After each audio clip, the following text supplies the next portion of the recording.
Exclusive Man of Africa 2017 Year Award in Governance. He is a prominent legal practitioner of high standing, and he ventured into our turbulent field of politics in 1992 on account of his peerless tenure of the neighboring Kalio seat over the past 27 years. Bagbin is best known in Ghana's parliament as the father of the house. Many of you say, "Father, oh, Father," because of his long-standing experience, the 57-year service to the Parliament of Ghana. Now even 28 with January added. He was among the 3 wise men and is a 3-star leader. He served as minority leader and majority leader and second deputy speaker, all between 2001 and 2018. What more could he aspire for than to be the Speaker of Ghana's Parliament? He led the NDC Parliamentary Caucus to put in measures and participated immensely with his hard work. He's a very courageous and frank person, principled to a fault, and his passion has always been to champion Ghana's multi-party democracy and to create a congenial environment for the total utilization of Ghana's human and natural resources to the benefit of all. The Honorable Bagbin strives to get the country to achieve total parliamentary independence in order to position the House to play its proper role in the country's current political dispensation. Parliament for him is the fulcrum of multi-party democracy and should therefore be supported and strengthened to hold the executive to account for its stewardship. He's led us in many times to demand oversight and to strengthen our democratic processes. As many of you may recall, the Honorable Bagbin occupied some ministerial portfolios, including the Minister for Water Resources, Works and Housing, Minister for Health. He further held numerous public positions, including Chairman of the Water Sector Reforms Advisory Committee, Vice Chairman Appointments Committee of Parliament from 1997 to the year 2001, Vice Chairman of the Mines and Energy Committee 1994 to 1996, Chairman of the Subsidiary Legislation Committee from 1994 to 1997. A very proud parliamentary record and service to the Parliament of Ghana. He served as Chairman of the Committee on Constitutional Parliamentary Affairs of Parliament 1997 to 2001 from 2013 to 2014. Proudly served as Chair of the Public Accounts of 2001 and 2004, where he worked to make some savings over the leakages in the public purse. He naturally was chair of the Business Committee of Parliament. He's chaired the Special Budget Committee of Parliament. He's chaired the board of the Ghana Civil Aviation Authority from 2009 to 2010 and served as member of the board of directors of the Ghana Ports and Harbours Authority. He's a founding member of the Global Organization of Parliamentarians Against Corruption because he believes strongly that graft and economic crime has debilitating effects on our democracy and on our economy. He's also served as member of the African Parliamentary Network Against Corruption from 1997 to 2010.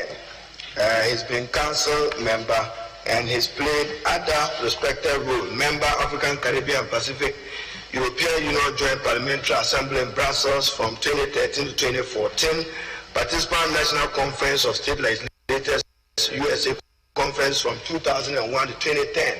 A decade of it he participated in there. He is now a resource person in parliamentary practice and procedure. So he would not come here with doubt as to what we're doing and what should not be doing. He's very familiar with our standing orders and our rules of procedure. As chairman of the Standing Orders Committee, he is executive. He held other positions, including participating in other congresses of the National Democratic Congress. The clerk chair, I beg to move that the Honorable Alban Simane Bagbin, I beg to move and nominate him that in accordance with Standing Order 8.5, the Honorable Alban Sumane Bakbe, I have his consent to the nomination duly signed. I beg to move that the Honorable Bagben do take the chair of this House as Speaker. I beg to move. Thank you, Mr. Speaker.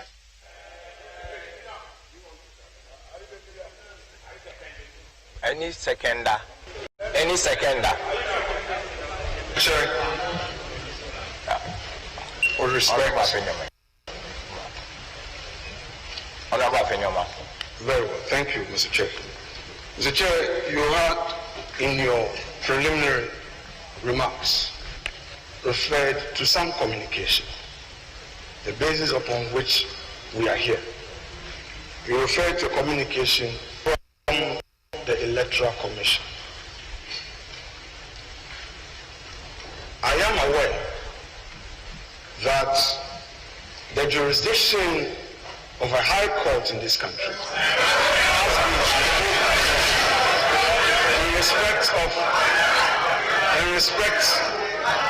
in respect of a constitutional provision under Article 94(1). Mr. Chair,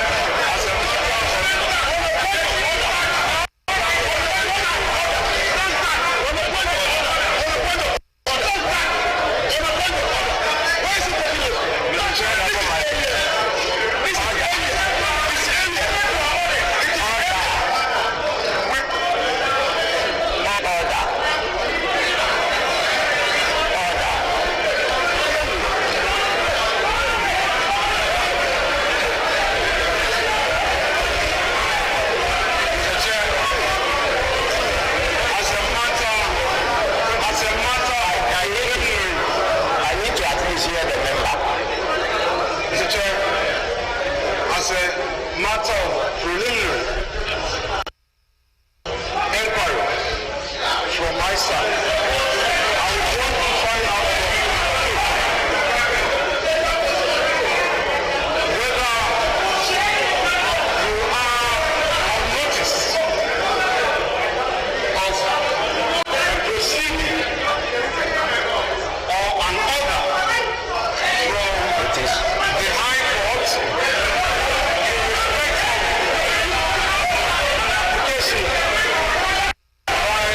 Michael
inauguration of the 8th Parliament.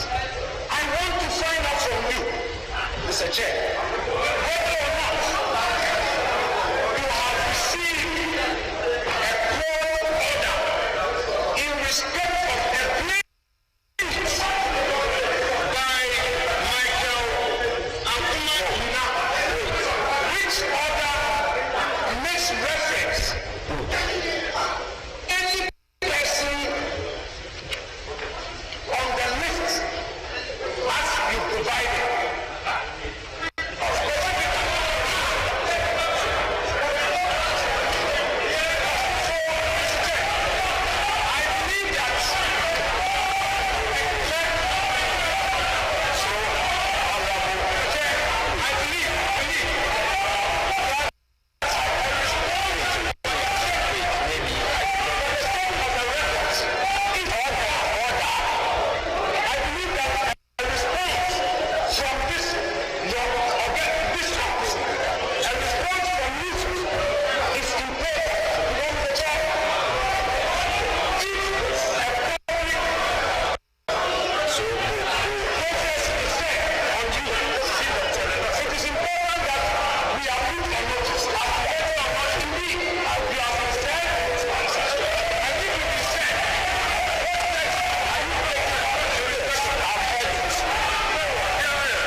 Standing.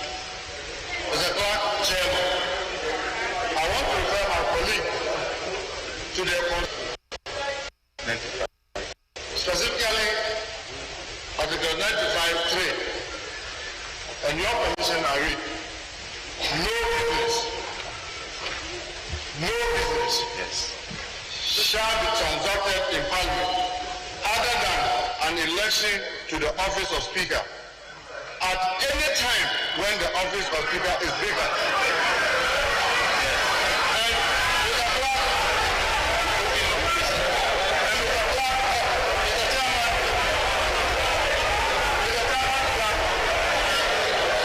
I was surprised that you kicked the motion in compliance with this constitutional provision, as you yourself rightly quoted.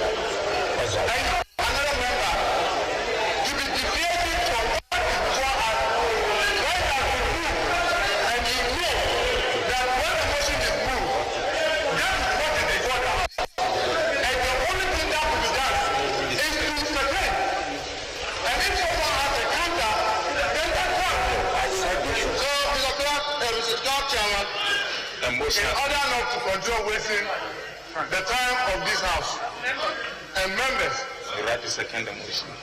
I rise to second the motion.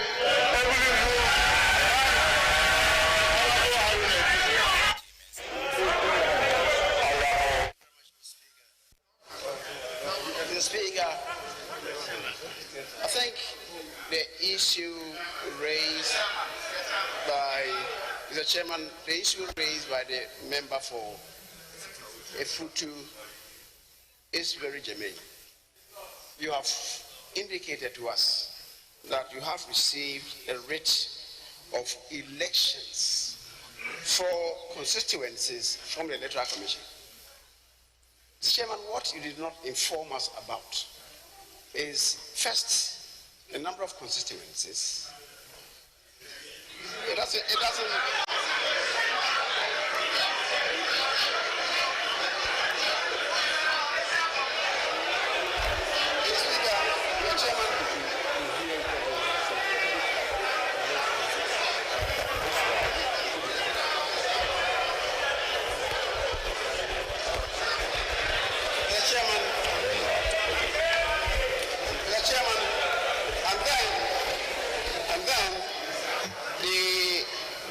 persons who have been duly elected as members of Parliament.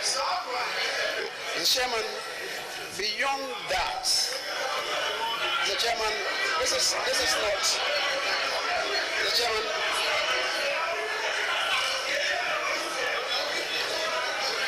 order. Mr. Chairman, respectfully, this House applies itself to the orders of this House. We are not in the streets. Mr. Chairman.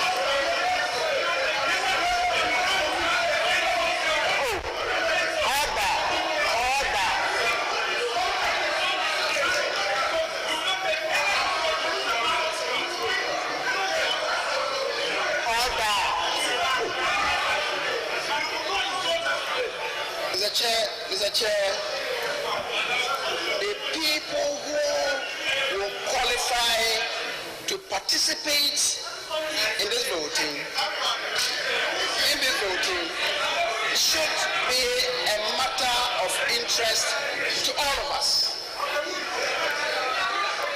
It is the reason why, in making the announcement, you related to the fact that you have the relevant correct number to transact business.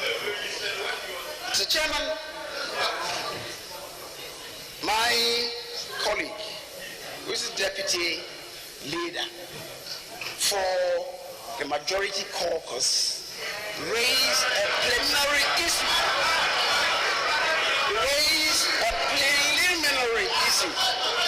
First, we want to know the eligibility.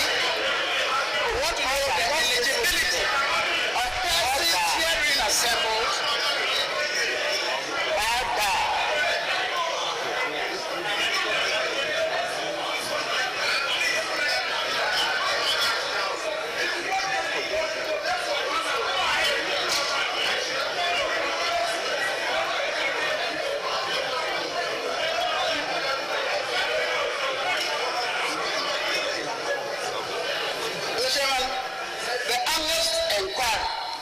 From the honorable member, he wants to know the eligibility and qualification of the members of Parliament elect who are qualified to participate in voting.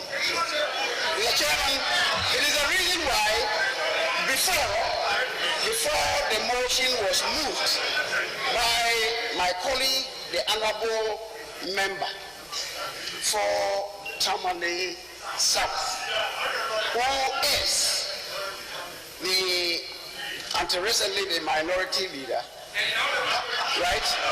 And now struggling to find space for himself, he made an endless inquiry. Who qualifies to participate in the voting?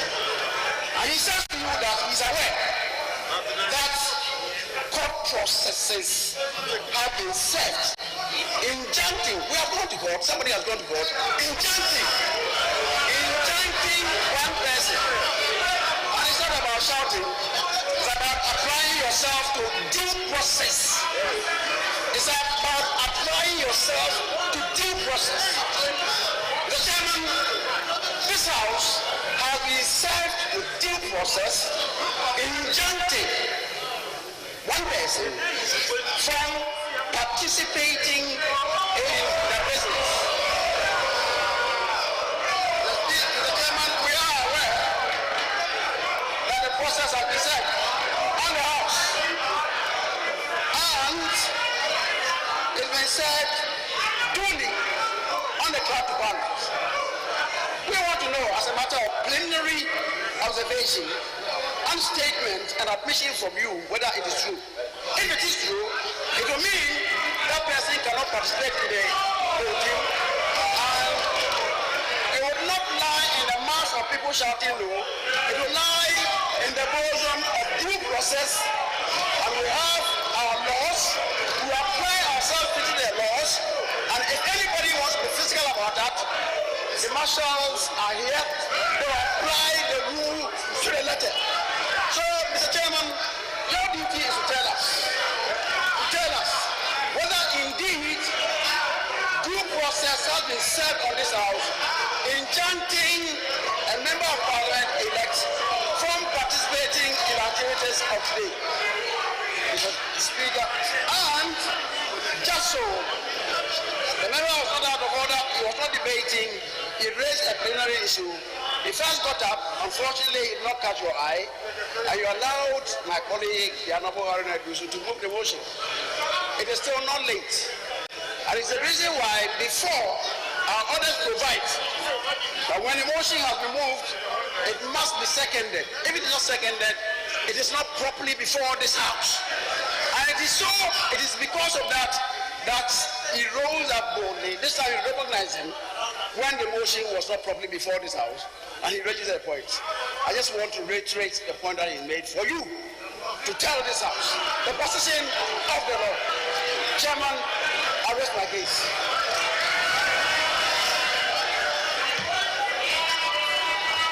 Mr. Speaker,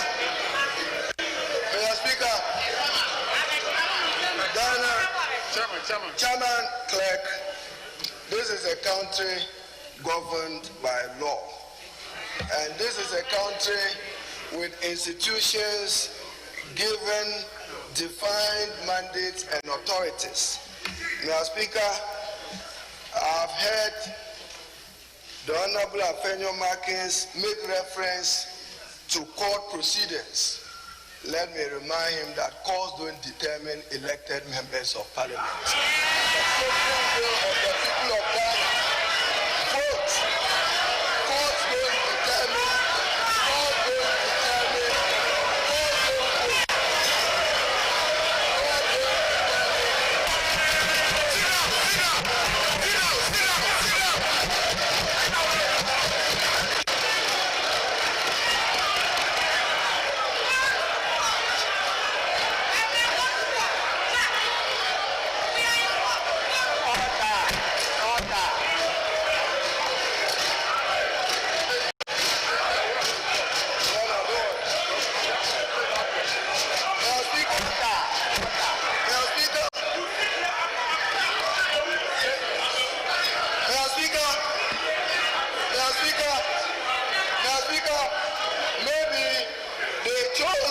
To listen to my preface.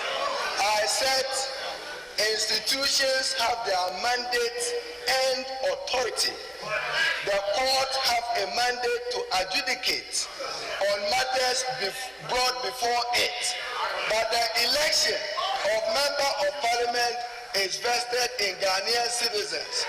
We are aware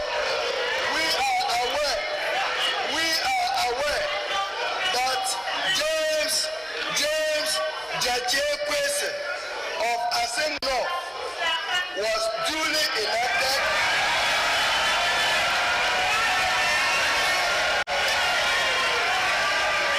and Mr. Speaker,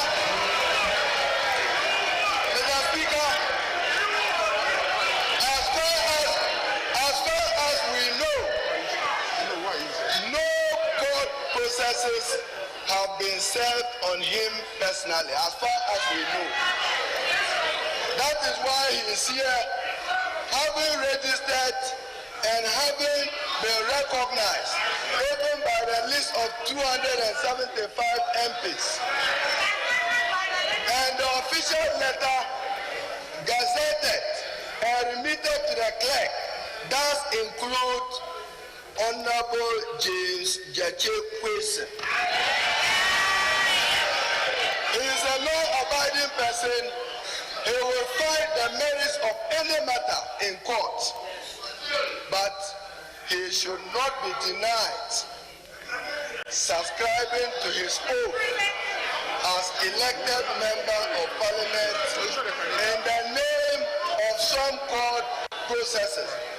Mr. Speaker, by Article 117 of the Constitution, civil or criminal process coming from any court or placed out of parliament shall not be served on or executed in relation to the Speaker or a member or the clerk to parliament. Yes. Yes.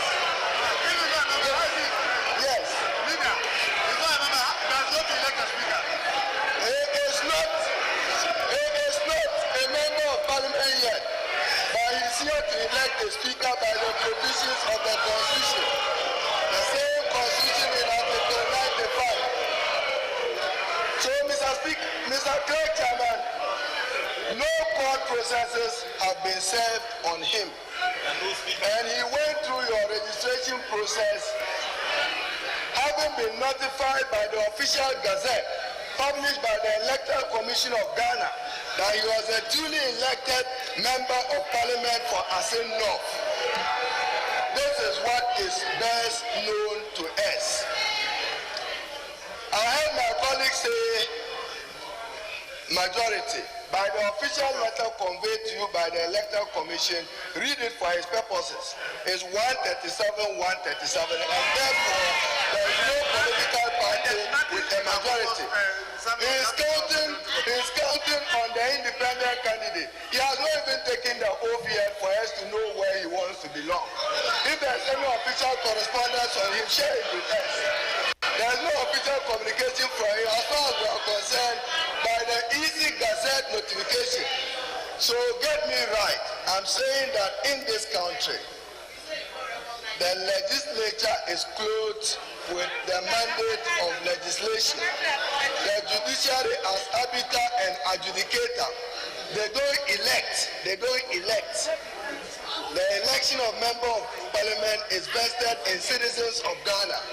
When you are dissatisfied with the outcome of a result, you go to the arbiter, the court, to seek justice. That is why we are in court, even with the outcome of the presidential election, because we are questioning the legitimacy of the outcome of an electoral commission chairperson who corrects herself 6 times within a day. So, Mr. Speaker, what are you afraid of? What are you afraid of?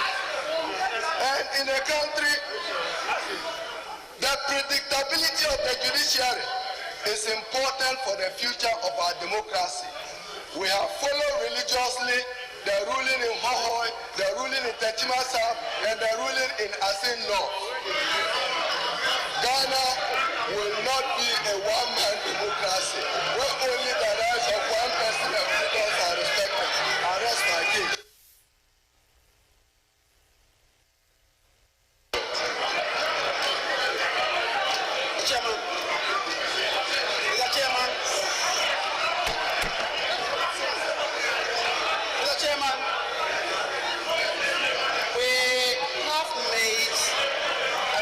To you for determination. Mr. Chairman, is it not paradoxical that my colleague, the Honorable Haruna Iglesias, is saying that the determination of the outcome of election is not by the courts, and yet ends up by saying that that is why they are in court looking for redress? That certainly can be worked. It can be worked and contorted, reason, but we will forgive him for that. Mr. Speaker, Mr. Chairman, Article 116, clause 1, which he quoted, says, no civil or criminal proceeding shall be instituted against a member of parliament in any court. The member against whom this process has been instituted is not yet a member of parliament. Yes, that is the distinction. Mr. Chairman, you see, Mr. Chairman, people are not even applying themselves to the basic tenets of the Constitution. Mr. Chairman, so an application has been made to you. It is not about getting up to make wild gesticulations. It's about getting up to apply yourself to the Constitution and coming up with superior arguments, not wild gesticulations. That's not the business of this House. The business of this House is about reasoning and rationalization, not getting up to make wild gesticulations. If you have any superior arguments, come up with it. Not press up in your place and be making wild accusations. This is not the marketplace. Mr. Chairman, so you have a determination to make. Can you make that determination for us in order to move forward? As simple as that. I thank you very much.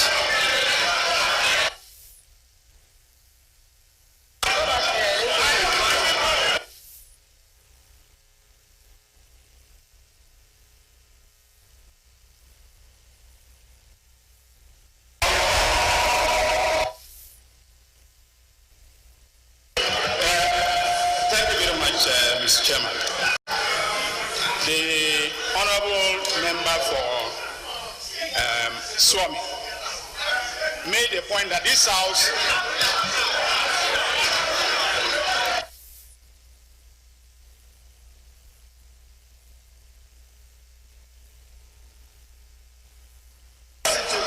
Mr. Chairman,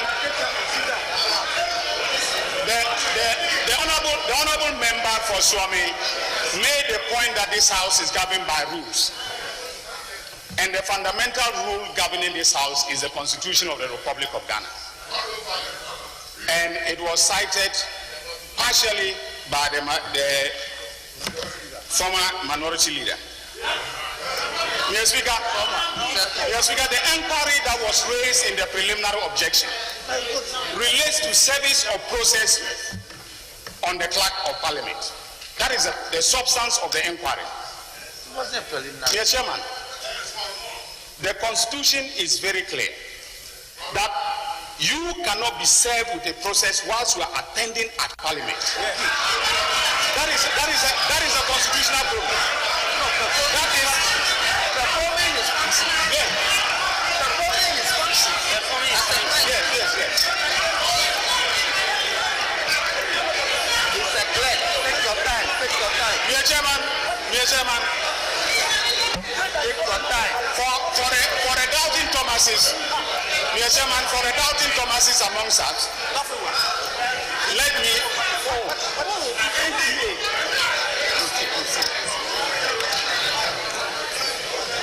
Mr. Chairman, Article 117 of the Constitution reads as follows: civil or criminal process coming from any court or any place out of parliament shall not be served on or executed in relation to 1. the speaker, 2. the member of parliament, 3. Listen, 3. the clerk of parliament, and Mr. Speaker,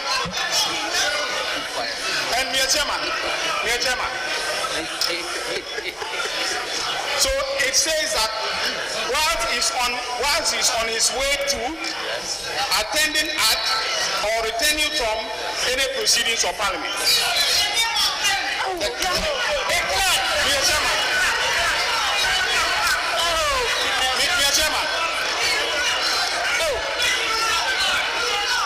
Mr. Chairman, you fall within the ambit of Article 117. You fall within the ambit of Article 117 of the Constitution and Order 22 of our standing orders, which is taken verbatim from the constitutional provision. Now, the inquiry should be, were you attending at Parliament when you were served? No, it's important. Were you attending at Parliament? Were you performing your duties as a clerk of Parliament? And if there was service on you, where is the proof of service? Detailing the official bailiff sent by the High Court that allegedly served you the process.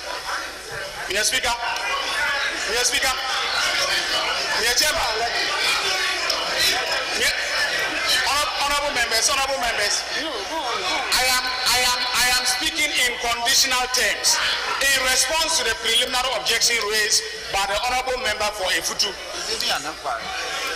Because that was a preliminary inquiry which was reiterated by the honorable member for Swami. And therefore, I am raising an issue of procedural legality. If that is not properly answered, I think the preliminary objection should be dismissed in limine. Thank you, Mr. Chairman.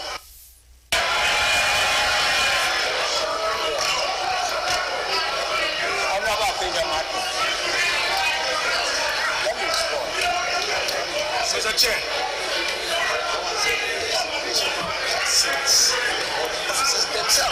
Mr. Chair, with the greatest respect to my respected colleague and senior at the bar, The submission is being made. It's very misleading.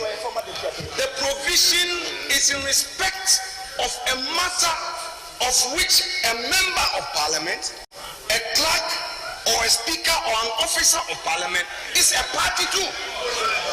This is not it. Read it well. Learned former Deputy Attorney General. It is when you are affected by the order that the court, that you are as a person, that you have that temporary relief. And you know that. You know that. As a former Deputy Attorney General, with the greatest respect, I expect not to construe this provision in a manner convenient to you. Mr. Speaker, Mr. Chair, the government of my preliminary inquiry was very simple. Can you, Mr. Chair, inform this House for our records as to whether or not you are in receipt of a court process? Simplicity. And I am happy that the Honorable Harry Nedrisi, in his submission, re-echoed the fact that we need our institutions to work for the sake of our democracy. You made that point. If we want our institutions to work, then it is important that we as parliamentarians must submit ourselves to due process, must give confidence to the citizenry that no matter how it is, we will respect court orders. Mr. Chair, an inquiry has been made. No amount of any noise will stop due process from taking effect. We would not allow unnecessary noise. Mr. Chair, if when the learned Attorney General was on his feet, former Deputy Attorney General was on his feet, the backbenchers on this side respected him, and I respect him. You better listen to me in silence. If you have a superior argument, get up, seek the attention of chair, and address this House. Stop this noise. Mr. Chair, we are raising matters of law and follow due process. You better sit down.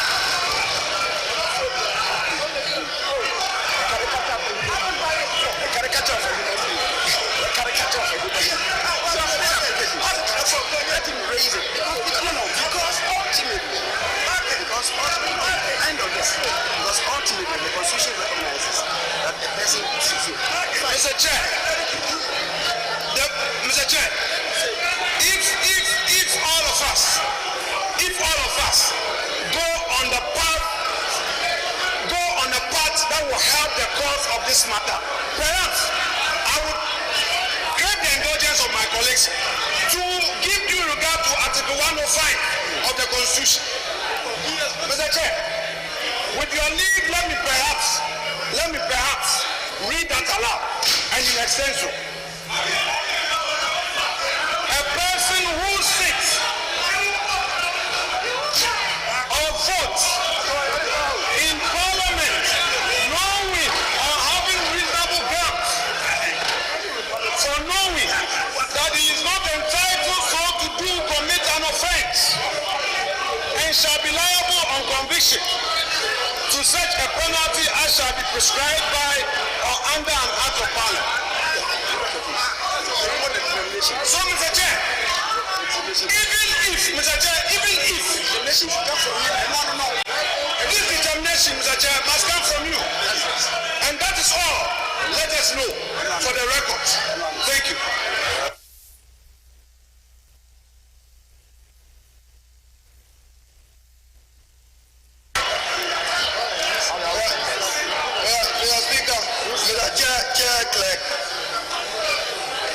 We have heard arguments on due process, and to assure you that we are law-abiding citizens. What we do know is that service on a member, and once you are elected, my colleague knows law, is an irrebuttable presumption that he's an elected member of Parliament. until the merits of his case are so determined, he remains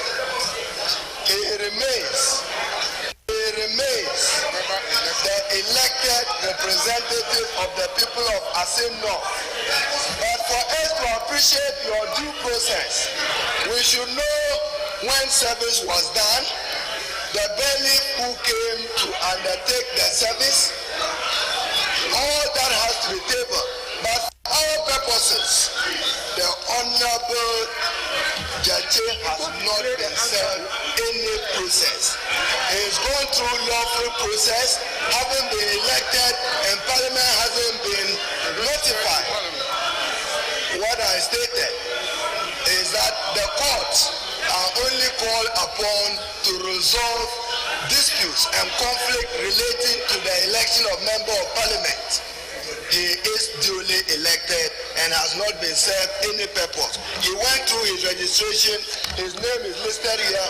It's listed in the official gazette. Give us the proof of service. So we need the proof of service to begin with, whilst we would also raise preliminary constitutional issues, because even to serve, there must be a speaker. As we speak now, there is no speaker in the Republic of Ghana. I thank you.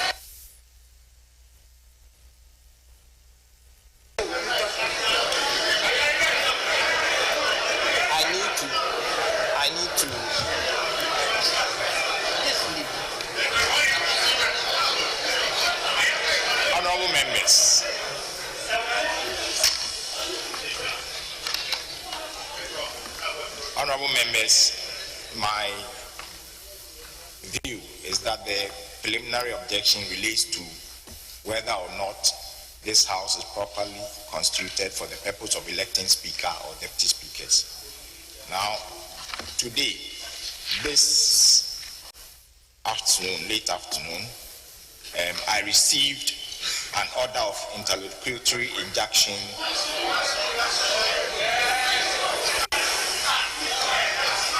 from the Cape Coast High Court, which was served on me, Clerk to Parliament, on Wednesday, 6th January 2021 at 4:55 p.m.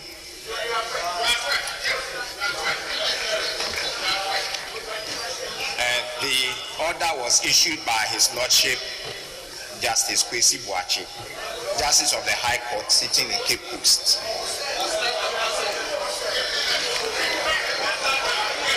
The registrar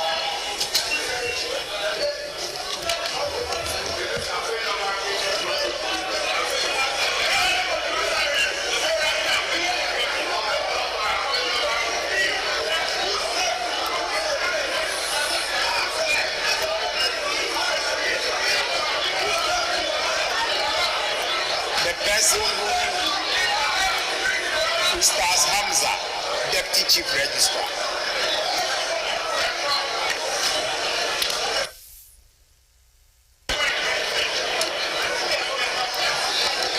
Who stars Hamza. And Chama, no. He said Hamza. Hamza is not a full name. We want proof of service and the full details of service. No. Hamza. Sufficient. Please let him go through that. Of service, the full name of the bell. honorable members, this is an order in the matter of Article 99 of the Constitution of the Republic of Ghana and in the matter of Section 16 of the Representation of People Law 1992, PNDC Law 284 as amended, and the matter of parliamentary elections for the Asin North constituency held on 7 December 2020, and the matter of a petition by Michael Ankuma Nimfa challenging the declaration of Electoral Commission of James Kwesi, aka James Jechi Kwesi, as Member of Parliament elect for the Asin North constituency pursuant to the parliamentary elections held on 7 December.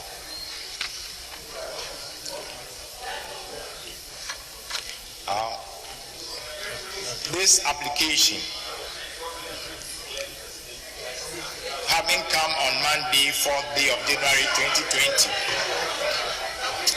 on 4th day of January 2021, before His Lordship Justice Kwesi Boakye, Justice of the High Court, sitting in Cape Coast, and upon reading the affidavit deposed by Michael Ankuma Nimfa, applicant hearing in support thereof, and upon hearing Frank Davis, Esquire, and with him Gary Nimaku and Frank Kusi, counsels for and on behalf of the applicant, hearing together with Abraham Amaliba, Esquire, and with him Edu Yabua of counsel, and on behalf of James Kwesi, Aka James Kechi Kwesi, first respondent.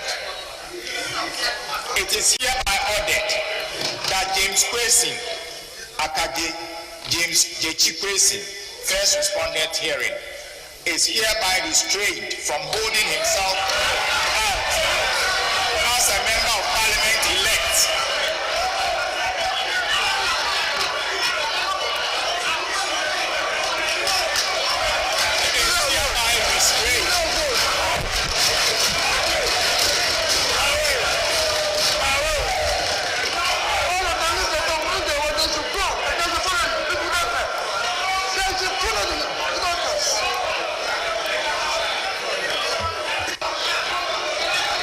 Is hereby restrained from holding himself out as a member of Parliament elect for the Asi North constituency within the central region of the Republic of Ghana, and further presenting himself to be sworn in as a member of Parliament elect as such until the final determination of the petition filed against him by the applicant hearing, given under my hand and seal of the High Court at Cape Coast, 6th day of January 2021.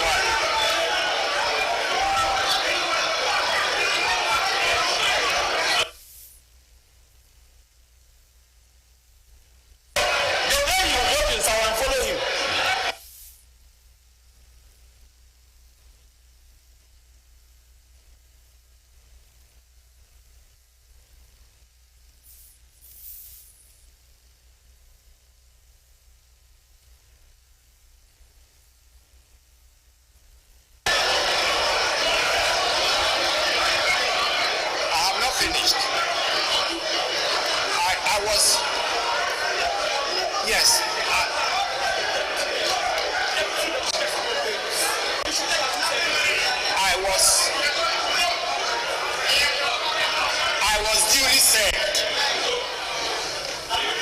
and I am therefore unable to recognize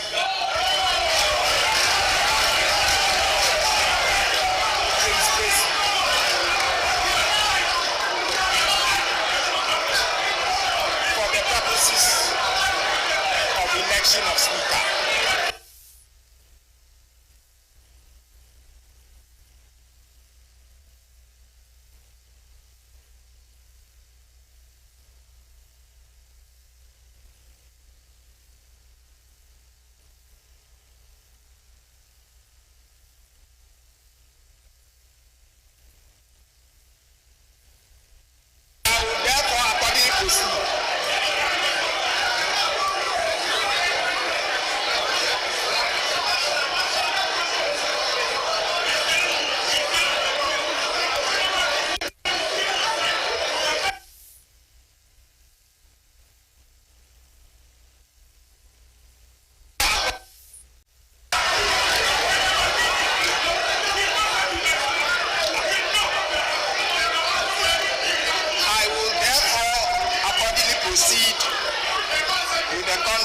Elections.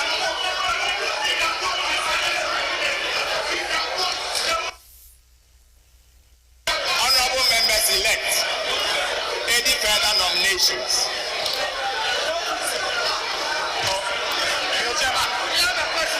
Your Chairman. Your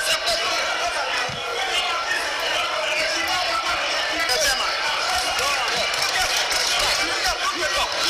I like to talk. You are not helping me with this.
Chairman Clerk, the Honorable Dr. Yeni was on his feet.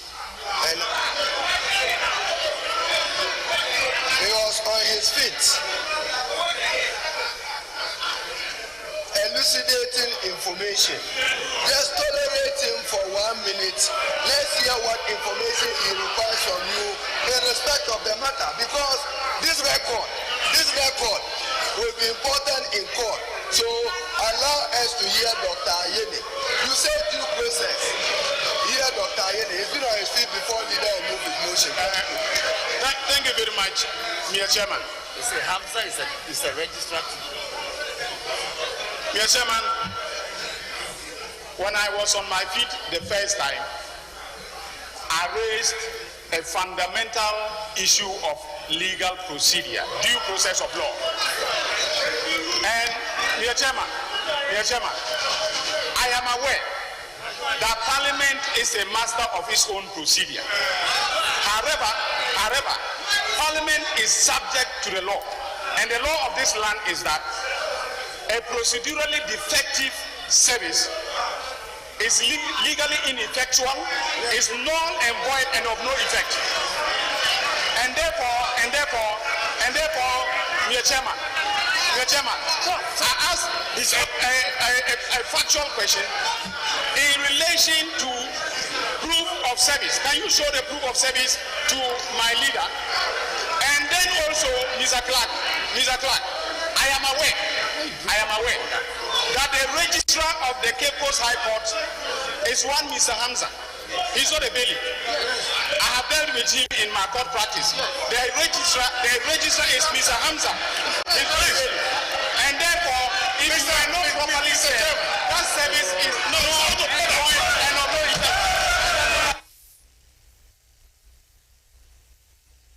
That is our claim.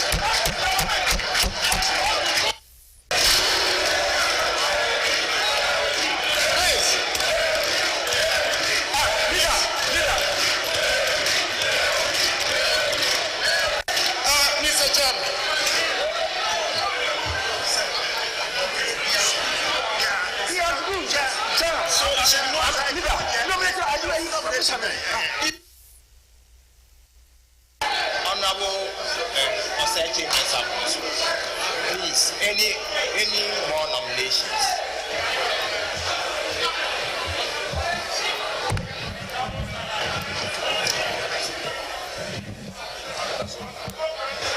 What is it?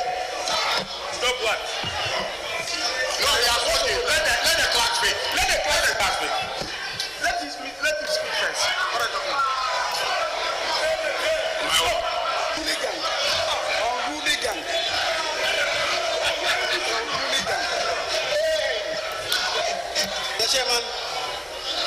Mr. Chairman, as far as this House is concerned, you as the chairman has made a determination on this. I will proceed from there. Mr. Chairman, I rise to propose that Professor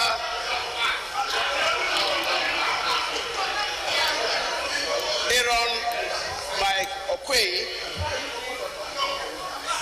do take the chair of this House as the Speaker.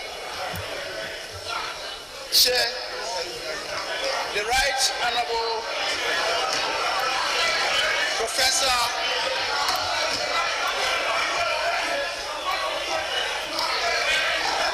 Aaron Mike Okwei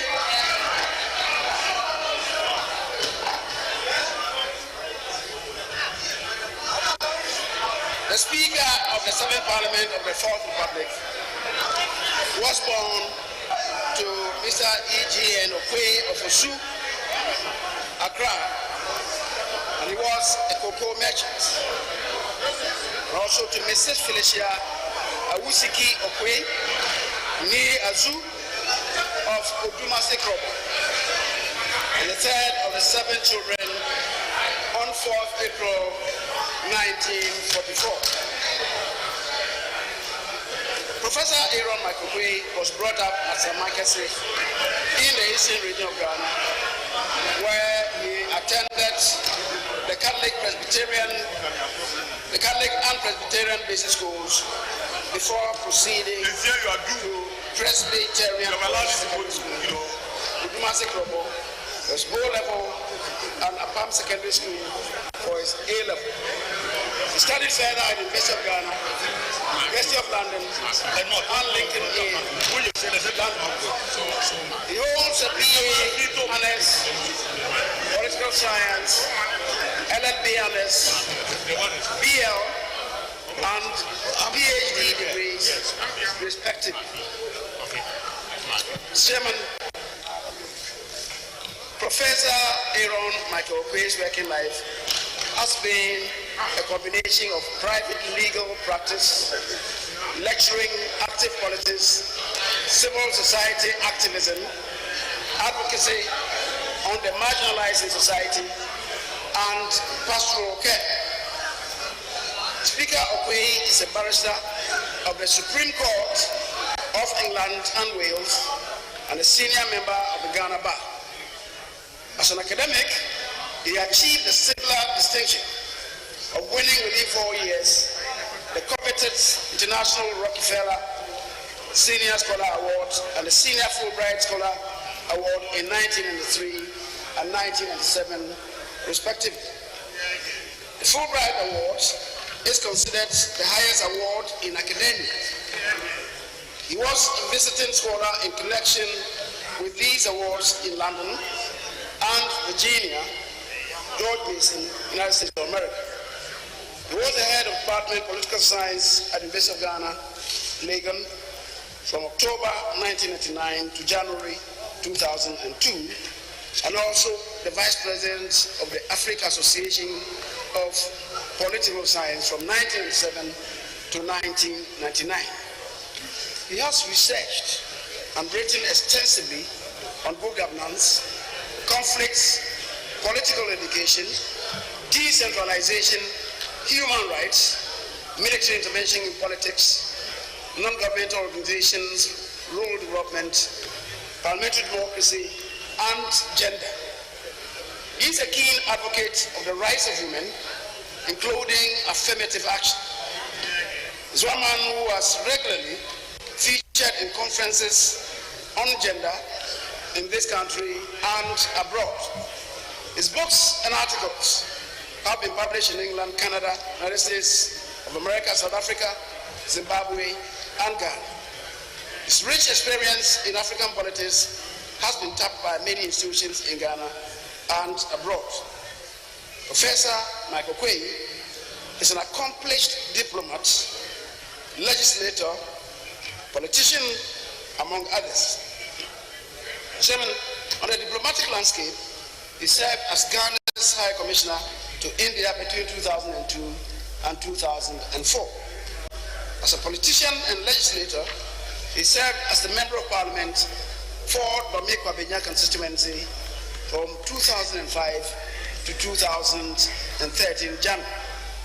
He was the Minister of Energy 2005-2006, Minister of Communications 2006-2007, and the second Deputy Speaker of the 5th Parliament of the 4th Republic of Ghana between 2009 and 2013.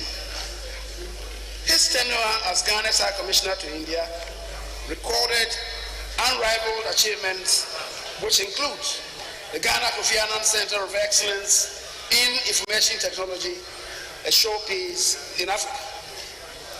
The Ghana Presidential Palace and Office Complex, tractors and concession returns to revamp agriculture, and $102 million facility to Ghana, which had 48% grant elements to 25 years of repayment period, 5 years moratorium, and 0.5% interest rate per annum.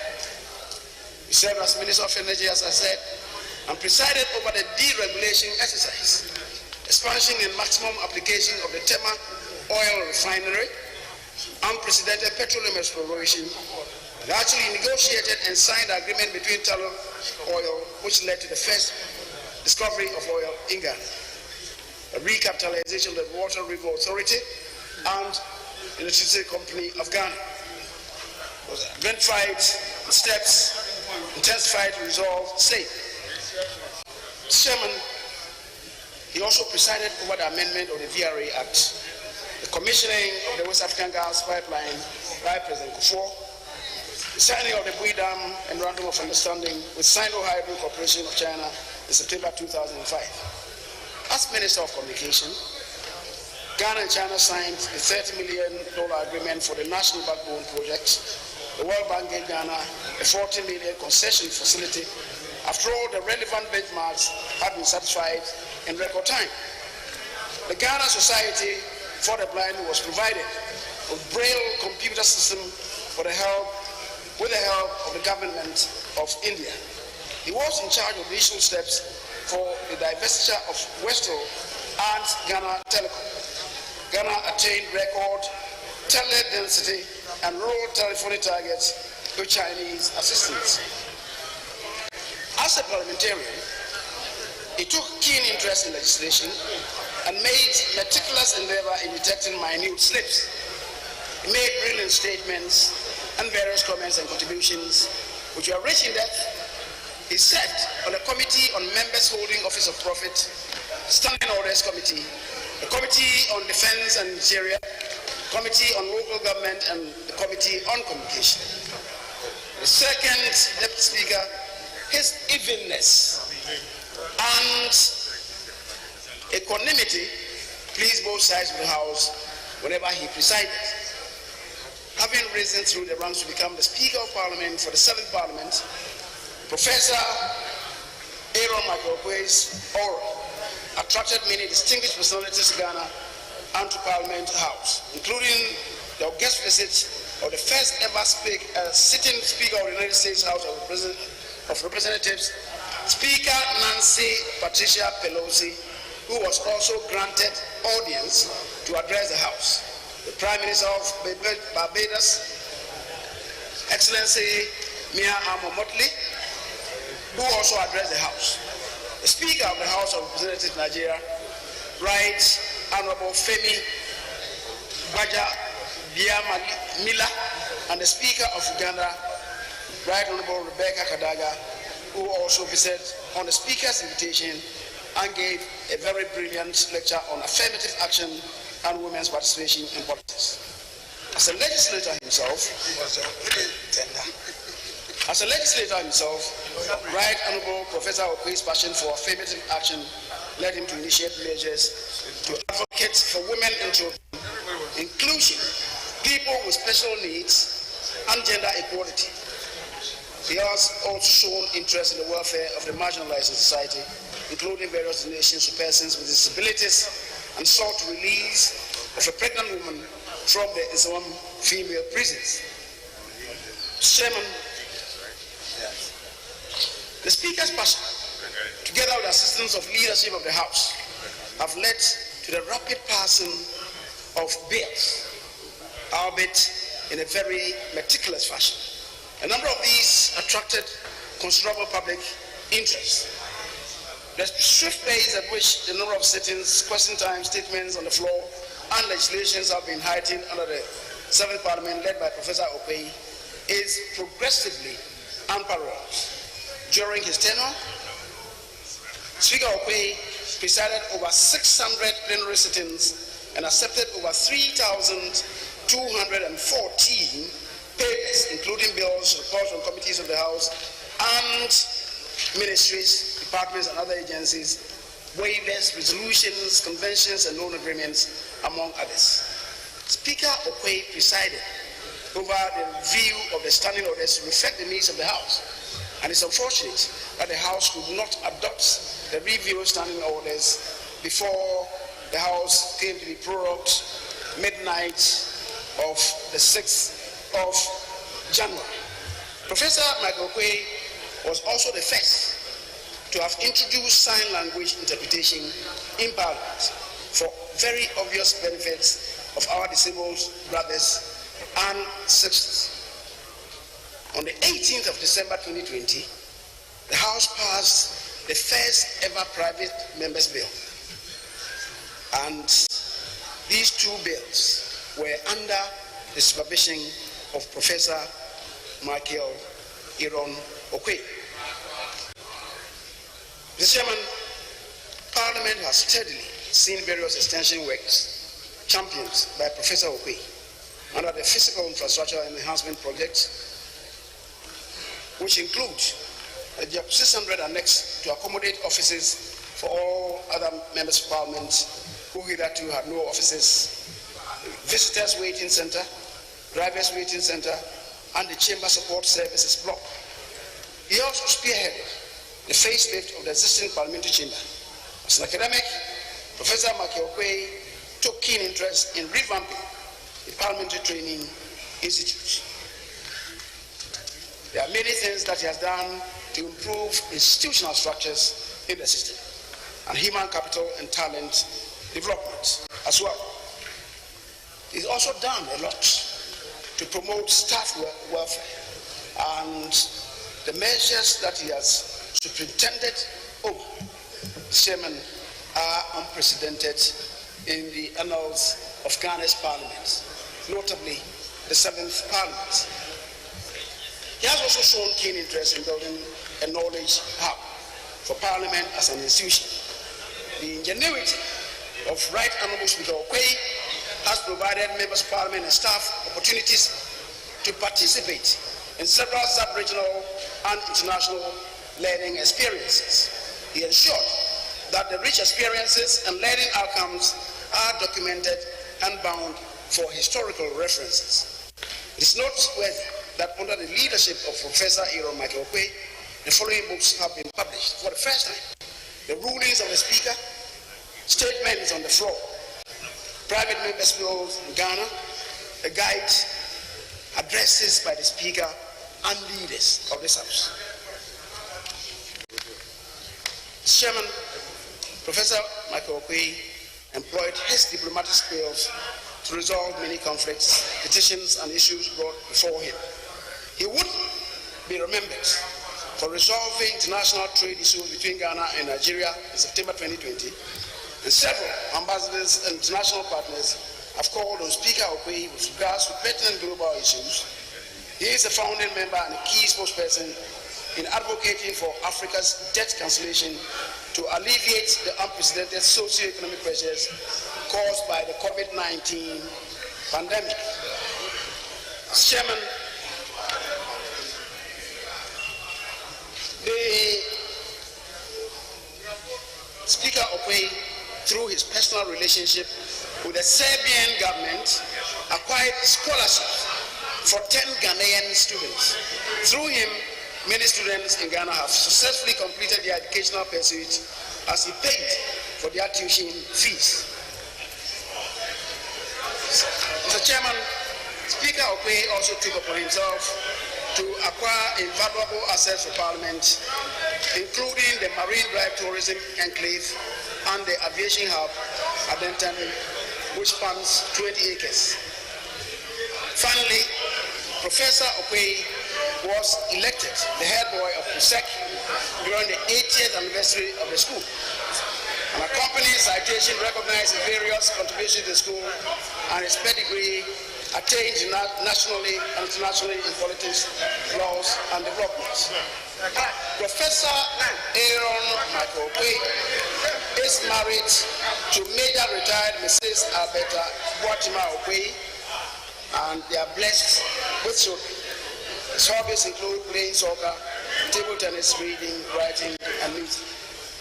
Mr. Chairman, it is this president that I commend to all of us, Chairman, that this house, that he takes the chair of this house as Speaker, the Chairman, appropriately, I do so move. Thank you very much.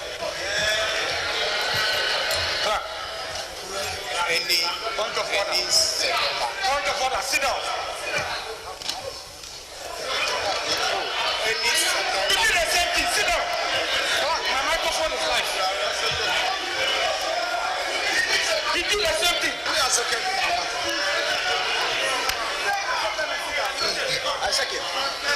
Mr.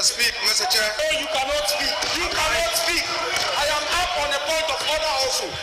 Mr. Chair. You will not be able to speak here. Because I'm also up on a point of order. The way you rose to arrest my speaker is the same way I am rising to arrest him. I am rising on a point of order. Mr. Chair, I am rising on a point of order. I am challenging you that the person who gave you the rate, that you are the order, is the deputy registrar who stands. He is not a bailiff. And we are rising on a point of order. You must respect my leader. Mr. Chair. You cannot proceed. You must speak. I will leader. He must speak. Respect our leader. Second the motion. Mr. Chair.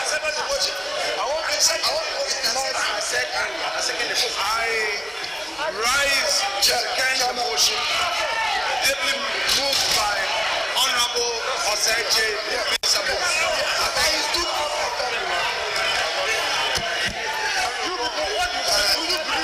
Chairman Clerk, just for the record, I want you to lay transparently the service and processes that were served on you on the table with evidence of the bailiff and the hour and time of which he signed to serve you. Lay it for our purposes as is required of law before we proceed further.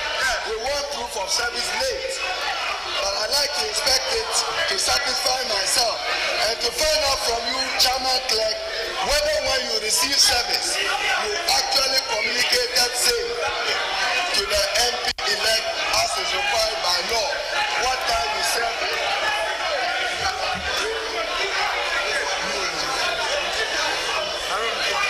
So lay the proof of service and let us know whether when you receive service, because my colleagues that are senior lawyers in the Jerigogi versus Isa 1989, the clerk is not the attorney or lawyer for the MP elect, and therefore you must establish further whether you serve the MP elect those processes. So kindly lay it before the table, the proof of service with evidence of the value who served it.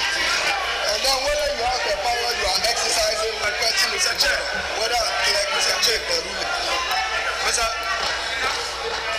Mr. Chair, respectfully, the invitation by Honorable is well grounded. The suffice to state for the records that the MP elect, for the records, was in court. At the time the order was read, he was in court with his own lawyers, and the court records would bear. And as a Ghanaian, it is my duty to inform this House on such facts, so that, Mr. Chair, we all be at peace that perhaps the invitation on you is even superfluous, because the MP elect himself was present in court when his matter was argued. His lawyers were there when his case, the ruling was made against him. He was in court, at least for the records. Mr. Chairman.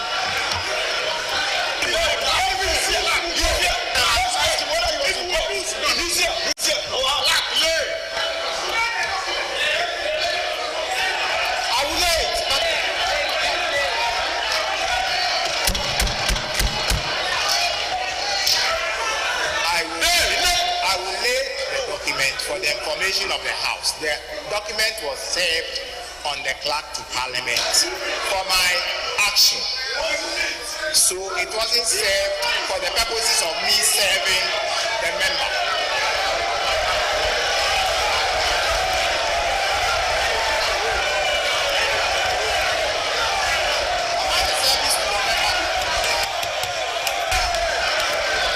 Mr. Chairman, the practice is that even though you may be in court and the present court and matter is granted, the procedure is still that you must be served properly. Sure.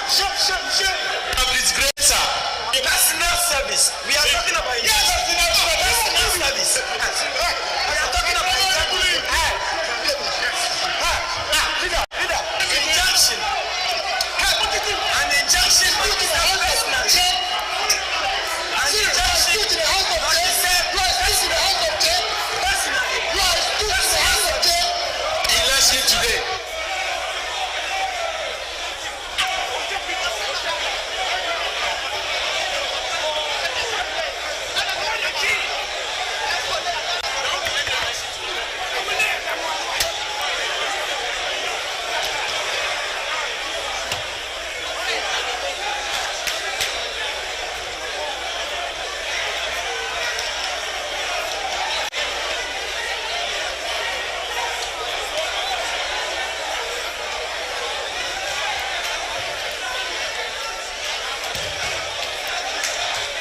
Seriously, you are a disgrace. Cyril is a tool in the house of Che.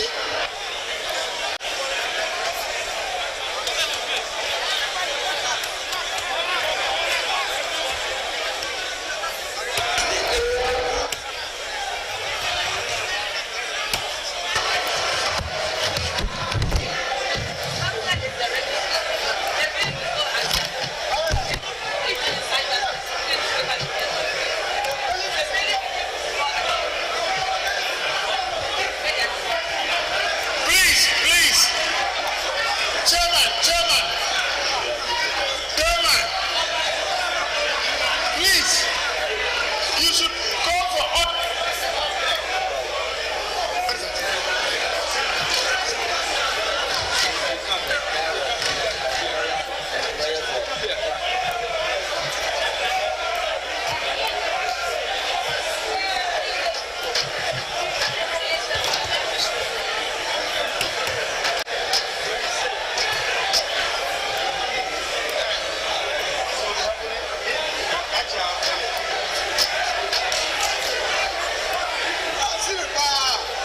I'm sure. They be caught red-handed. The bailiff is at their door. The registrar is the arms. So you mean the registrar came to serve you?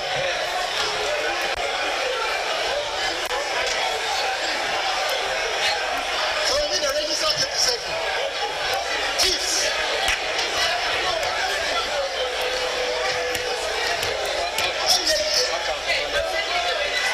I'm not.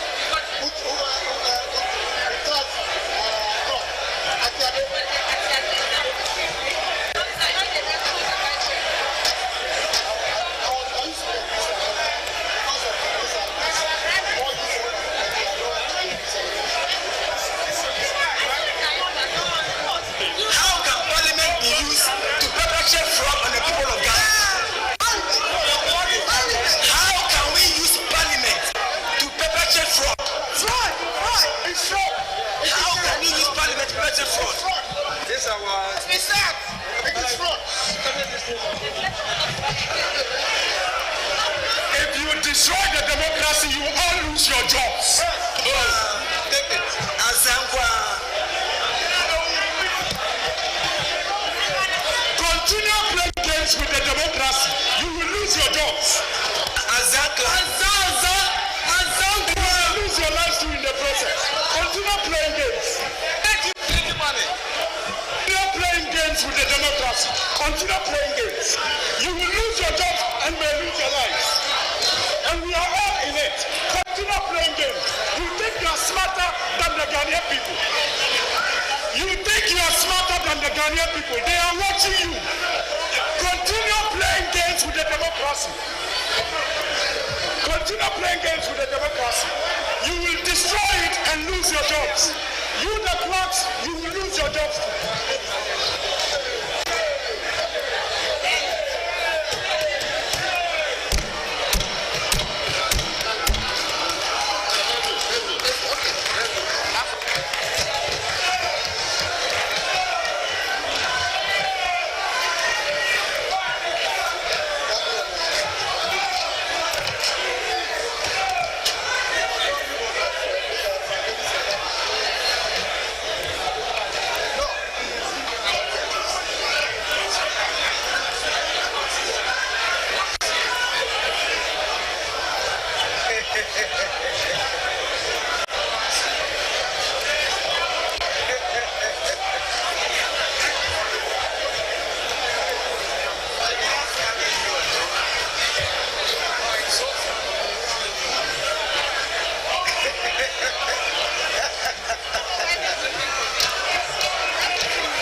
I'm ashamed of you.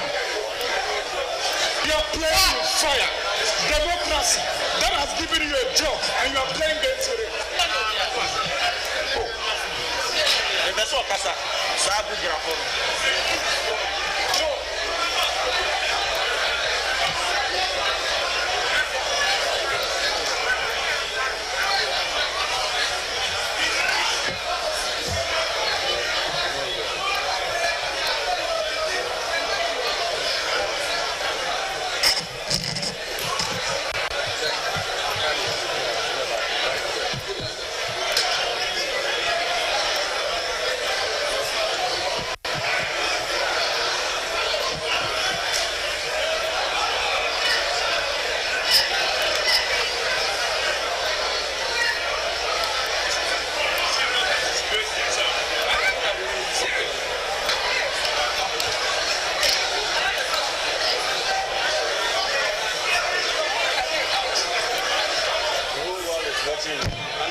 Mr. Chairman.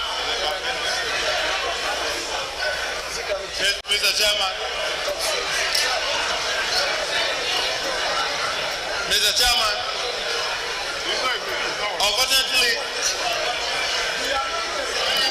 what you claim to do, remember you are not clothed with the authority to do what you were trying to do. Because what you are trying to do is indirectly serving the member in the chamber. If the member is aware that there's a court injunction against him and he decides to come here to be sworn in, it is a matter for him and the court. But it is not for you, because you as a chair, your duty is to tailor us through the election. But you are not clothed with the authority to tell us or to serve a member in the chamber. So please be mindful that you yourself, as chair, you are involving yourself in an illegality. You are not clothed with the power or the authority to do what you are doing. So please, yours is to draw the attention of the House, but you cannot restrain the member because the member has not been served. And if the member, like someone is claiming, was in court, the member was not in court. And if the member is aware and he claims he's not aware, it is a matter for him and the court. And the court can find him contempt and charge him whatever. But it is not for you to try to serve him in the chamber. So the steps you are taking, Mr. Clerk, Chairman, you are absolutely wrong. You are absolutely wrong. That is not none of your business at all. But that guy, his lawyer was in court. Are you telling me his lawyer has not told you? His lawyer has not told you.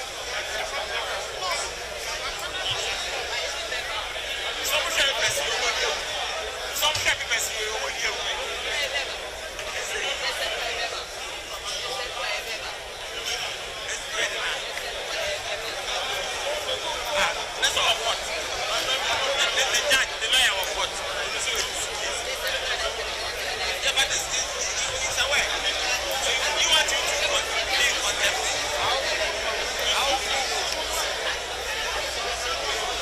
They put an injunction on the matter. They want you to be in contempt. So I go to jail.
We continue with the proceedings. Go ahead.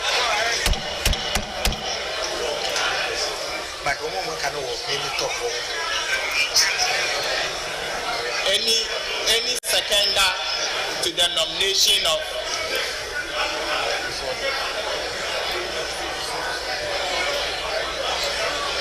any seconder.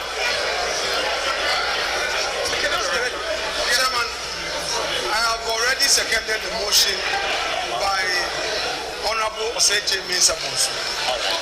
Yes, so suffice to reiterate that an earlier submission by Honorable Harune Dusu, which the petition made a demand on you to provide a proof of service. That proof of service is always in the bosom of the bailiff.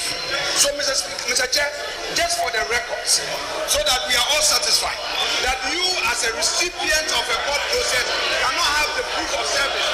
It is held by the bailiff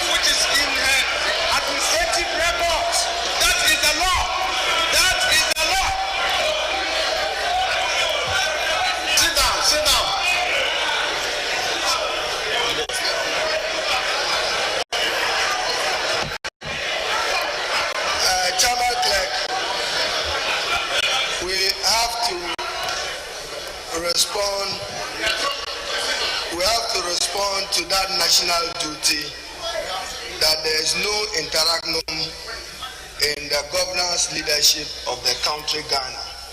Therefore, this event is also time-bound. Chair Clerk, it is my contention and submission that the Honorable James Jache Kwesen was not in court, and you yourself have admitted that you did not serve him the process. Under the circumstances, let him err on the side of law and bear the consequence in court. So let him take the oath because he's not been served any process. He will appear before court. For the merits of the matter to be determined. Because Chairman Clerk, I'm not sure you are clothed even with the powers of the ruling that you made as Clerk Chairman. Nowhere in our standing orders and in the Constitution. But allow him, since you yourself admit that you didn't serve in process, and it is not true that he was in court, we know how he got here. He's not been served. So let him err on the side of caution. He will go to court and submit himself when the court so needs him. Leader, I so submit so that we make progress. That's all.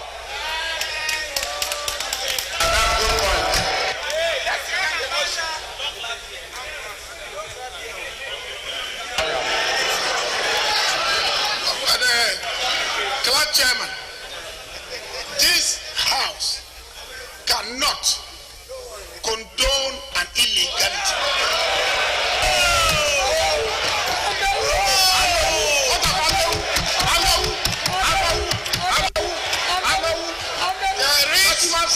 There is even Amehu is here. A judgment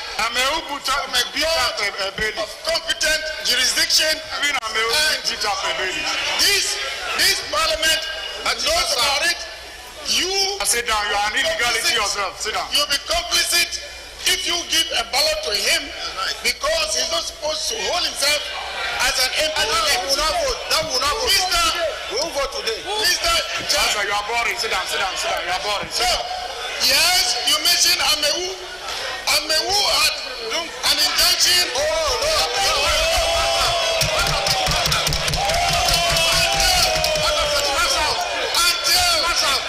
Until a court of competent jurisdiction revoked, quashes it as by the Supreme Court or on appeal is a binding order of the court. And please, we who pass law here cannot lead to that. He came here, that's his matter, but this House cannot be part of an illegality. He is not supposed to hold himself up, and therefore, please go out. 136. Move out, please. Go out. Go out. Go out.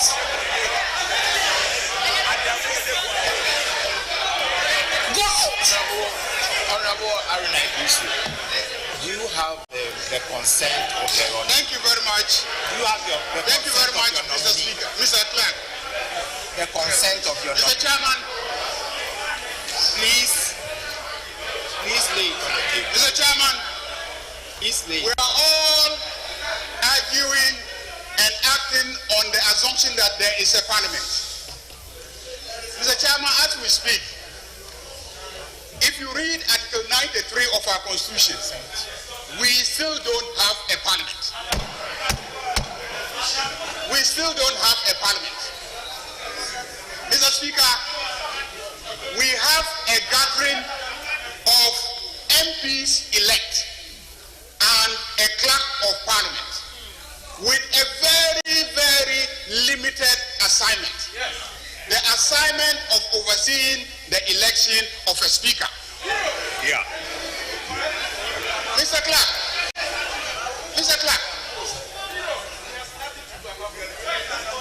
the processes, the privileges, the immunities that members of parliament enjoy are the issues that are being debated here. But we are not yet members of parliament. We are not yet members of parliament. And therefore, your powers in relation to service of processes do not arise yet. They do not arise. And the injunction does not relate to you as a clerk. The injunction relates to a particular person. It is for the bailiffs to find that person and serve that person. I love you. I love you. I love you. It is for the bailiffs to find that person and serve that person. Because he is not yet a member of parliament. He is not yet. And so you have no jurisdiction over him. Assuming, Mr. Clerk, Mr. Chairman, that seated here, we are even to be presumed to be members of parliament. Your conduct amounts to attempting to serve a member of parliament whilst he is in parliament. Assuming that we are even to be presented as members of parliament, your conduct amounts to attempting to serve a member of parliament whilst he is in parliament. And the effect of that, Mr. Clark, is clearly unconstitutional. So the proper thing to do is to allow him to participate in the proceedings and later on deal with the consequences of the matter as is being advocated by the incoming majority leader of this house. So I urge you, Mr. Clark, Chairman, that you allow the Honorable elected MP to participate in the proceedings, and your limited job of allowing us to elect a speaker, let that happen. Afterwards, we then get sworn in by the speaker. We then become members of parliament, and within the context of being members of parliament, service on us can be sent through you. But as it is now, we are not members of parliament. If we have an issue with the court, let the court find us individually and serve us.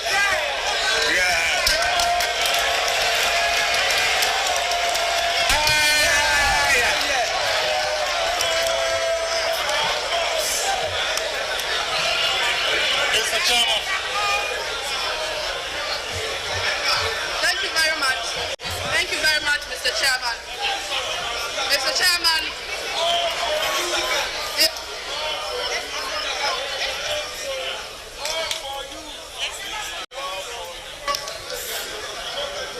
Mr. Chairman,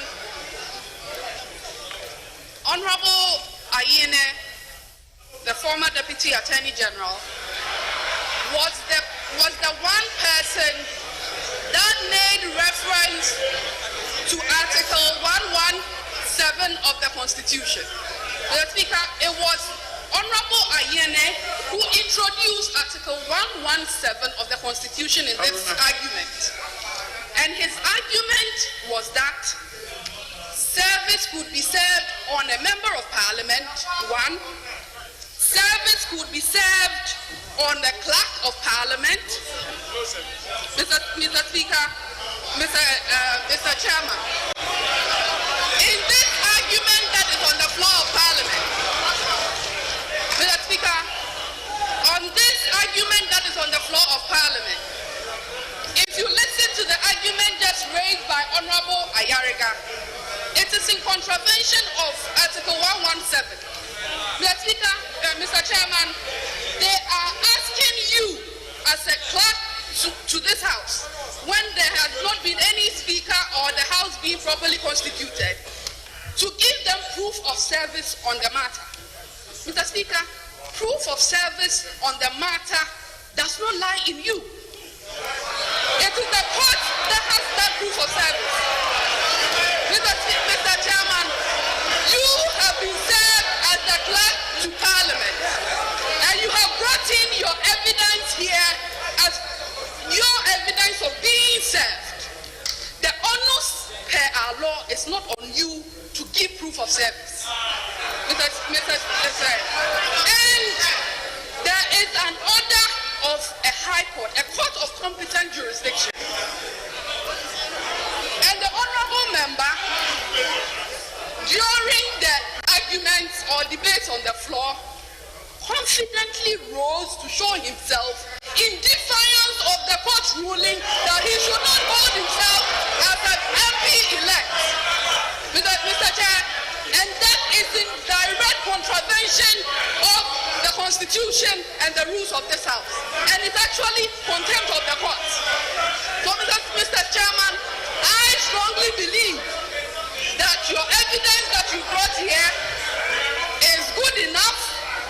The the elect member of parliament elect, who is not supposed to hold himself as such, should bow his head down in shame and walk out of this chamber honorably, because he is in contempt of the court and in contempt of this House. Mr. Chair, I think that your earlier ruling, you have ruled on this matter, and your earlier ruling stands. If they want to come and challenge it, the rules are clear. Come by a substantive motion. I rest my case, Mr. Chair.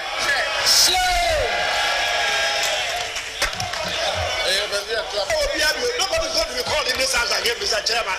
Mr. Trump, let's get on with the voting. Let's go. What are we still here? We're debating and making all the noise in the world. Let's get on with it, for Christ's sake, Mr. Trump. You are the clerk. Please take the handle of this matter and let's get on with it. Stole my debate. Mr. Clark.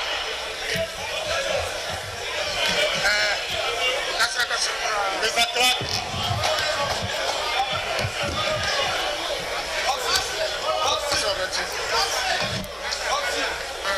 Mr. Clark.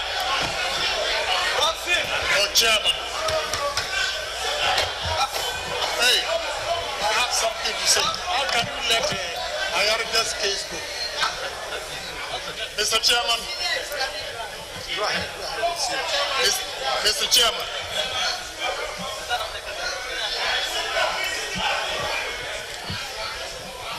Mr. Chairman.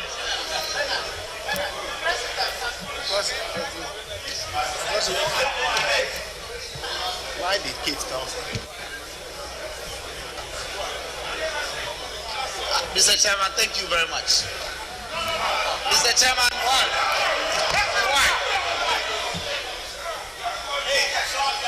Roxton.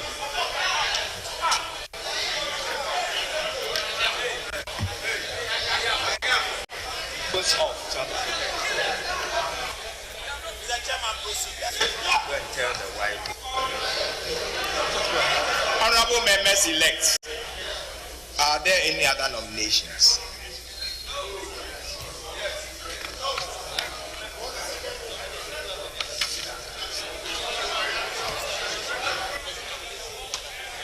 I then proceed.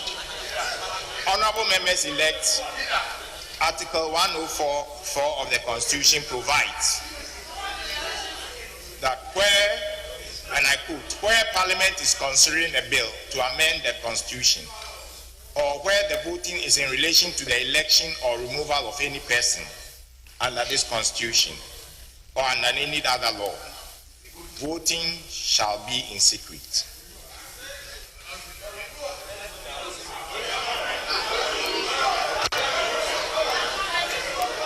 There being more than one nomination,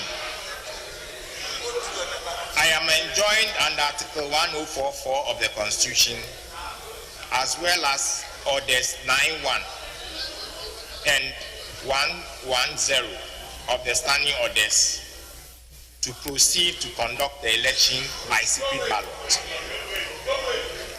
Honorable members elect shall be called in alphabetical order to proceed to the dispatch box, to be given ballot papers, to record their vote by writing the name of the person or by taking the name of the person for whom they intend to vote.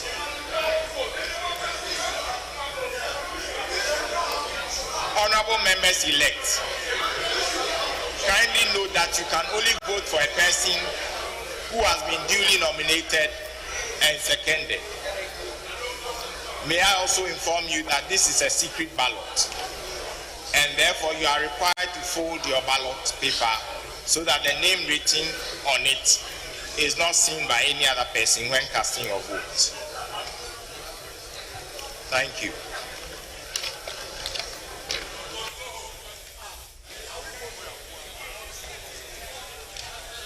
Would now invite the ballot boxes and the book to be brought.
was that any official or candidate should use restraint and caution when questioning results of our elections. Because when you do so, you often carry out the goals of our foreign adversaries. Use caution because whether knowingly or unknowingly, and whether that adversary is in Russia or China or Iran, their goals are pretty simple. They want to make it appear to Americans, to folks around the world, to their own people, that there's nothing special about American democracy. I was going to try in a feeble way to maybe reach some of the rhetorical heights of Ben Sass, and I knew I couldn't do that.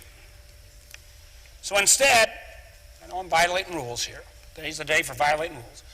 This is a photo that appears today on one of the most prominent German newspapers.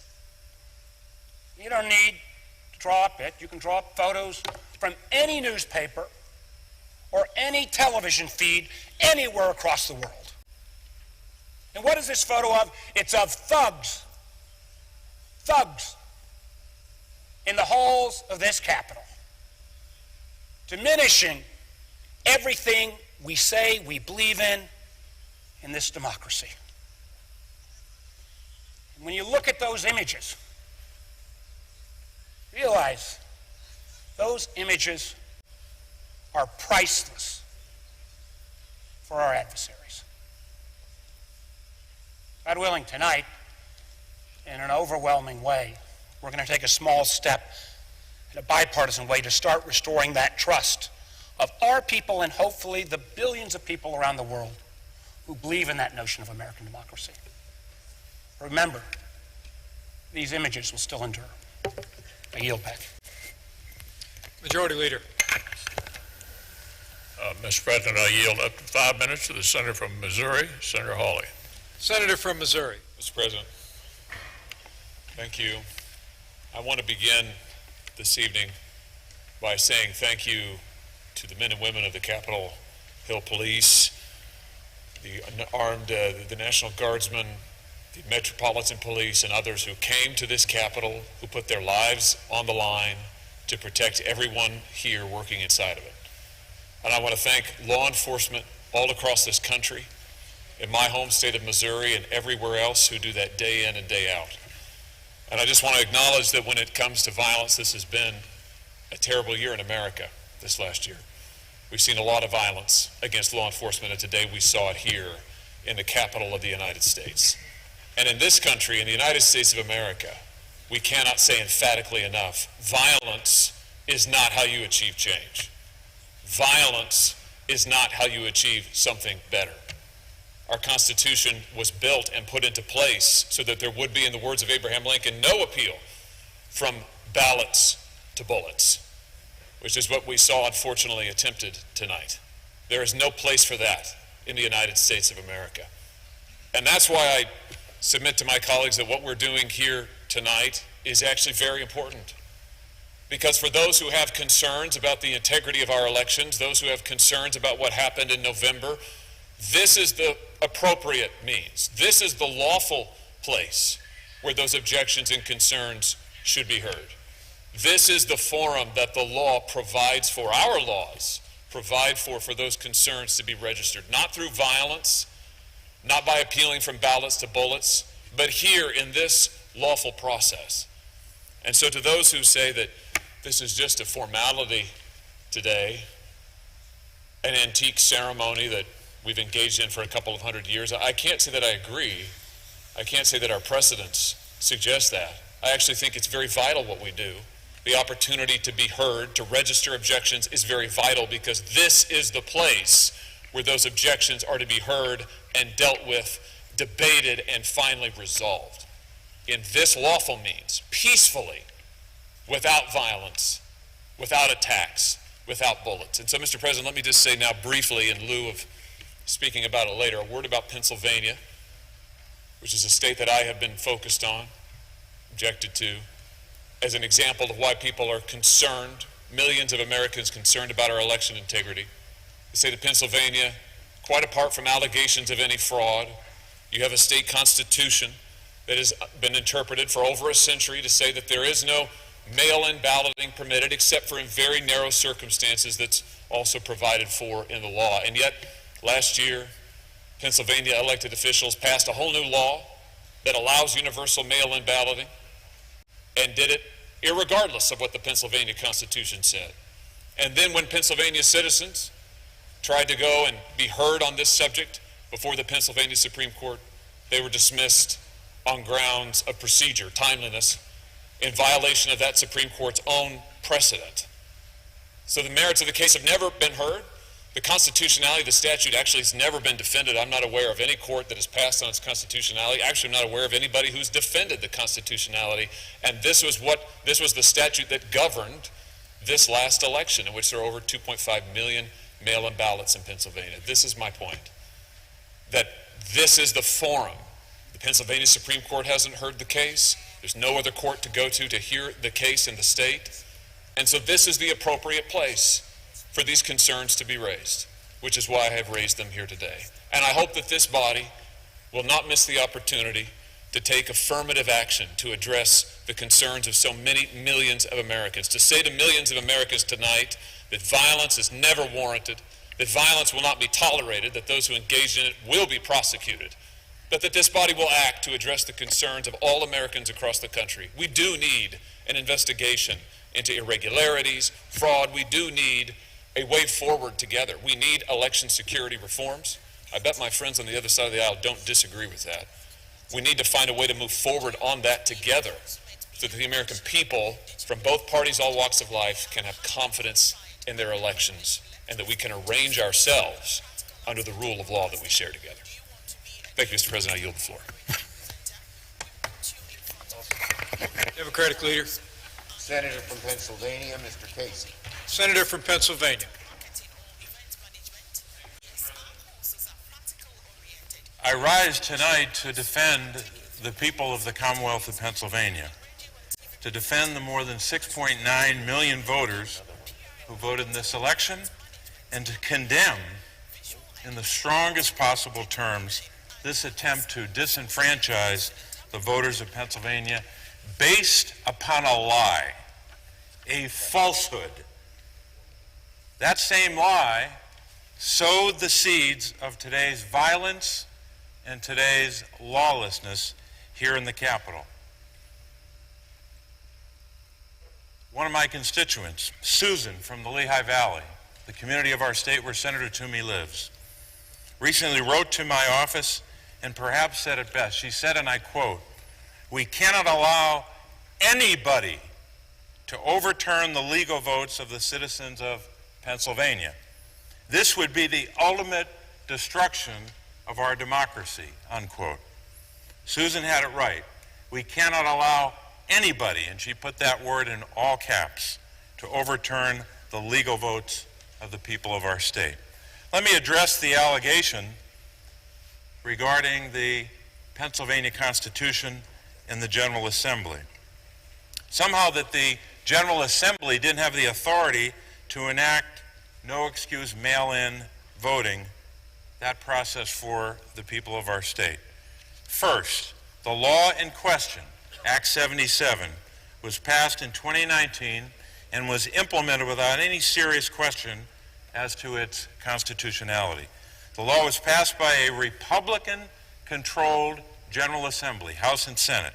It was only after the 2020 election, when it became clear that President-elect Joe Biden won Pennsylvania by a little more than 80,000 votes, did some Republican politicians in our state decide to challenge the constitutionality of the law. Second, Act 77 is plainly constitutional. My colleagues allege that the state constitution requires in-person voting except under limited circumstances. This is not true. While Pennsylvania lays out specific situations in which absentee voting is required, there is no in-person requirement in our state's constitution.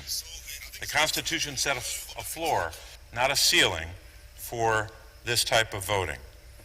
Second, apart from the argument made by my colleague, there's bipartisan agreement across our state at the local, state, and federal level that our election was fair, secure, and lawful. On Monday, my colleague from Pennsylvania, Senator Toomey, wrote in an op-ed, and I'm quoting, "The evidence is overwhelming that Joe Biden won this election," unquote. There's simply no evidence to justify the outrageous claims of widespread voter fraud or election irregularities suggested by those seeking to overturn the election. 60 cases, court after court, all throughout our state and throughout the country, including the Supreme Court, dealing with this bizarre argument that we know is based upon that lie. In one court, the United States Court of Appeals for the Third Circuit, Judge Bibas, appointed by President Trump, he said, quote, "The campaign's claims have no merit," unquote. The United States, he said, has free and fair elections, which are the lifeblood of our democracy. Charges require specific allegations and then proof. We have neither here, unquote. So said Judge Bibas. Finally, Mr. President, a word about those election officials who did such work. These election officials all across our state, Republicans and Democrats, from red counties and blue counties, they did their jobs. They are patriots. And these objections are an attack on these Pennsylvania public servants. I'll give you one example. Republican Commissioner Al Schmidt, I should say, of Philadelphia. He wrote, and I said, and he wrote, as I will quote as follows, quote, "There really should not be a disagreement, regardless of party affiliation, when we're talking about counting votes by eligible voters. It's not a very controversial thing, or at least it shouldn't be," unquote. After Election Day, Commissioner Al Schmidt, his family, and his colleagues were subjected to death threats simply because he was trying to do his job with integrity.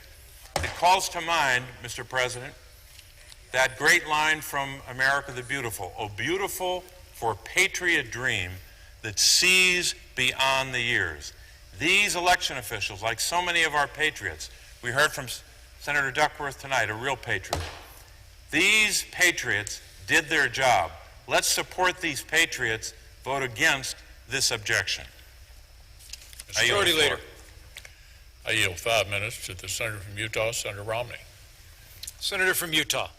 Mr. President, today was heartbreaking, and I was shaken to the core as I thought about the people I met in China and Russia and Afghanistan and Iraq and other places who yearn for freedom and who look to this building and these shores as a place of hope.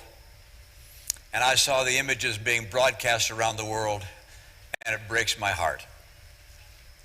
I have 25 grandchildren. Many of them were watching TV, thinking about this building, whether their grandpa was okay.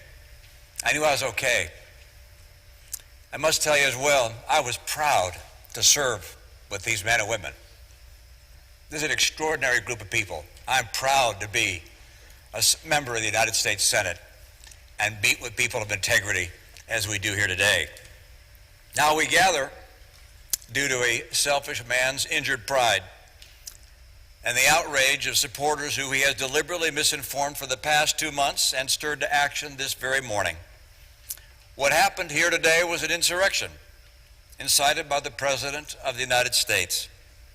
Those who choose to continue to support his dangerous gambit by objecting to the results of a legitimate democratic election will forever be seen as being complicit in an unprecedented attack against our democracy. Fairly or not, they'll be remembered for their role in this shameful episode in American history. That will be their legacy. I salute Senator Langford and Loeffler and Braun and Daines, and I'm sure others, who in the light of today's outrage have withdrawn their objection. For any who remain insistent on an audit in order to satisfy the many people who believe that the election was stolen, I'd offer this perspective. No congressional audit is ever going to convince these voters, particularly when the president will continue to say that the election was stolen. The best way we can show respect for the voters who are upset is by telling them the truth.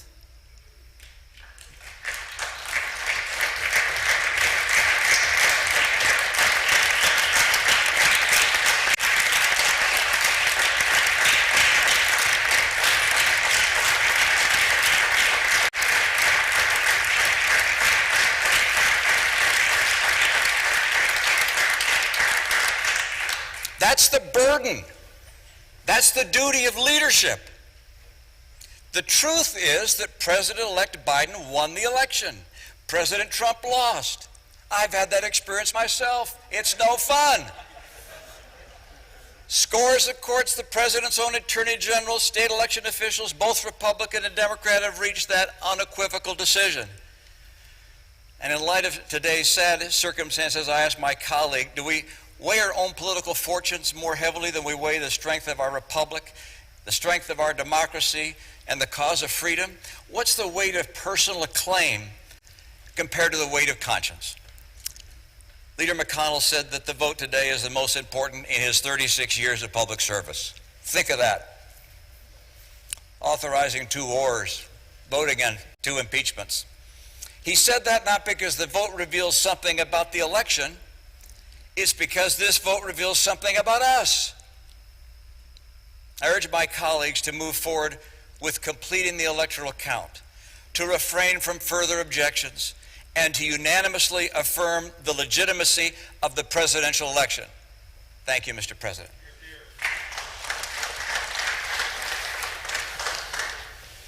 Democratic leader. Senator from New Hampshire, Senator Shaheen. Senator from New Hampshire. Mr. President, on January 3rd, I, along with 31 of my colleagues, stood in this chamber and swore an oath to support and defend the Constitution of the United States. It's both ironic and deeply disappointing that only 3 days after swearing these oaths, some of my colleagues are willfully coming close to breaking this promise. Since 1797, each U.S. president has peacefully handed over power to the next, and that will happen again on January 20th, when Donald Trump, despite the protesters today, the violence today, when Donald Trump leaves the White House at noon and Joe Biden becomes president. And we've heard tonight from both Democrats and Republicans about the importance of the voters speaking in the election, and about the fact that there is no evidence of widespread voter fraud. But this is not just an issue for us here in the United States. This is an issue for nascent democracies around the world who, as Senator Romney said, look to the United States as an example. We are the shining city on the hill.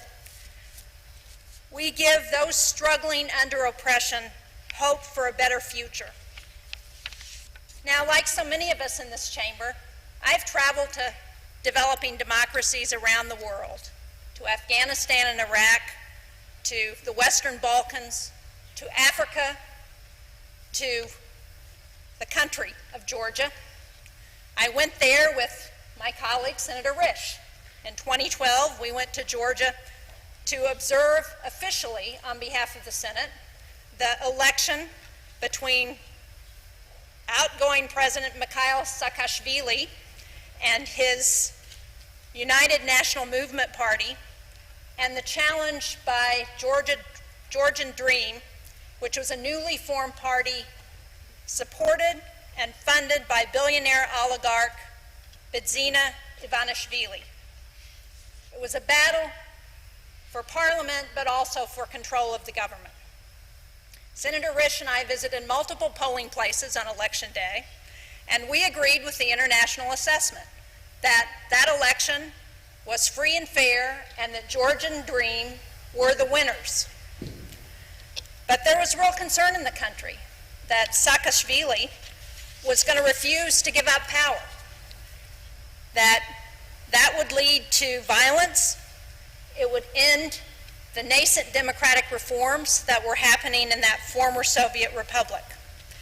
And So Senator Risch and I, the day after the election, went to visit President Saakashvili to try and talk him out of staying in power. And I remember very clearly going to his home, and we sat down with him and we pointed out that the hallmark of a democracy, what he had worked so hard for in his 8 years as president of Georgia, the hallmark of that was to turn over power in a peaceful election to the person that the voters chose. Well, President Saakashvili listened to us, and he did leave office peacefully. But it's important that future generations recognize that America, like democracies everywhere, depends on a peaceful transition of power, on believing in what the voters say and in ensuring that happens. Unfortunately, we've heard from some senators today who have been enabling President Trump's willful disregard of the votes of our citizenry, even as they speak out against foreign leaders who ignore their own people. They will fail, and history will remember them. And I hope that future generations will view the actions of some of those folks today as little more than an unfortunate anomaly.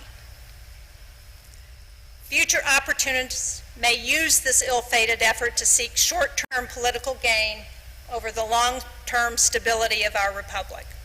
But for the sake of our great country and America's standing in the world, I ask my colleagues today to fully endorse the results of the free and fair election and set aside this partisan attempt to subvert the will of the people. We should be venerating the peaceful transition of power, even if our own preferred candidate didn't win. That is, after all, who we are in the United States of America. Thank you, Mr. President. Majority Leader. Mr. President, I yield up to 5 minutes to the Senator from Ohio, Senator Portman. Senator from Ohio. Mr. Vice President, you have fulfilled your duties as President of the Senate tonight with distinction, and we all appreciate it.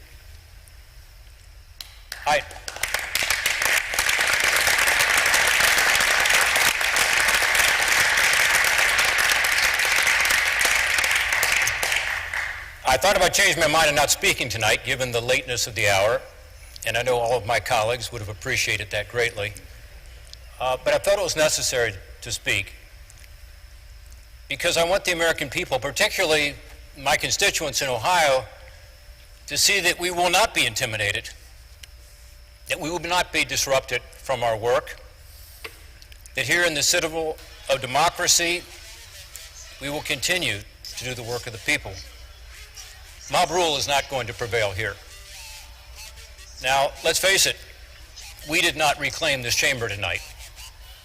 Brave and selfless law enforcement officers stood in the breach and ensured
the Senate was of the other party when a presidential candidate of our party came through a close presidential election.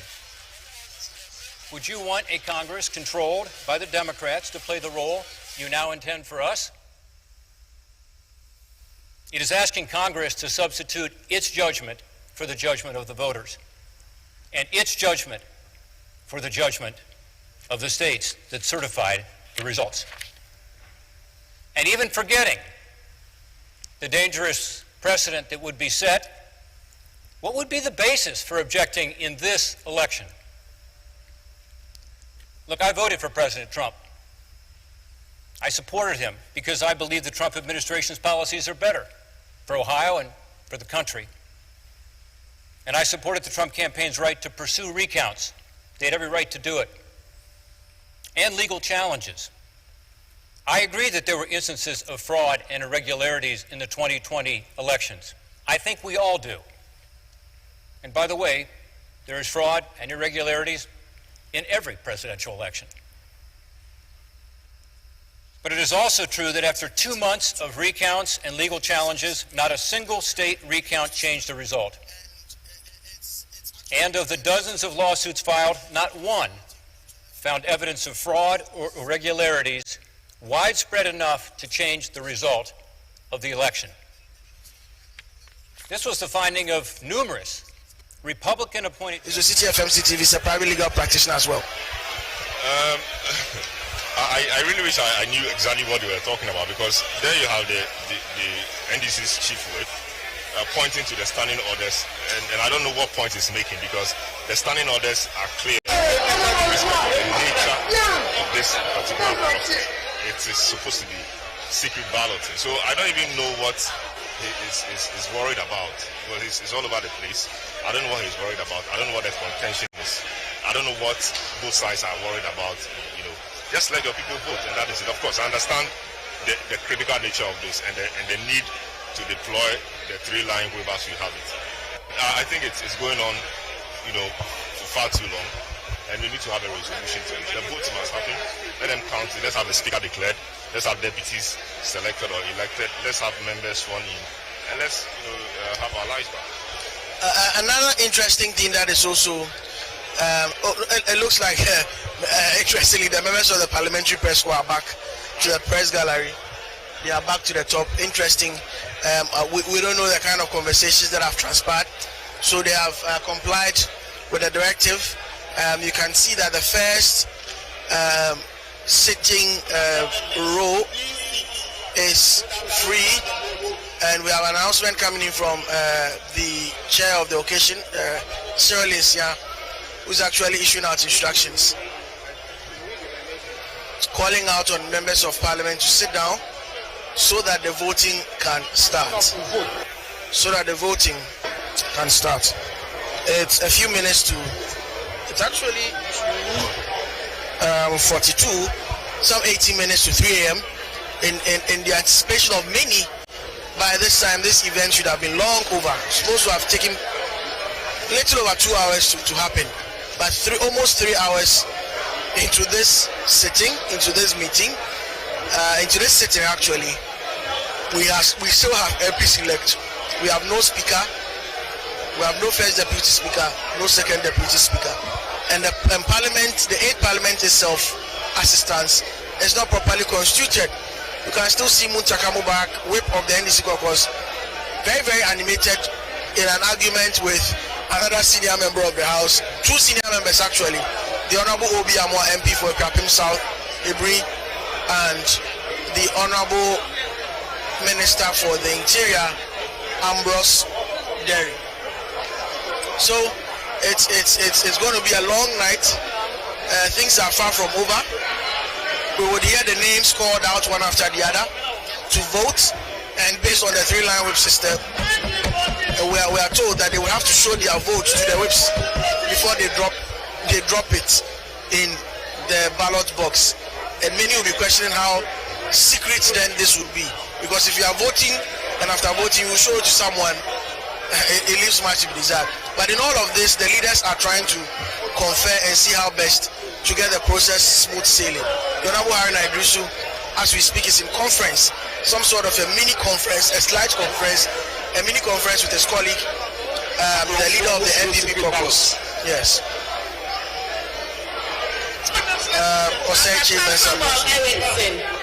So the first name has been mentioned. Abaka Samuel Erickson. So Erickson Abaka, MP for Shama, MP-elect for Shama, is the first person to vote. Erickson Abaka is the first person to vote. MP for Shama, he beat Ato Pamford. He beat Ato Pamford. So he beat two former MPs actually. He beat Ato Pamford in the primaries to contest on the ticket of the MPP and beat Gabriel Kojo Esilfi, a former member of parliament. He beat these two MPs to be in the House, and today is an MP-elect, and he's the first person casting his ballot. He's getting some clear instructions from his whip, Anodom Prayer, before he goes to the ballot. He goes to the booth to actually cast his ballot. Interesting times. We see the deputy leader of the MPP caucus, Alexander Fenyomakin, also. He's also.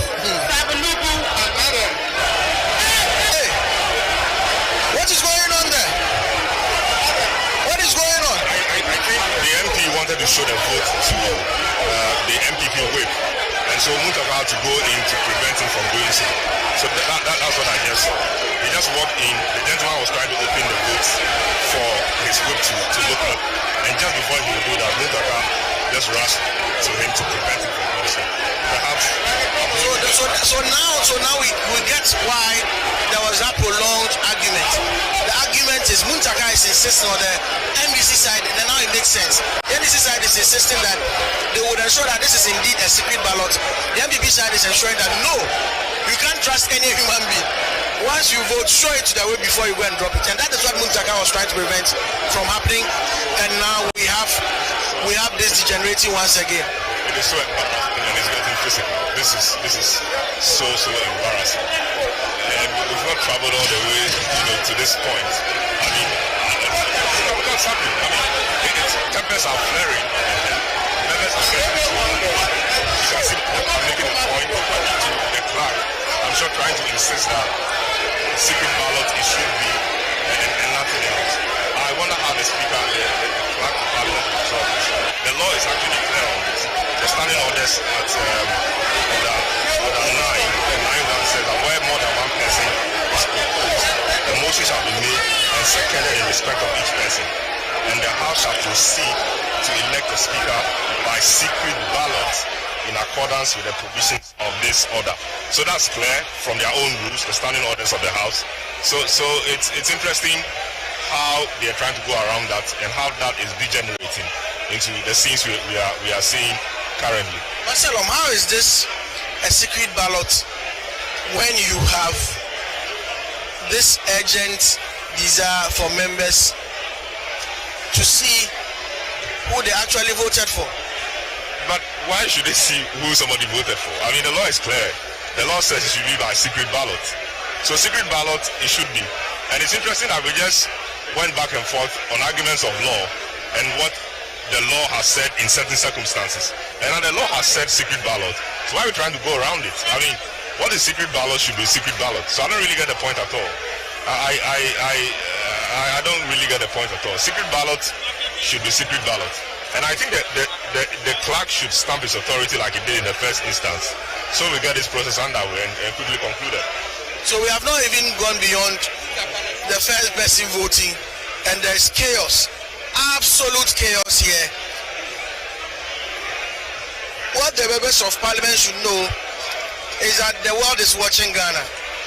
This is a democracy that has been celebrated time and time again as the beacon of hope and good governance.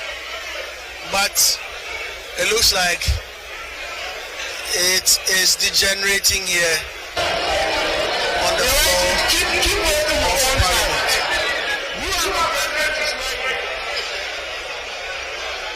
This is absolutely. And now cat calls are reigning supreme. Members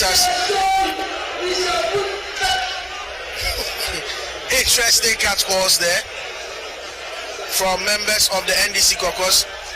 It looks like some sanity is prevailing now. Sanity is prevailing now. The minority caucus is asking. Some members of the NDC caucus are asking for the colleagues to walk out. Spearheaded by Governor Kwame Agboja. It looks like they want a walkout. What happens if they walk out? What happens if they walk out? What will happen if they walk out? Well, if they walk out, I think the business continues. Business will continue. I'm not sure business will come to a halt. I don't subscribe to the interpretation put on Article 93 or so that, that there should be about 140 MPs in the House and that kind of thing. I don't subscribe to that. I'm just trying to get to that provision to mean exactly what it is to you. So there shall be a Parliament of Ghana which shall consist of not less than 140 elected members. And many people have interpreted that to mean that at every point in time or at a time like this, when Parliament is about to be inaugurated, you should have a House which is more than 140 members. And so if one side of the two decides to walk out, then it means that we won't have 140 MPs in the House because the MPP obviously doesn't have 140 and the NDC also doesn't have 140, so it means that Parliament cannot be inaugurated. I don't subscribe to that school of interpretation. I think that provision is spent. That provision, in my view, was the minimum threshold in terms of number of seats we should have, in the Republic. And as we speak now, we have 275 seats and so 275 MPs. I think if a side walks out, the business of the House will continue. They will elect a speaker and it will be deemed as a speaker duly elected by the House. This is the Parliament of Ghana. The closest in terms of the gaps, the difference in numbers. And now, voting is supposed to take place for a speaker, 1 out of 275, and there's already a fight over whether secret ballot in the sense of the word or not, because the MPP caucus wants to insist on every member voting for Professor Michael Quinn to ensure that they have the speaker. What a task is going to be for the chairperson, Sir Linsia, to steer the affairs of this parliament, of this sitting, to ensure the election of a speaker. Absolute. We know tonight was going to be interesting.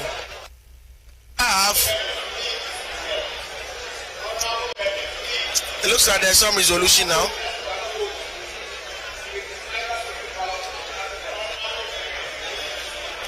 Yeah, it looks like the chairperson of the proceedings has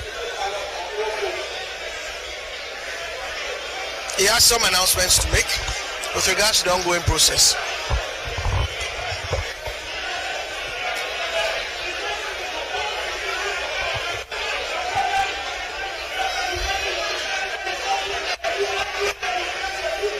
And I can understand why. Because once a speaker is elected, you will need 2/3 to overturn that. And absolutely nobody has those numbers in this parliament. So that's why they would want to insist that all righteousness has been satisfied with regards to who is voted into the House to be the speaker. You actually need 3/4 of the House. That's 3/4, not 2/3. 3/4 to be able to overturn that, and that appears like a huge task, and nobody will want to get it, given the numbers that we have. So the provision, Article 95(2)(d) says if he is removed from office by a resolution of Parliament adopted by the votes of not less than 3/4 of all the members of Parliament. So you actually need 3/4, the total number of members of Parliament, be able to remove a speaker, and that is a very difficult task. So once you don't get it right at this time, you stay with a person throughout, unless unfortunate happens and the person maybe the person dies or the person does something that disqualifies him from continuing to hold office as speaker. But all other things being equal, once you elect a speaker right now, you are stuck within the end of the term. And that tells you why the stakes are high, absolutely high. We don't know what the process, but I can tell you that for a fact that the ballot box has been moved. It's been moved from where it was previously, apparently to the top, near the voting booth, to prevent the showing of the ballots to the chief whip before casting of ballots is done. So the two men who were earlier on engaged in the trading of wares, and in fact the 10th physical Fenyo Marking and Muntaka Mubarak having a hearty conversation with Obi Amo as well. Ambrose Derry having a conversation with Haruna Idrisu as well over the way forward. It's a few minutes to 3 a.m. on the 7th of January 2021. In a few hours, a few meters away from here, the President of the Republic is expected to be sworn in for a second term. But that will be consequent upon the inauguration of Parliament, the 8th Parliament for that matter, and the 8th Parliament right now, as we speak, it's not properly constituted, properly so-called, because for more than 3 hours, there is no clear path towards the election of a speaker. There is no clear path towards the election of a speaker. And that, ladies and gentlemen, our viewers from home, our listeners on City 97.3, has become the huge bone of contention. Yeah. Whether secret ballot properly so-called, or a secret ballot with a tinge of the three-line whip system. These are uncharted waters for the Parliament of Ghana. Interesting night. Interesting night. It's been a long night. We started this at 8 p.m. from the City Newsroom, which handed over to the Point of View, the special edition of the Point of View, which ended at midnight for proceedings in the House to take place. It looks like there's some sort of understanding now, and Muntaka Mubarak, who is the minority, who is the whip of the NDC caucus, has moved into a position other than which he was previously, which caused the near fisticuffs.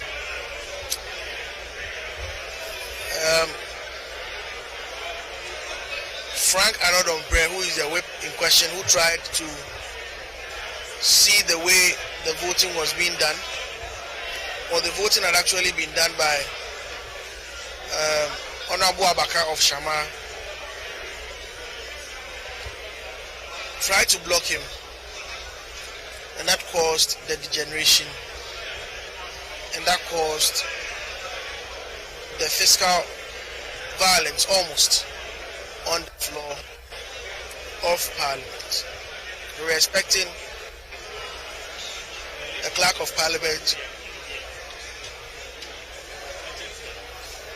to resume voting for the processes to unfold here in the Chamber of Parliament. So the ballot box has been brought back.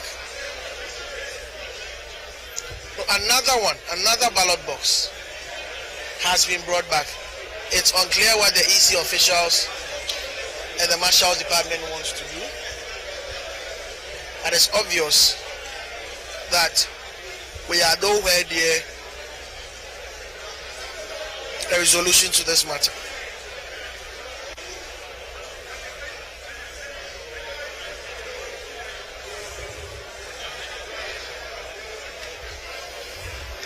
97.3 City FM. This is City TV's coverage of the inauguration of the 8th Parliament.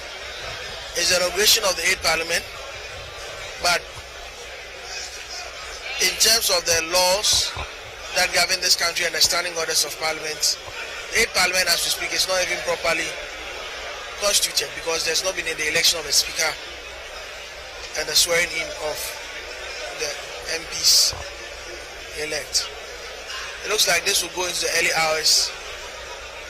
In fact, we are in the early hours, but it may travel way past the time that many were expecting this to end. There's a stalemate that has lasted for close to 20 minutes over the methodology for voting, and that has not been resolved as we speak. That has not been resolved as we speak. A ballot box is being covered by an official. That's the marshal, actually.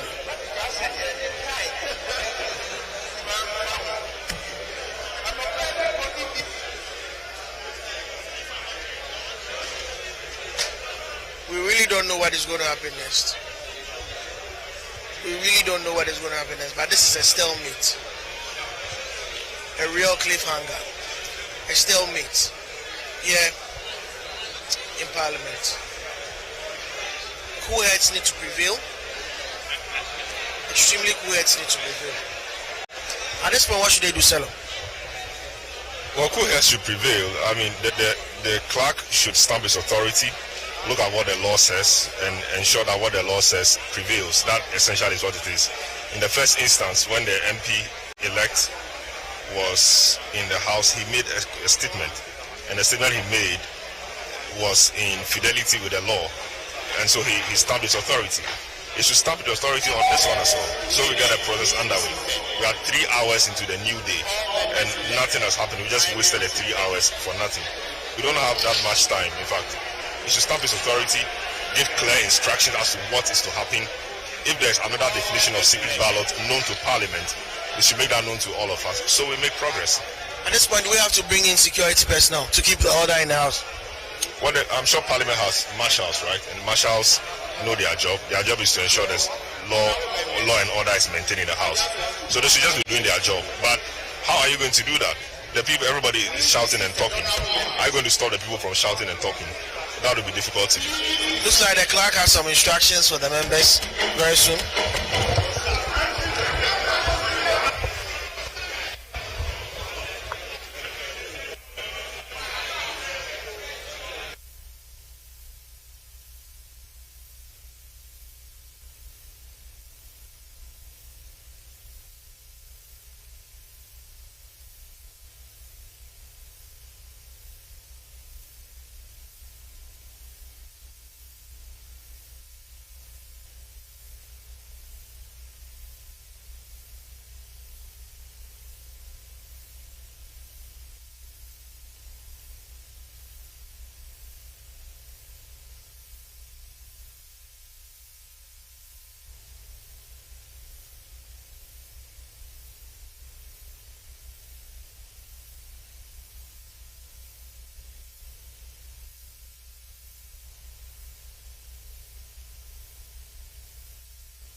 Parliamentary words at its best in the 8th Parliament, what a parliamentary promises to be.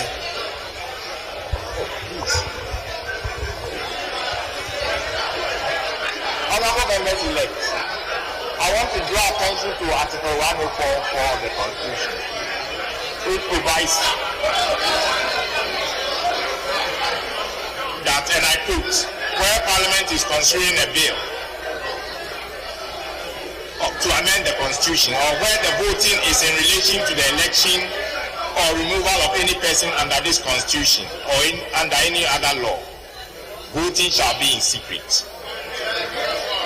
I'm therefore enjoined under Article 104 of the Constitution, as well as Orders 9.1 and 110 of the Standing Orders, to proceed to conduct the election by secret ballot. Honorable members, please be seated. Honorable members, I also want to draw attention to the fact that I have duly notified the honorable member-elect for Asenok of the court processes and injunction. And I am aware that Parliament is thereby not responsible for his conduct. I would want to draw attention to Article 105 of the Constitution. Says, a person who sits or votes in Parliament, knowing or having reasonable grounds for knowing that he is not entitled so to do, commits an offense and shall be liable on conviction to such penalty as shall be prescribed by or under an act of Parliament. I have duly had consultation with the Honourable Majority Leader and the Honourable Minority Leader on this.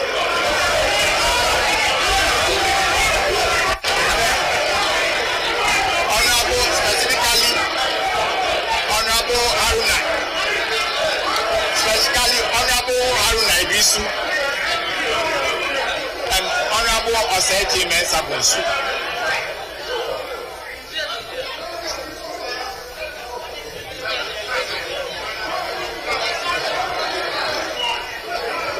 And so the honorable member for Asinov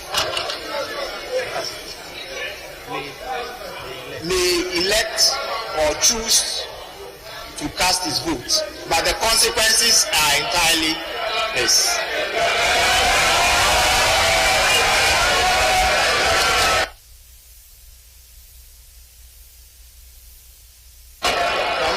We shall accordingly proceed by mentioning the names in alphabetical order, and then the voting shall continue.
Of the NDC caucus just lifted the ballot box in Parliament. He has just lifted it and moved away with it because he believes the process breaches that of fairness and secrecy. He believes that secrecy has been breached, and so he has lifted the ballot,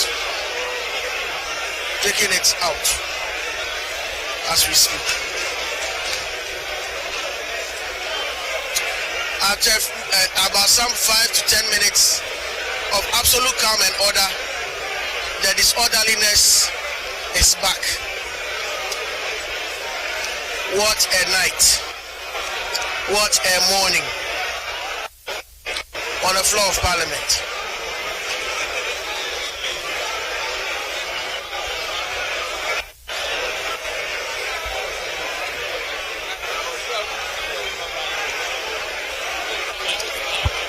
No one knows when there will be resolution to this. Certainly, there's a lot of disagreement.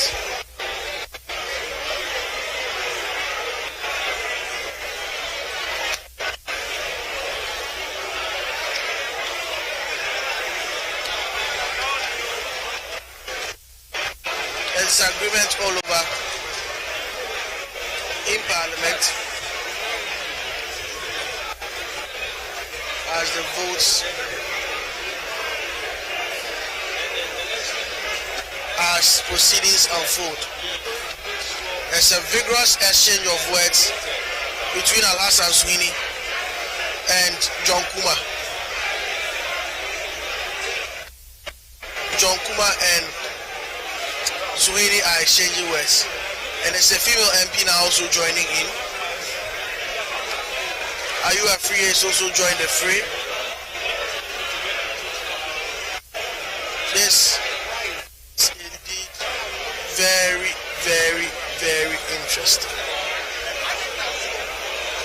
And sadly, some may even call it for the Parliament of Ghana to have degenerated into absolute chaos on a night when it's supposed to be a vote taken to determine who will be the new Speaker of the House.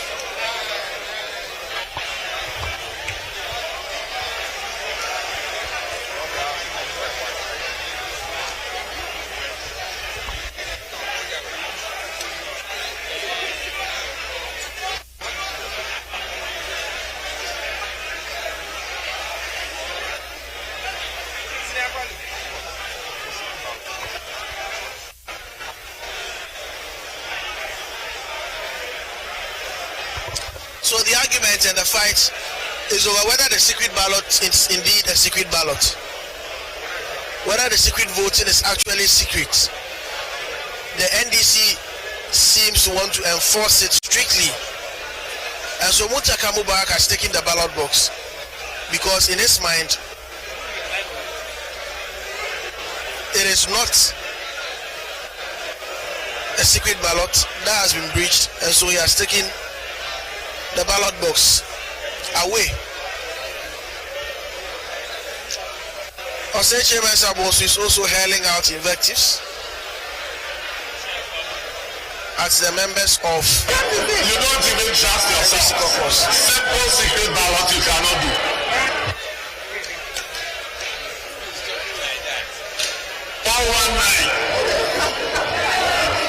That's the voice of Al-Hassan Sweeney on the floor of the House.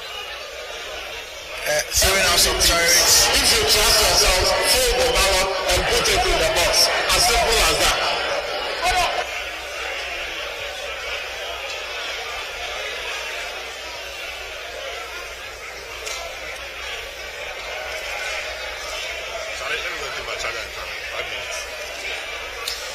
So events of the night are still unfolding. We don't know who would be the peacemaker and bring back some sanity onto the floor of Parliament so that members secret ballot, no vote. Eventually have the speaker. So it's a fight between vote and show and secret ballot.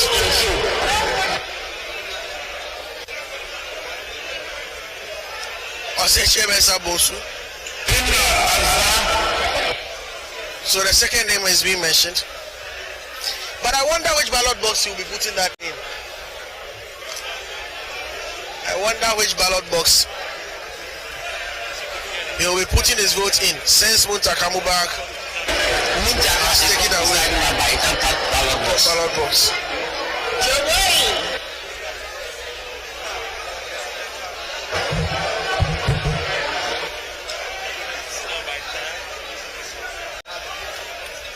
He's still making, Muntaka Mubarak is still making his point forcefully to the clerk.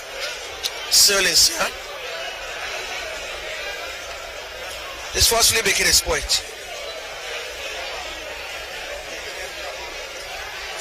Trying to get the whip to reason with him.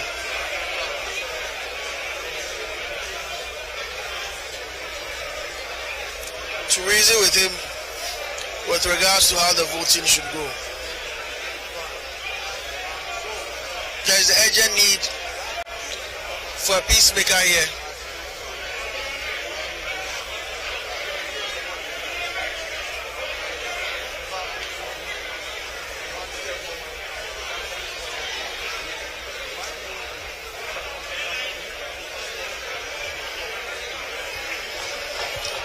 It's unclear what will happen next as we speak. This is the floor of Parliament where MPs by now are supposed to be voting for members of the House.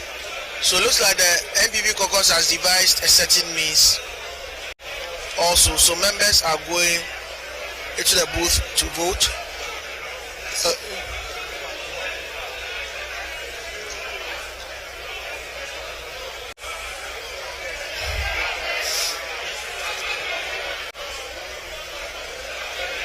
Stephen Amwa, MP for Shaishi, is also in the frame. He's taking away MP for Josu John Kuma. 2 MPs from the Ashanti region.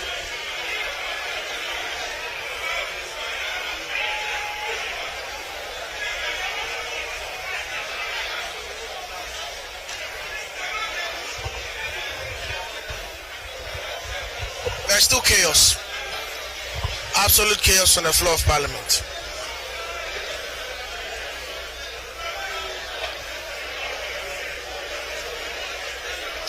It seems like there is no end in sight, ladies and gentlemen. And there is this orderliness on the floor of Parliament. Muntaka Mubarak is still exchanging words.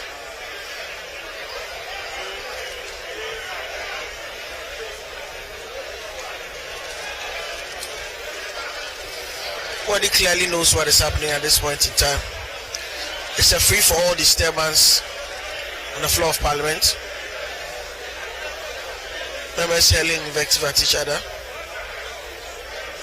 talking to each other in harsh tones, with a sense of no clear direction as to when the voting will recommence, and we will know who the new speaker is.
interesting by the minute. It's getting really interesting by the minute. What is happening now? It looks like some new members or the police has entered.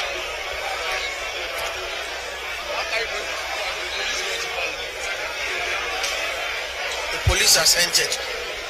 The Marshal's Department have actually been instructed. So at the point I was asking my colleague Selom if it would be necessary to bring in the police to keep order in the house. But the NDC members of the NDC caucus have actually booed him. They are booing him. They are booing Superintendent Fribatete and asking him to go away because they don't need any police officers in the chamber. He's going away with his men, but still tempers are nowhere near calm. Heads are nowhere near cool.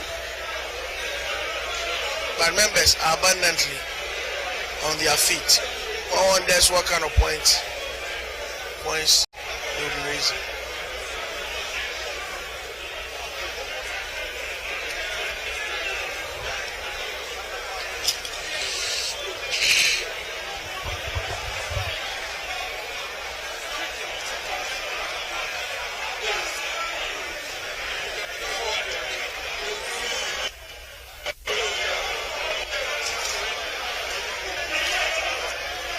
So even the position of a ballot box has become a matter of serious contention.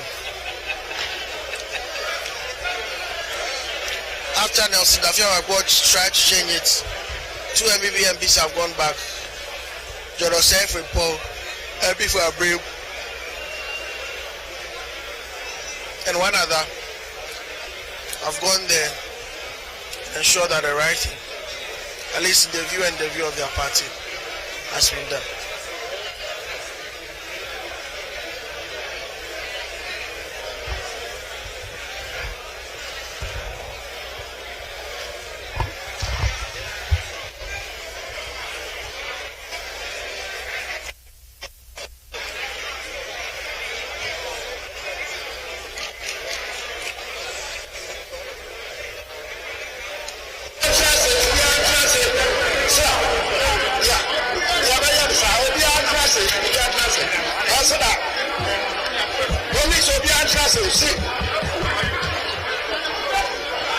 That's the voice of KTR beckoning to members to have their seats.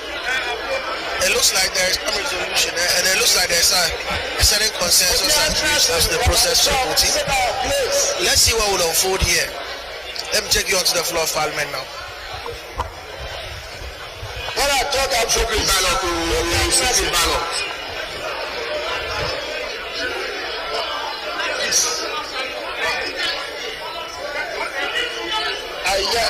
What class? Yeah, basically, yeah, but I'm not answering. You went to your top. It's enough. You can't get everything 100%. You can't.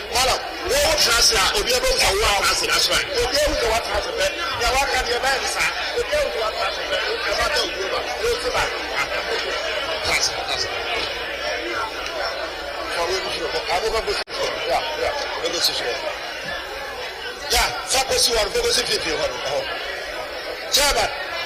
Chairman, Mr. Chairman. Oh, maybe.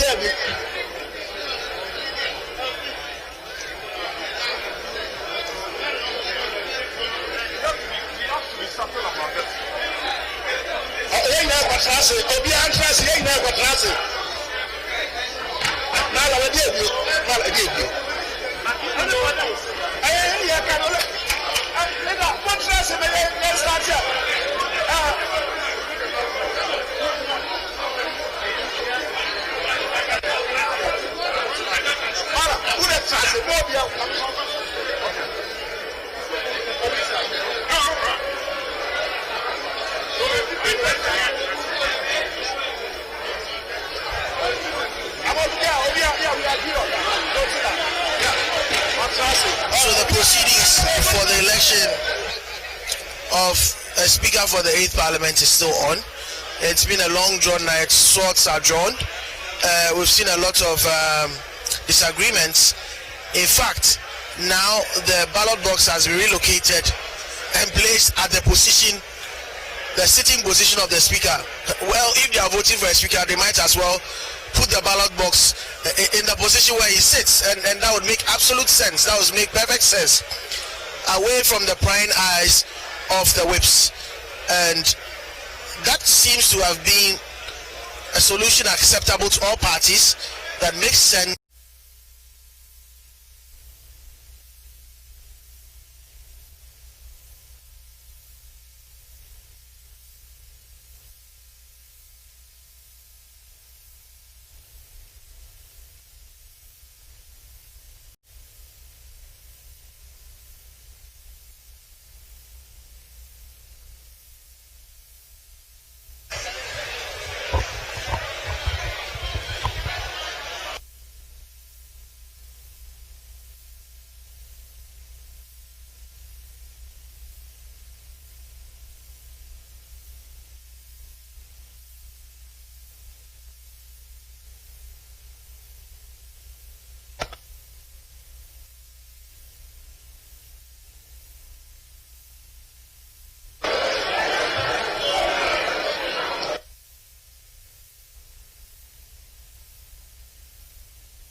We shall proceed with the mention of the names in alphabetical order.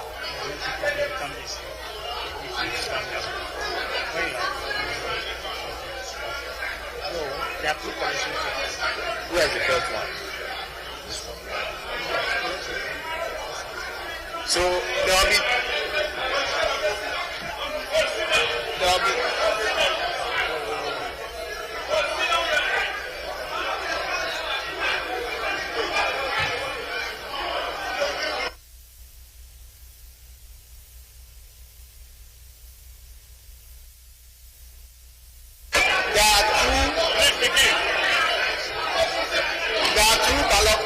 points, one here, one on the other side.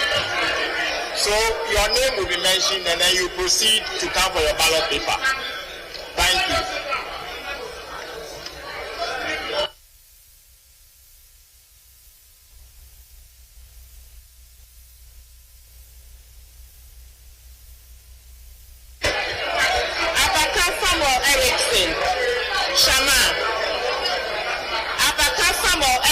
Shaman. Abdullah Jacob Idris Savilubu.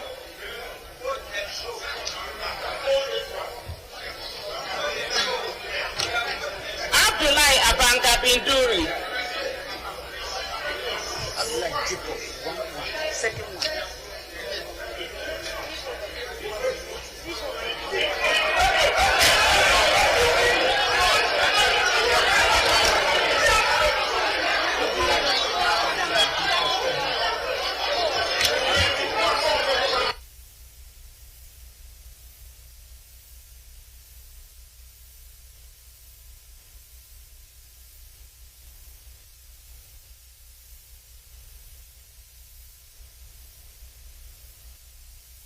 Showing it to them.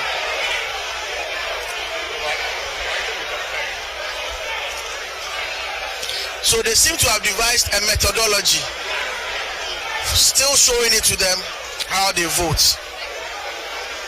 This is indeed interesting. But who is trying to go there?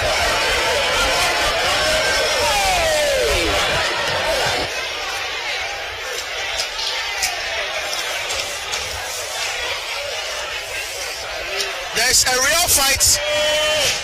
There's a real fight. This is unsightly. This is unsightly. This is unsightly. Okujetu Ablakwa and John Jinapo. This is absolutely this is embarrassing.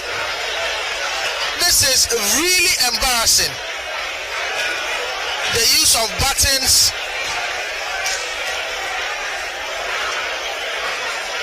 MPs, fully grown members of parliament, kicking ballot boxes, pushing down voting booths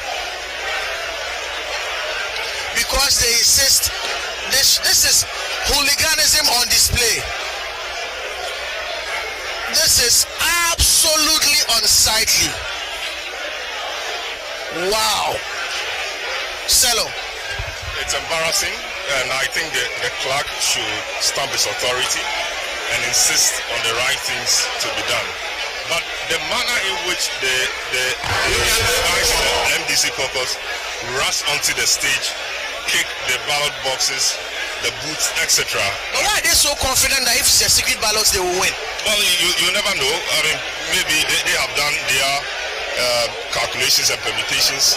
They feel that maybe when it's left to a secret ballot, some people may vote for Abambabin, forgetting that people on the other side too could vote for Professor Okwe. But they seem very confident, and it is embarrassing to say the least what we are seeing. I think the clerk must stamp his authority and insist that the right things be done. That's what I think should happen. It appears that anything can happen. Nobody can be called to book. And so we keep seeing, worsening episodes of the distraction. There should be a way of calling the people to order, but there's nothing happening. And the clerk appears lost. He totally appears, absolute control of the house. And his demeanor itself is one that doesn't, inspire confidence. It's like he's a bit clueless about the whole process. No wonder he's new at the job. But what is happening right now is an embarrassment and it's an affront to all you stood for in the close to 30 years of our practice of democracy, Duke. Kicking of ballot boxes, my oh my. Kicking of voting booths. The use of electric buttons, shockers in parliament. This is absolute chaos unfolding right before my eyes in parliament. Wow.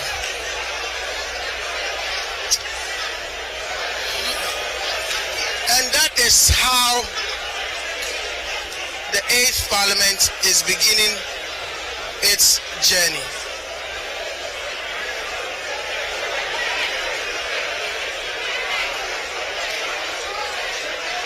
And the Honorable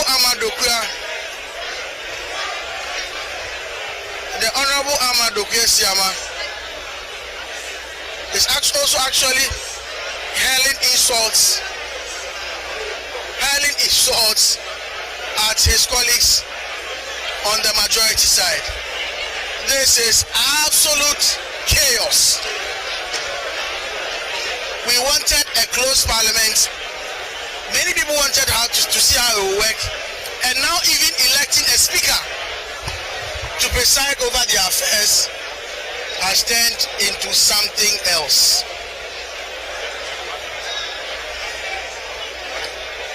Very, very unsightly. And there is the insistence.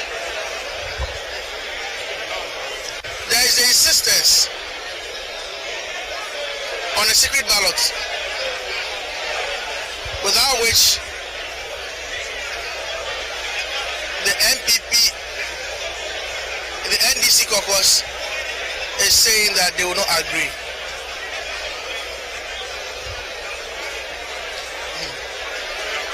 What a parliament this is going to be. The head of the table office Jethro is still holding on to his cards.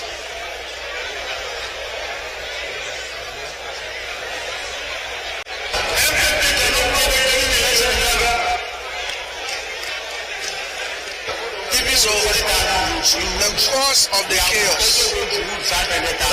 the chaos is secret ballot. The MPP still insisting that even though the ballot is cast in secret, there should be a way of how it is displayed. We want a mixture of the secret ballot and a 3-line whip system, but the NDC is insisting that there is no way, absolutely, would they want a display of the votes to the whip.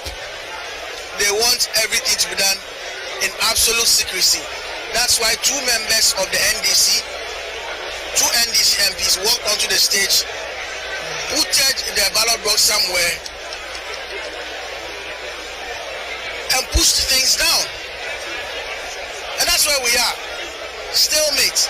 And as we speak, there's also a constitutional vacuum, because there's no Speaker of Parliament. Actually, there is no president, there's no vice president, there's no speaker. There exists a serious constitutional vacuum now as we speak. And members of parliament are here almost fighting. We don't know how this is going to be resolved, but some way, somehow, there must be a resolution to this. We are some 25 minutes away from 4 a.m. 25 minutes away from 4 a.m. 4 a.m. here in Parliament, and there is absolute chaos. To even say chaos is an understatement. Pandemonium, mayhem. It's actually unfolding right before our eyes. After 2 members from the majority, not majority, from the NPP caucus cast their ballot, the NDC members who felt it was not secret enough went onto the stage. The likes of John Jinapo, Okujeto Ablakwa, Roxanne Dafiamako moved onto the stage amidst prevention by the marshals. They overpowered the marshals. Even the use of shockers and tasers could not prevent them from booting down the boxes and booting down the voting booth and booting down themselves. This is not funny, but we've got to make it light sometimes. But this is an embarrassing spectacle. A spectacle like no other. A spectacle like it has never been witnessed. And this is unfolding right before members of the public, the global community, the Committee of Nations, members of the diplomatic corps, and children, students of political science, law, and governance, who are all watching this. Soldiers into this chamber. You can't bring soldiers into this chamber. They have no business here. They have no business here. Soldiers are coming. Soldiers are coming. Chambers are flaring. Now we hear it's a declaration of war on Parliament. Military men will be brought in. Hey, and now there's a fight. That is Stephen Amwa, MP for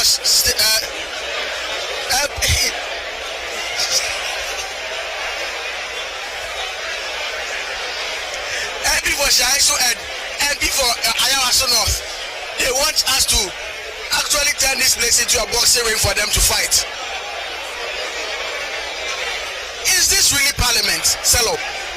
It's an eyesore, and it only tells you that there is a lot at stake, and it also shows that not a lot of talk or communication between the 2 parties has gone on, and this is unparliamentary what we are seeing. And I'm wondering why some of the very new guys rather are taking this more personally. relax now than some of the old guys. They need to be sworn in. They need to be members of parliament properly. So they should just take their time. The fact that they've been voted and they are by fair or by foul. That will happen. So they should just relax and it will happen. This is embarrassing. I think the clerk should stamp his authority and ensure that the right thing is done. I'm happy about what Katie Hammond and senior members of the House are trying to do, trying to rally everybody. Bringing their seniority to bear on it. They should actually speak to the young guys, the newbies, so they relax. You know, you don't come here with the mindset to fight. You fight in terms of argument, but not physically. I think that the clerk should stamp his authority again. He is leaving the thing to chance and he's totally lost control. And until he's able to do that, we'll continue having this. It appears the NDC guys came with a plan, and so they are bent on insisting that plan works. We saw it in the first instance having to do with the Asin North MP elect. It appears they are comfortable with what the ruling of the clerk is in respect of that. Now the next one is to ensure that the vote really is secret, because I'm sure they believe that if indeed it is secret, they have a few guys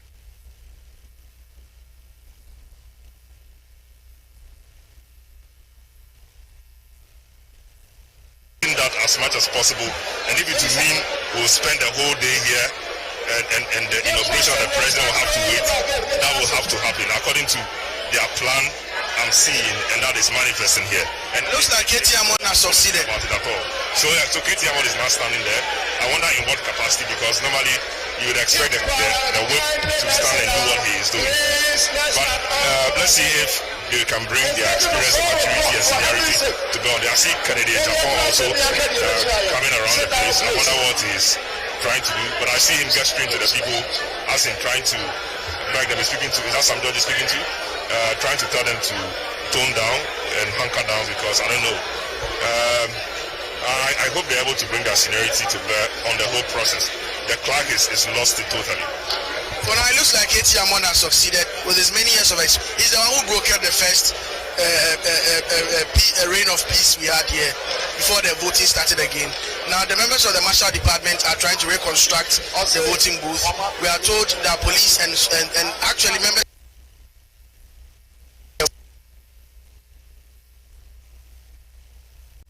to come to the chamber. That's what we are told. That's what we are told. And you heard the cat calls there that they will not. But let's see how that goes. But for now, it looks like Katie Hammond has succeeded in ensuring that.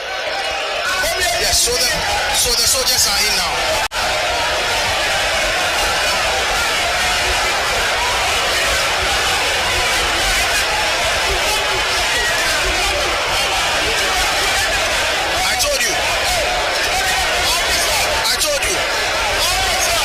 The soldiers are in now.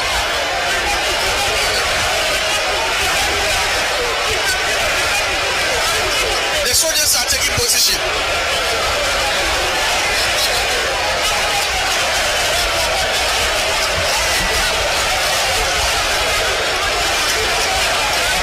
The clerk. What a day. What a day. What a day. What a day in the history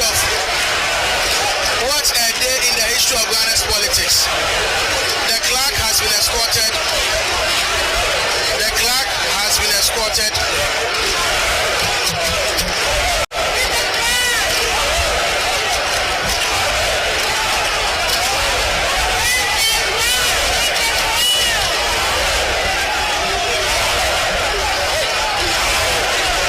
The clerk has been escorted out by police men and the NDC minority, the NDC caucus.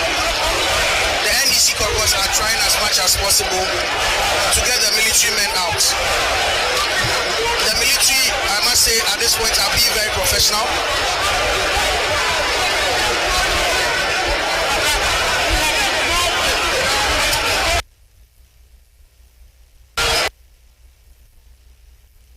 It's also being taken out. What? I never thought a day like this would ever happen in Ghana's parliament. But here we are. The maize has to be protected, and it's been taken because that is the symbol and authority of parliament. The chamber of parliament, the floor of parliament, has been invaded Yes. Salam, I told you a moment ago and you doubted it. That habit of folding right before your eyes. So the soldiers are to ensure there is law and order. I think the situation really is about the secret ballot. The soldiers should ensure that the concerns of both sides are taken into consideration. Ensure that the votes are secret, as the law says, and that's it. But this is embarrassing, and this should not be happening. Soldiers, dozens or about 2 dozens or more of them in Parliament to ensure that the honorable members of Parliament conduct themselves properly. This should not be happening in Ghana's fourth Republican democracy. And should I say the 8th Parliament yet to be inaugurated. This certainly is not. There is no way of justifying this. The members should decide to be orderly so that process can continue without the military. And the military guys are out. And that means that anything could happen. That is fully armed. Some of them in mass, the mass beyond the medical mask to protect ourselves. Now they are issuing out instructions. This should not be happening. This is not on. But to call military into the chamber of Parliament to ensure law and order tells us how we have degenerated in terms of our politics as a people. Members of Parliament cannot conduct themselves orderly. Military people have to be called in to maintain law and order. That is so true. This is both disgraceful and an assault on the democracy. You have military men invade Parliament.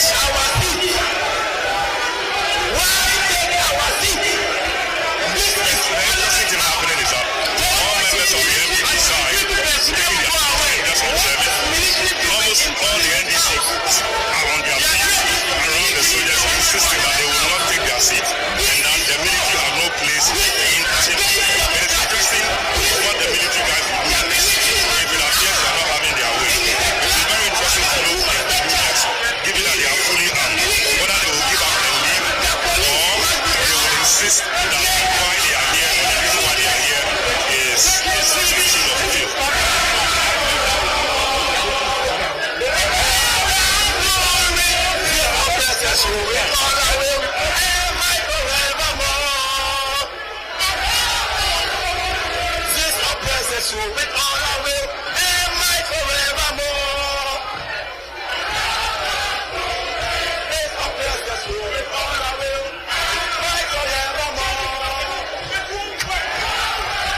I'm sure he will come back. There you see Katie Hammond speaking to his Honorable Nitibu, who is the defense minister. I wonder what he's telling him. I don't know what he's actually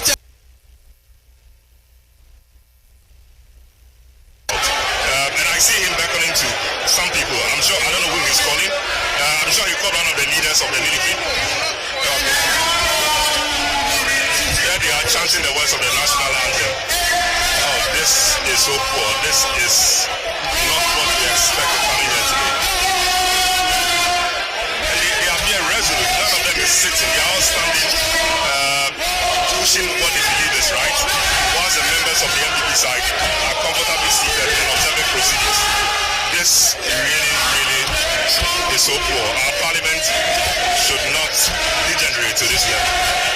This is not on at all.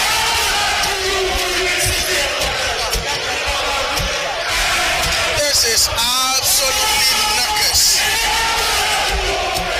Military men in Parliament. The NDC caucus insisting.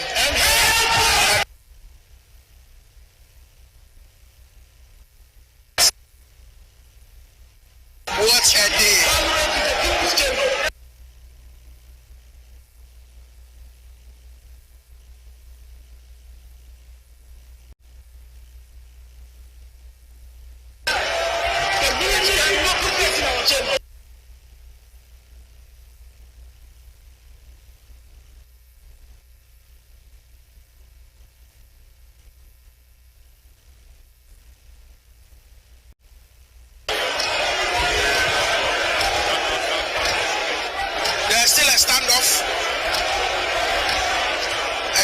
of in Parliament.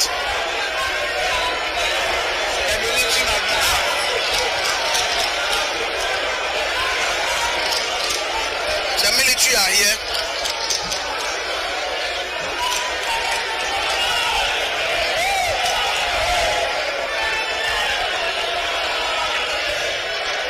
The Minister for National Security is just walking in with Katie Hammond all night. Katie Hammond has worked as the emissary, the peace ambassador here tonight. They are insisting that the military and the police should leave the presence of Parliament before anything else happens. An interesting night, just about 10 minutes away from 4 a.m. 10 minutes away from 4 a.m. 4 a.m. in the morning. Voting has not taken place. Not even a single person has voted. Not a single person has voted. Not a single person has voted.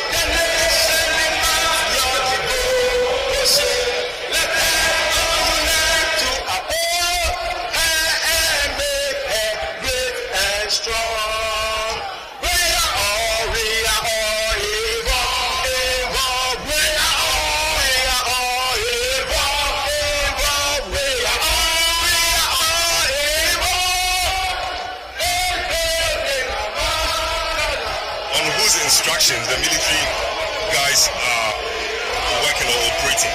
They cannot be working on the instructions of NITU right now because as we speak, NITU has no control over the military. He seems to be a defense minister by operation of law. As a point of law you are making. Yes, but practically, because he's seen that issuing out commands. He is an interested party. It is not appropriate. It is not appropriate. Has come to stay. Revolution has a long way to go, but has come to stay.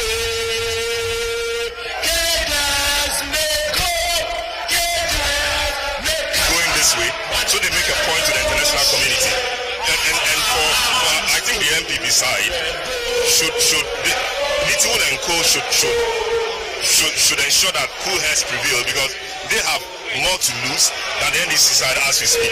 They hold the executive and the international communities watching, observing. They are foreign dignitaries. They are guest foreign heads of states in the country right now awaiting tomorrow's or today's inauguration. They are watching all these. Government does everything it can to ensure that this situation is resolved as soon as possible. Calling in military people into parliament is not the way to go at all.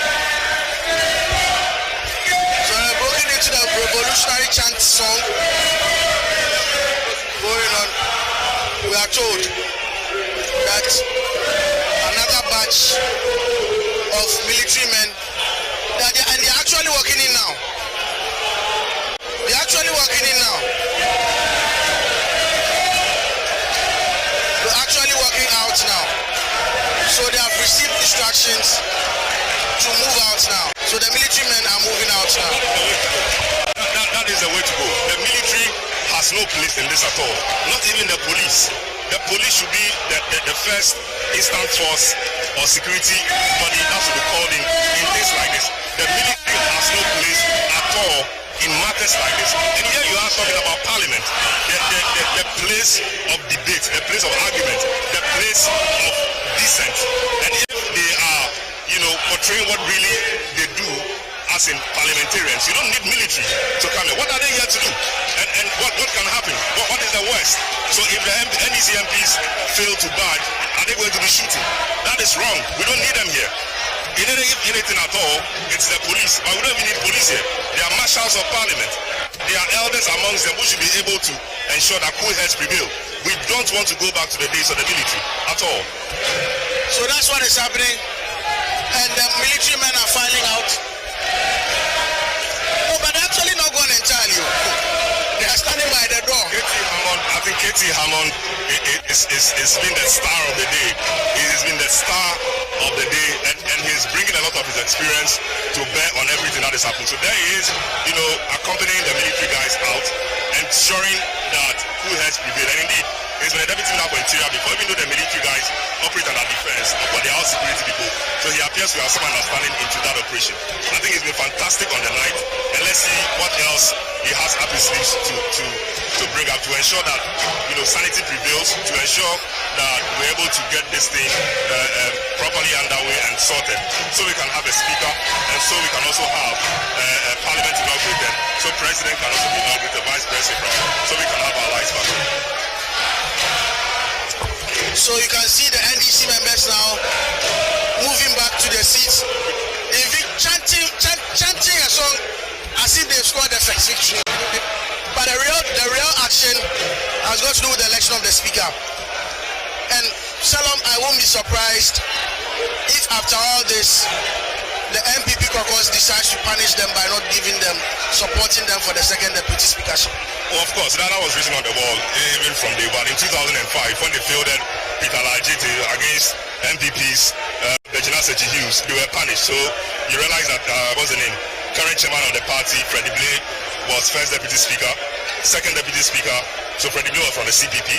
Second deputy speaker went to Malik from the Yendi area. So I'm sure they knew that by fielding Bagbin, it meant that they were doing away with all that. But I'm not sure that they really care about that as we speak. I'm sure by now all they want to do is to drive home the point that they put up a good fight, and whatever the case is. But if so, what can happen? I hear the independent candidate is not interested in the speakership, and the constitution of the law says that you're going to have the two deputies coming from the same party. Here we are, you have just NDC, MPP, and an independent member. MPP will if MPP wins the speakership, it appears they may take the first deputy speaker as well. The second deputy speaker, we hear, and I hope that's true, that the independent MP says he doesn't want the speaker. So where does it go to? It obviously may have to come back to the NDC, but we'll wait to see how it goes. So gradually calm is returning back to the house. Gradually calm is returning to the house. Calm is returning to the house. KT Hammond has really proven to be a master at this game today. Broke essentially the emissary, the peace envoy today, pulling all the strings to ensure that indeed what a block quest conduct today has been shocking. Booting down the ballot box. Well, it only tells you that, there's so much at stake for the two sides. The NDC guys are wounded, they are unhappy, they are bitter about the election, whether right or wrong. They appear to be wounded, they are not happy about what's happening. So, they are ready to give anything for this. That's how come you see people who ordinarily are described as very diplomatic doing all these things. So it only tells you that the 4 years ahead of us will be very rancorous, and the consensus we're praying that will happen from the look of things tonight doesn't appear to be what we'll be seeing. And this is just the first day. It looks like calm finally prevailed. The military men are out. The members of the NDC caucus have taken their seats.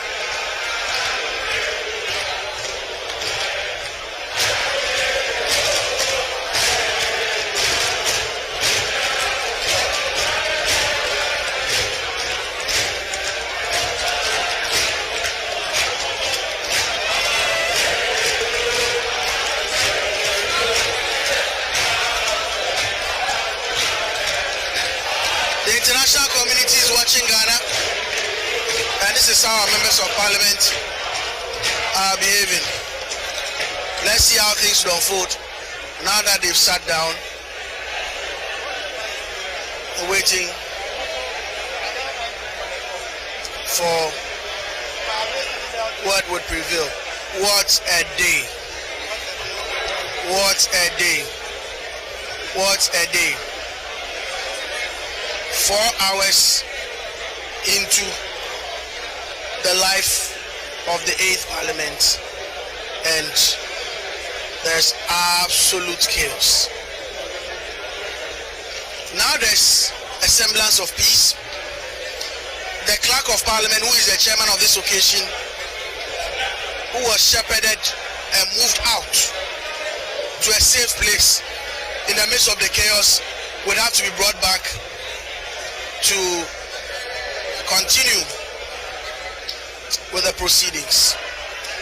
In all of this, we single out Katie Hammond, MP for Adasiasqua, for a lot of praise, because he seems to be the cool head on the bridge, doing all the emissary work.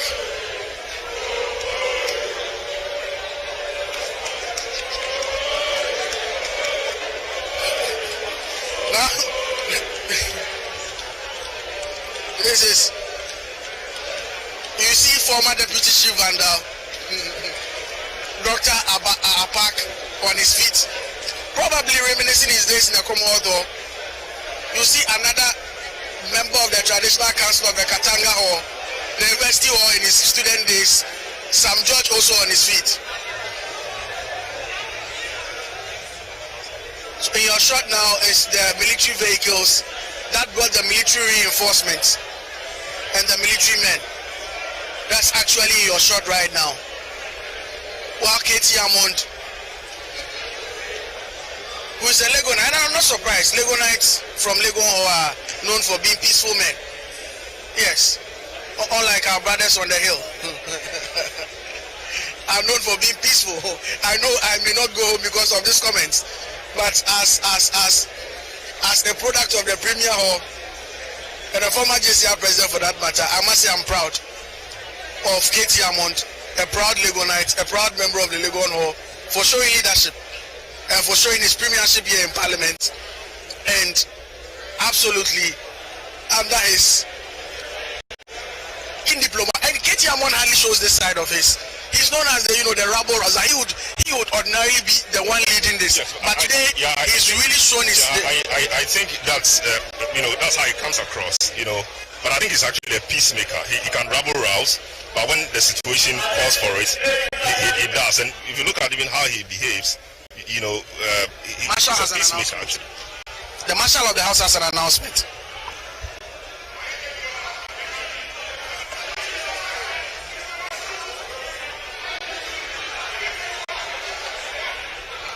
I am appealing to you, ladies and gentlemen, as the Marshal of Parliament. It is my duty to protect you. It is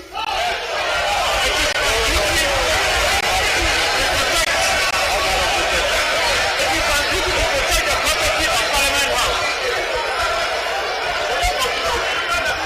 Please listen me out. Please listen me out.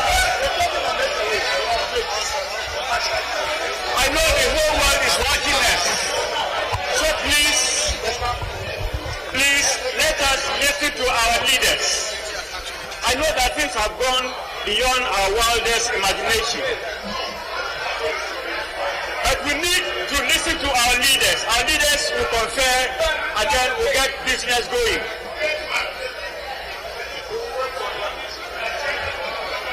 Please bear with us.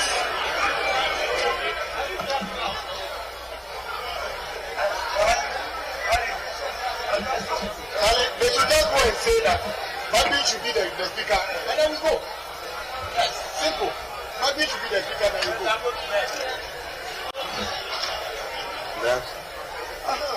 This is what the party fought from revolution. Then you change the thing.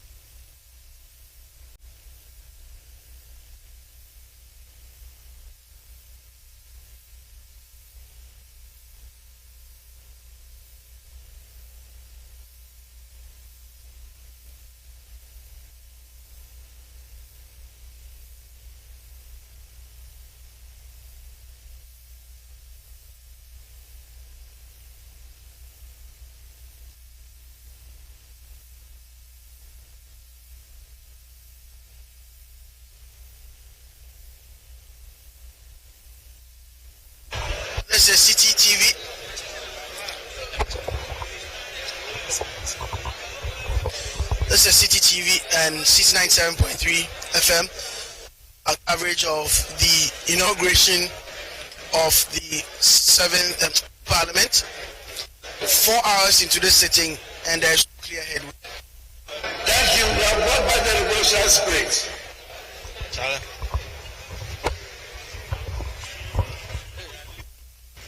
Seeking ballot or no votes.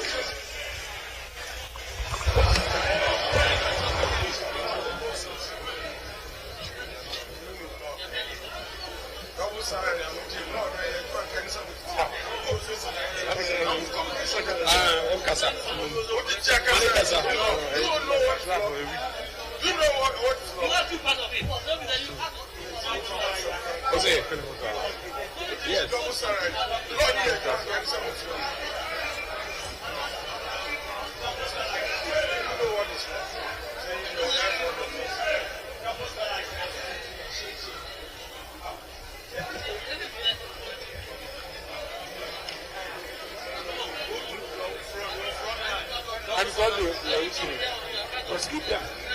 They were all here talking about law. All of them. What is law? They're not prosecuting. If you were in the world, no. If I have of the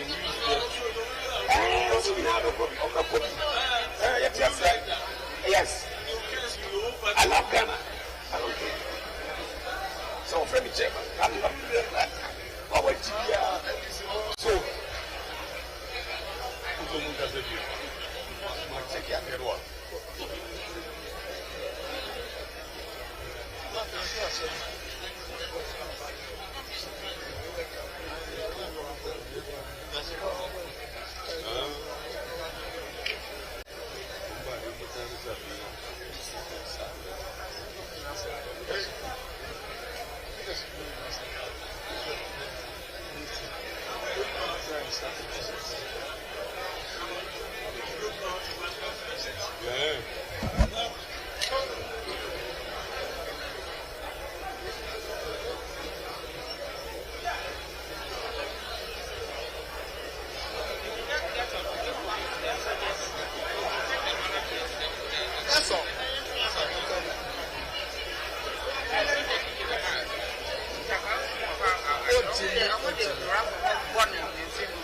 And I don't know if they're protecting the balance.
Votes. Only 2 votes cast. We wonder even if those 2 votes cast would actually stand when the clerk comes back.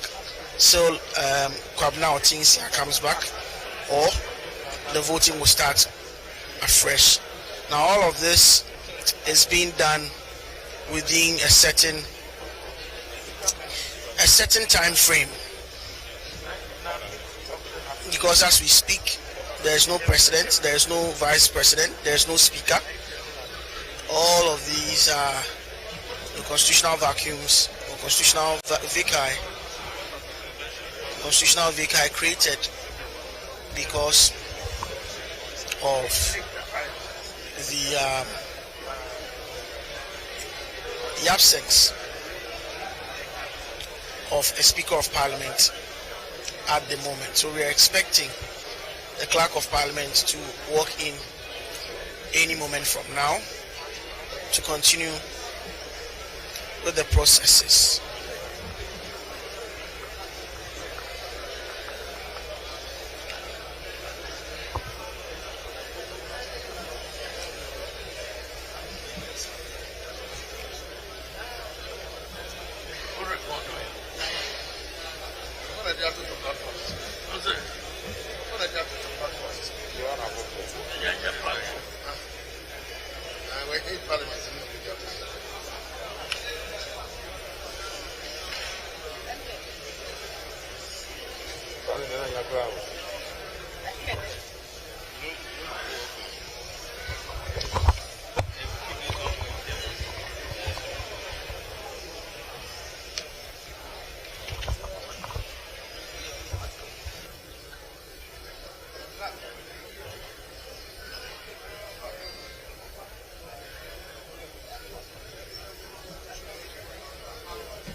And another officer of the Marshal's Department actually standing by the ballot box,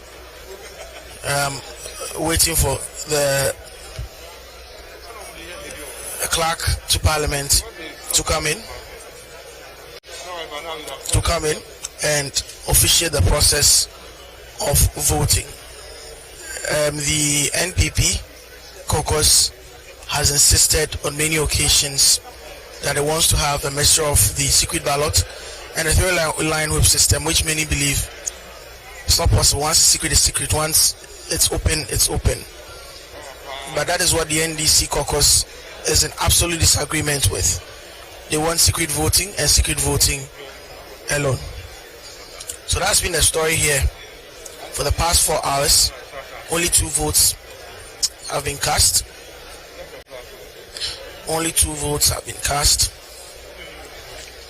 Only 2 votes have been cast, and we await what would happen as the day wears on. 11 minutes past 4 a.m. here in the Chamber of Parliament. There's absolute calm now. If you had not watched proceedings, even about 30 minutes ago, you would think that this has been the story all through tonight. But it's been far from that. It's been far from that. Just about 20 minutes ago, there were military men, fully armed, fully clad in the military wear, camouflage, enter the house to provide some form of order and security, which the minority seriously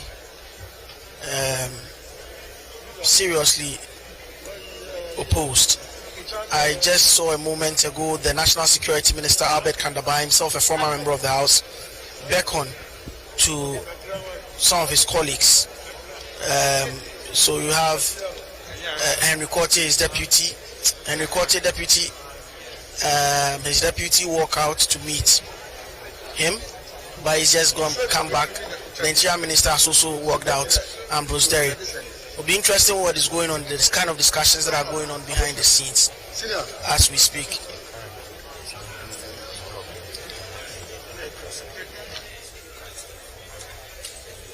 So these are all immediate past ministers, let me put it that way, because their tenure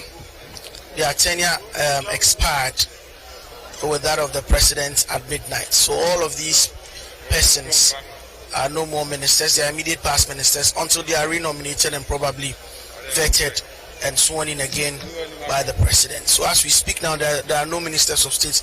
There's no precedent for us to even have ministers of state. So that's what is actually going on. It tells you the magnitude of the issue at hand that needs to be resolved.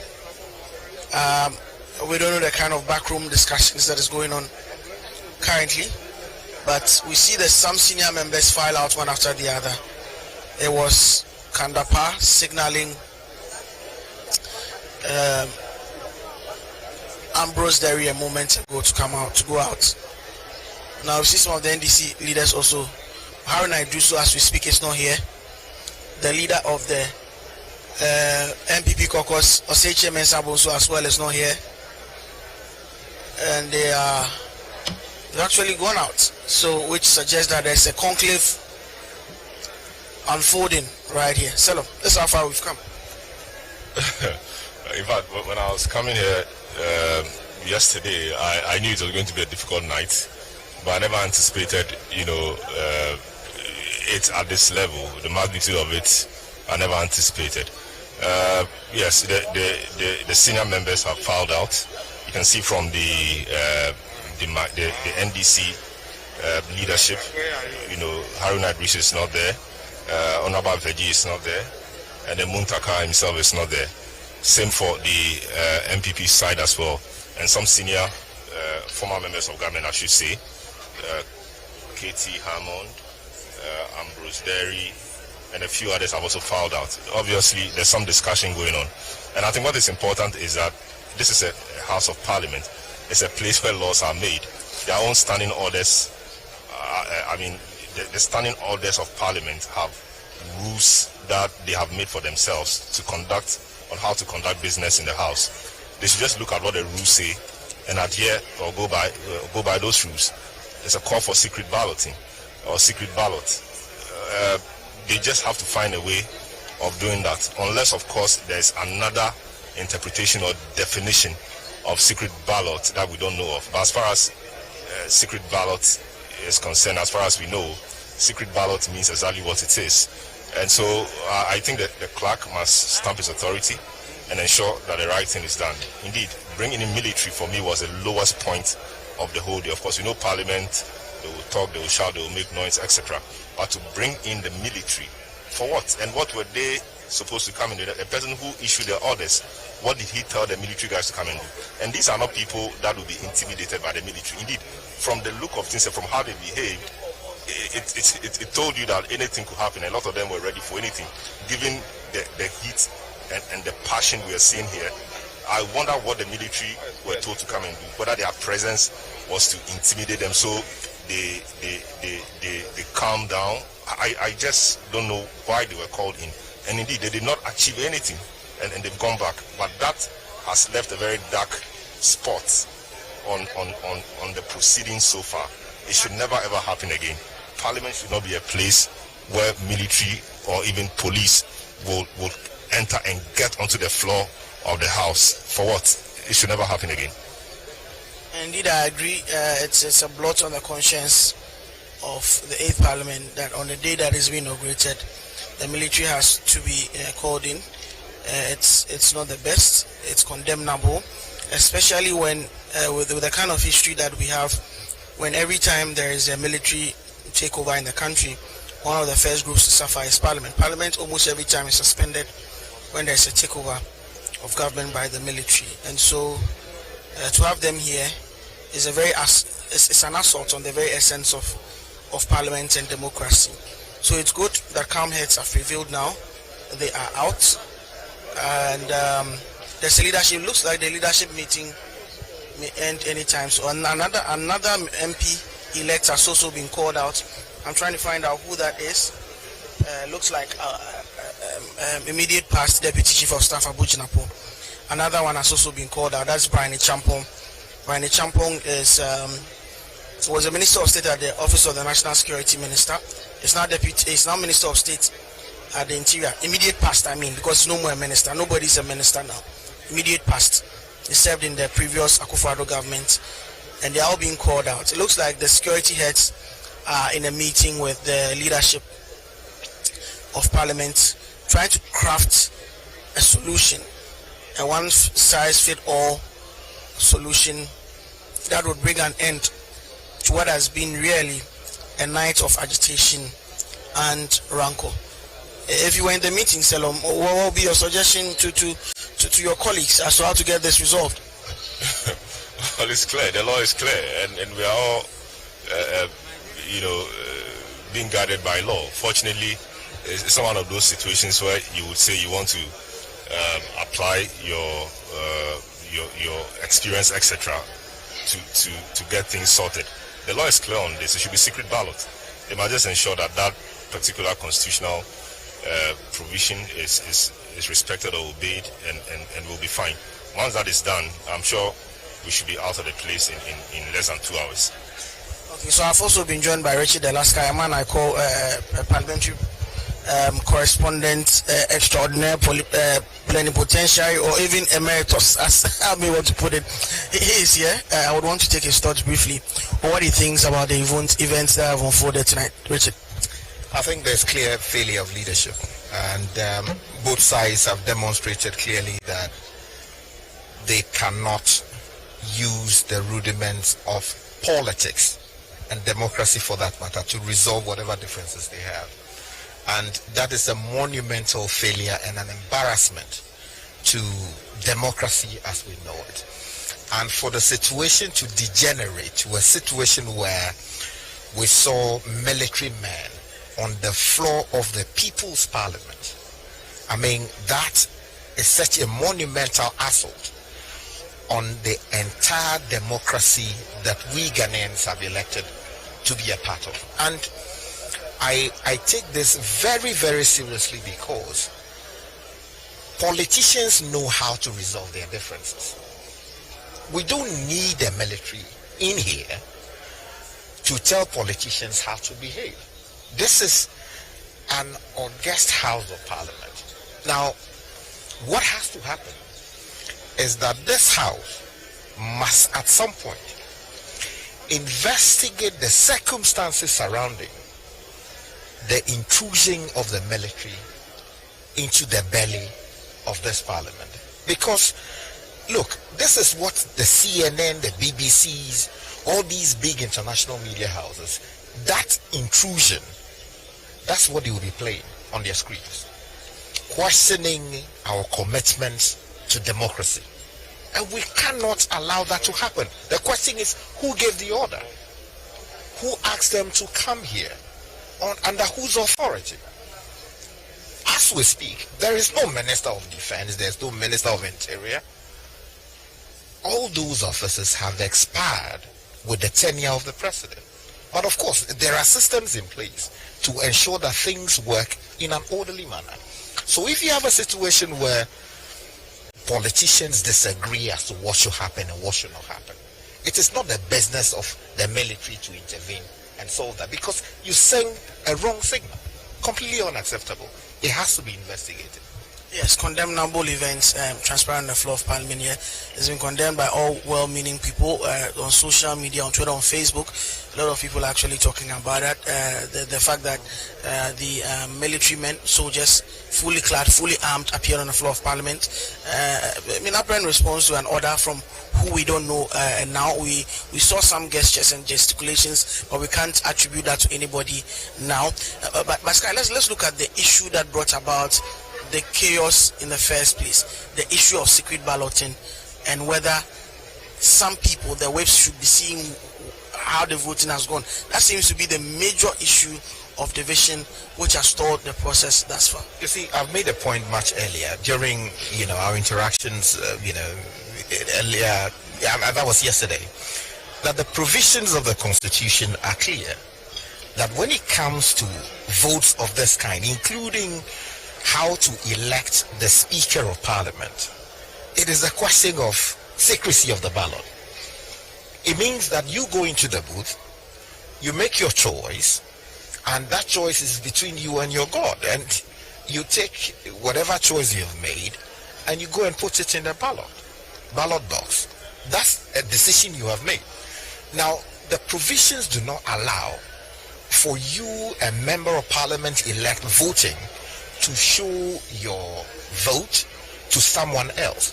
That is completely unacceptable. So I made that point much earlier, that it is not something we should encourage, because people sit down and say that Parliament is the master of its own rule. We are not in the Westminster system. where Parliament is sovereign. In this system, the Constitution of the Republic is above everything else. All are enjoined to submit themselves to the authority of the Constitution. So Parliament, the judiciary themselves, the President himself is subject to the provisions of the Constitution. So where the Constitution has laid out clearly what should be the procedure in doing A, B, C, and D, you cannot depart from that. So the idea that votes should be taken and it should be shown to someone for a decision to be seen to have been properly made, that is completely unacceptable. And I do not believe that a house that has the noble duty of passing laws that will govern the people of this country would be seen to be encouraging a system that clearly undermines the provisions of our Constitution. It's not acceptable. We hear the minority leader actually announcing some sort of a truce that has been actually reached here. So he's not using the microphone, so it's difficult to hear what he's saying. So essentially what he's telling them is, I'm sure some discussion has gone on, because we saw Afenyo Markin, Haruna Idrisu, Muntaka, and a few others of members of leadership walk into the house, and then Haruna immediately started addressing his people. So I'm sure he's been giving some assurance that the secret ballot procedure will be adhered to, and he's just telling his people that they should be calm and that secret ballot will be the way to go. And I'm sure some of them wanted to find out if that doesn't happen, what should happen, but that didn't come out quite well. So it appears some calm is being restored. We see Kennedy Japan now speaking to Haruna Idrisu. I'm sure some cool heads are prevailing. Afenyo Markin has just joined them. Muntaka Mubarak is also joined them, and Ambrose Derry is also joining. So it appears that both sides are coming to some agreement that it should be secret ballot as specified and as detailed in the Constitution under Article 140 or so, and the Parliament's own standing orders, Order 9, I think. So the rules are clear. The Constitution is clear on it. Parliament's own rules, make it clear that in matters like this, it should be secret balloting. There's no need, there's no point anywhere in showing your vote or your ballot to somebody to show who you voted for. If you do that, it is illegal, it is improper, it's an affront to the Constitution, and indeed, Parliament should not be seen as the house that makes laws and a house that breaks its own laws. That is wrong, and I'm sure the leaders have thought about it, and I'm sure that given the fact that they are talking, which is what we expect, and you see Kennedy Japan laughing, sharing the joke with some of the members on the NDC side, that is what we expect.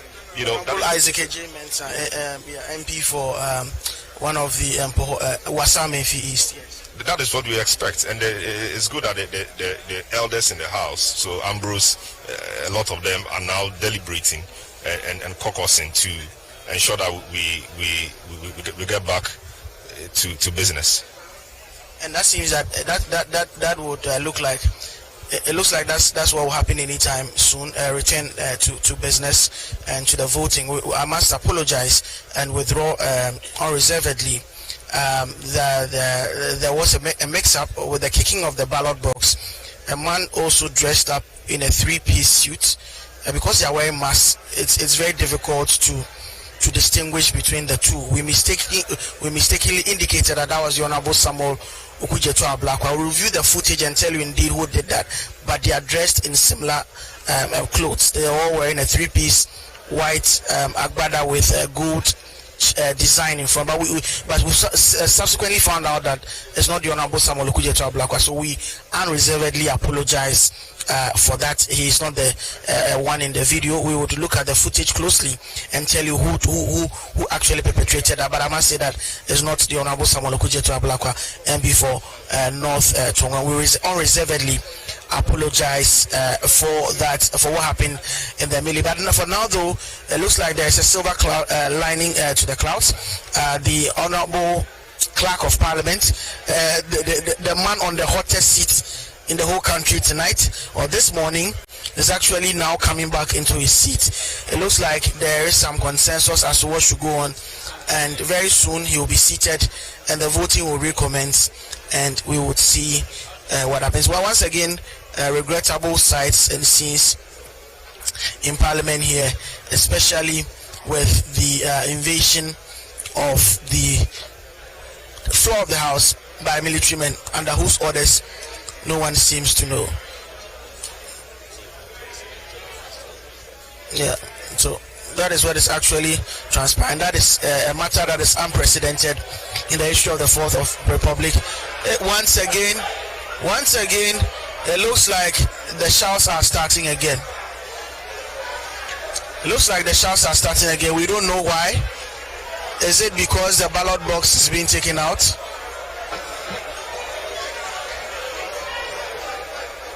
It looks like the members of the Electoral Commission are leaving.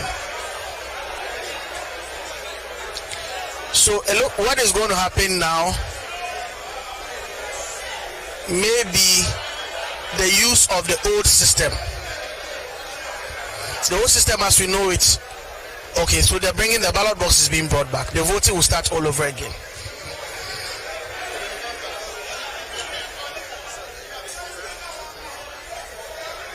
The two ballots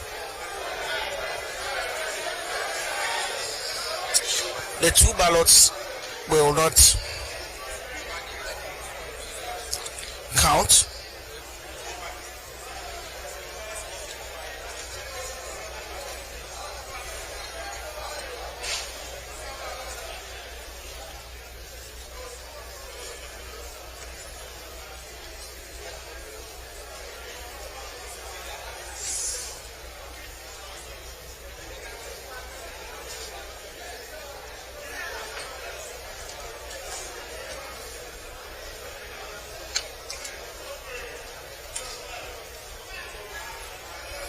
So the officials of the Electoral Commission are back now, reconstructing the voting booth, and they're actually dismantling it. So that means that probably there's going to be the use of only one ballot box, only one voting booth. I think it makes sense that way, because initially what you had, were two booths, one facing each side of the house. And so if you are voting, there's the likelihood of you wanting to show it to your people. I think they should position in the middle so that when you're voting, it becomes difficult for you to turn and show it, so that if you try turning and showing, it becomes so obvious to everybody that that's what you are doing. And given the eagle eyes that the NDC MPs, have on the process. It's been reconstructed. Given the eagle eyes that the NDC guys have on the process, it will be difficult for anybody to attempt doing that, because when they do it, I'm sure they will attempt scattering the whole process again, and we'll have to start again from zero. And it's 4:30. It's past 4:30, and this voting process, I think, is going to take over an hour, because you're going to mention the names one by one, 275 names. They have to work to get there, etc. Way more than an hour. That will take us to around 5:30, close to 6, before all these happen. And I'm sure the voting for the first deputy and the second deputy speaker will also take some time, and so we have quite some hours ahead of us, and so we're only praying that the clerk will ensure that the right thing is done, so that we will all follow the law, do the secret balloting, count the votes, and make progress. And it's interesting if when they're counting the votes, I mean, we experience instances of overvoting. That will really be interesting. Or a rejected ballot. That will really be interesting. They count the votes, and the votes are more than the number of MPs in the House. That will spark, a whole confusion again, and I'm sure the process will have to be reenacted or retaken. It's actually a long morning ahead, and I'm sure this is going to delay the presidential inauguration and other activities lined up for today. I'm sure some calm is being restored. The ballot boxes are being shown to everybody. Empty ballot boxes being shown to everybody. And you see Muntaka and Anodompre, the two whips of the two sides, ensuring that their sides are not cheated, if you like, in the process. So there you have the clerk making some announcement. Yes, so we'll go to him now to conduct the process.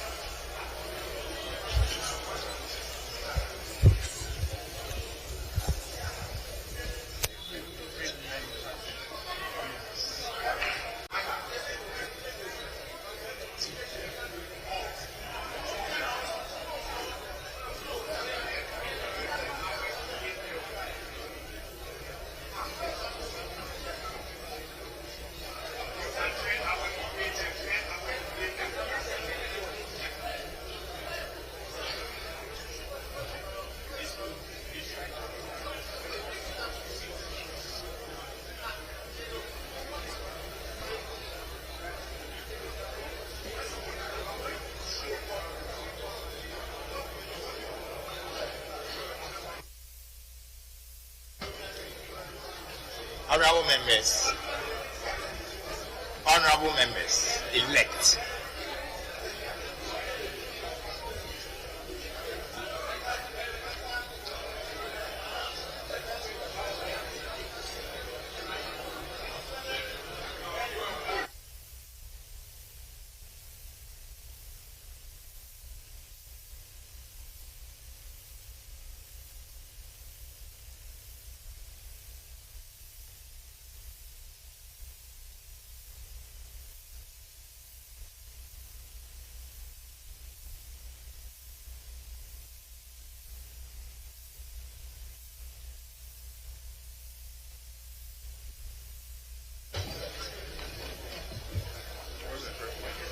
Sit down.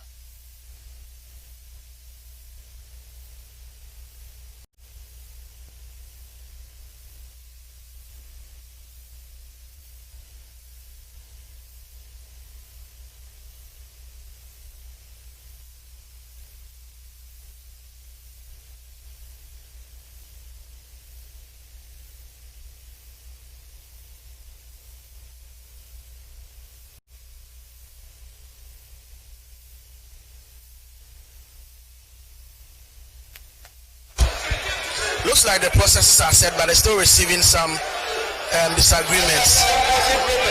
They will still not agree. They will still not agree for the booth to be facing their side. It looks like that was the agreement.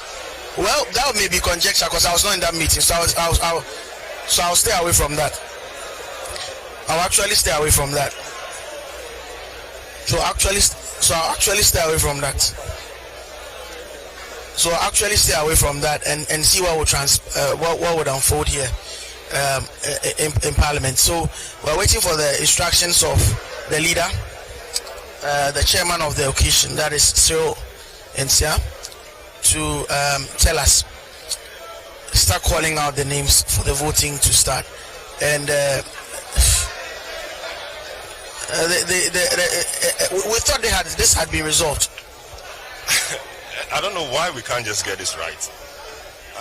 I don't know why we can't just get this right. I think that the two booths should be brought to the middle. They should be brought to the middle, not too much space in between them, so that it will be difficult for anybody to show the ballot or the vote to somebody. This is so basic, and I'm wondering why members of parliament, people who have contested elections, some of them many times, some of them at least first time, but still contested an election and understand the rudiments of election and everything. I wonder why we can't get this right. And the officials of the EC, why can't they get this right? They should position the ballot boxes, the booths in such a way that it will be difficult for anybody to show their ballots to their colleagues, such that if they do, it will be so obvious. I'm wondering why they are unable to get this simple thing right. So he is back. Chairman of the. Let's listen to him now. With decorum, what has happened is unfortunate, and I urge all members to desist from any such further acts.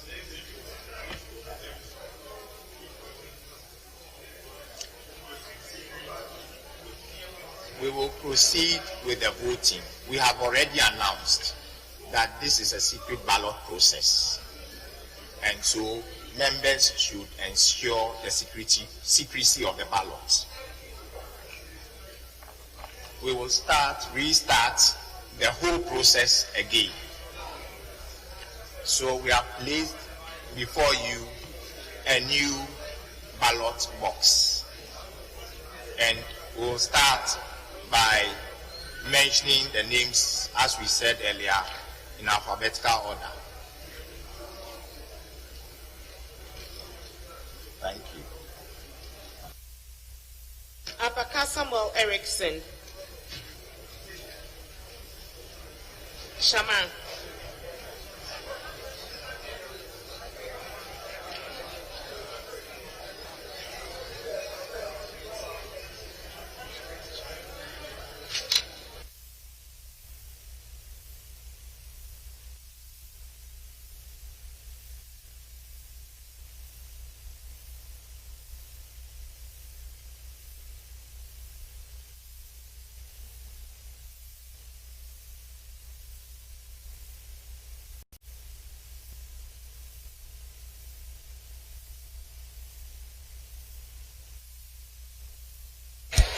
So the first person has cast his ballot, MP elect for Shama, Abaka, lawyer Abaka.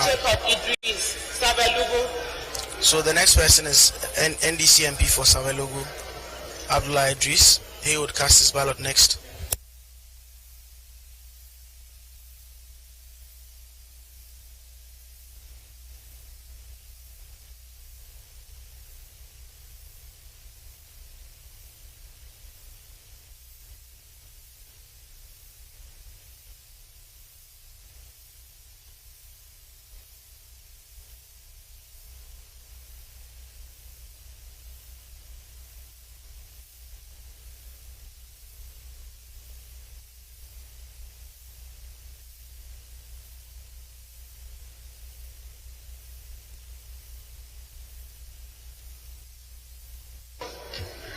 Abdullah Abanga Binduri.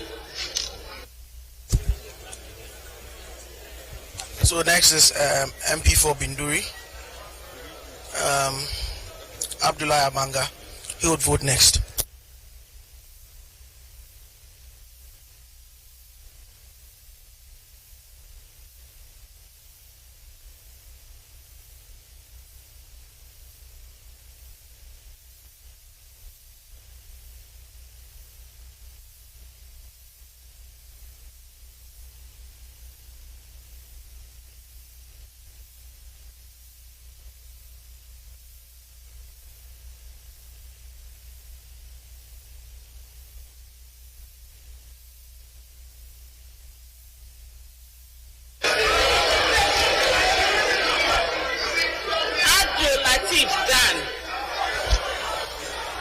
Ensure the secret voting. Chairman Clerk, we need to protect the sanctity of the secrecy of the ballot in accordance with Article 104.4 of the Constitution. Voting should be secret, and all of us must ensure decorum, but we must proceed by voting in secrecy.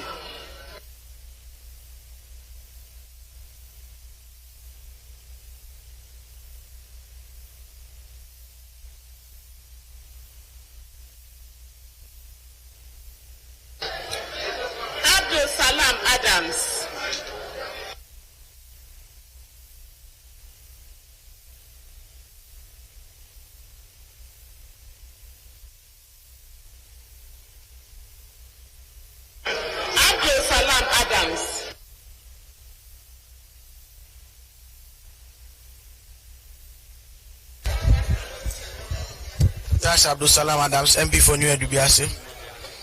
MP elect for New Edubiase, going to cast his ballot.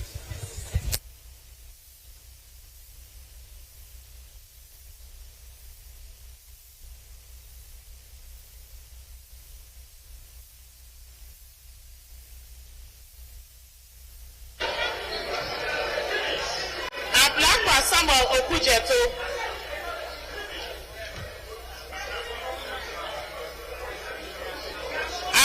Samuel Okujeto.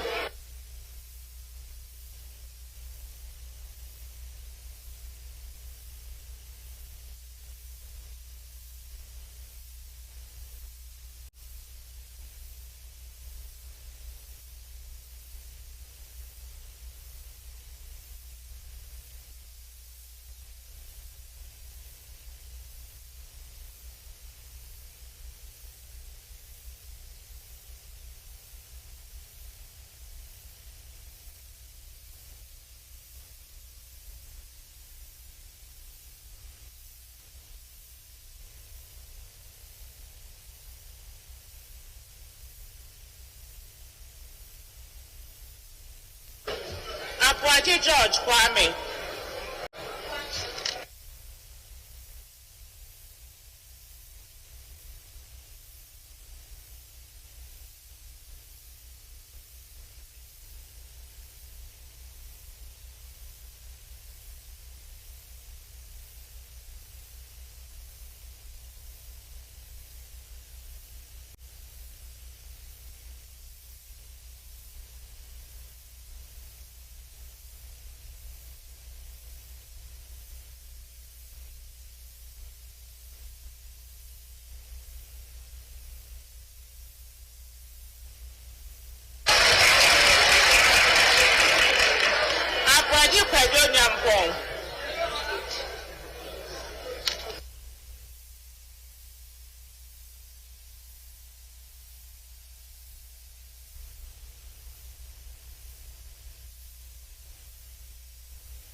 Abudulariba Zubeira.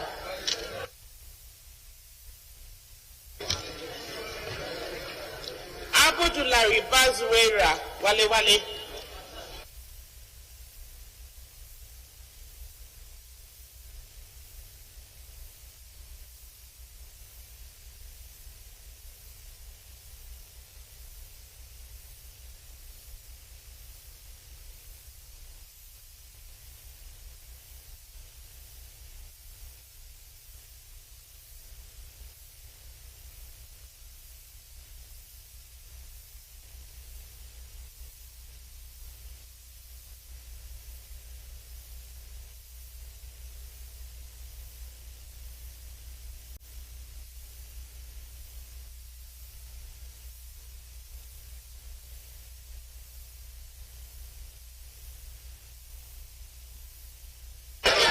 Achiapon Brian.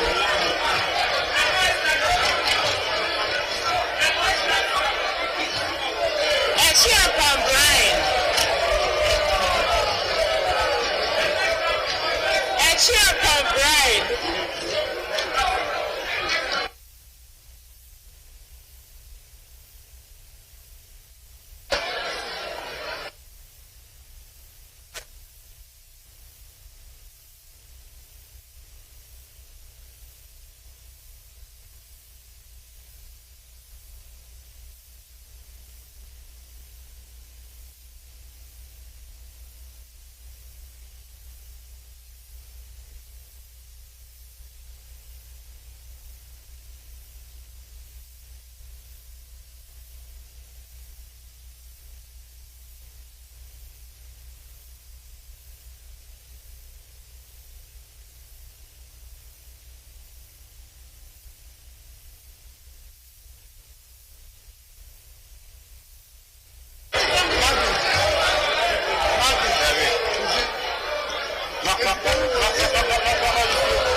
Achiapon Charles. Achiapon Charles.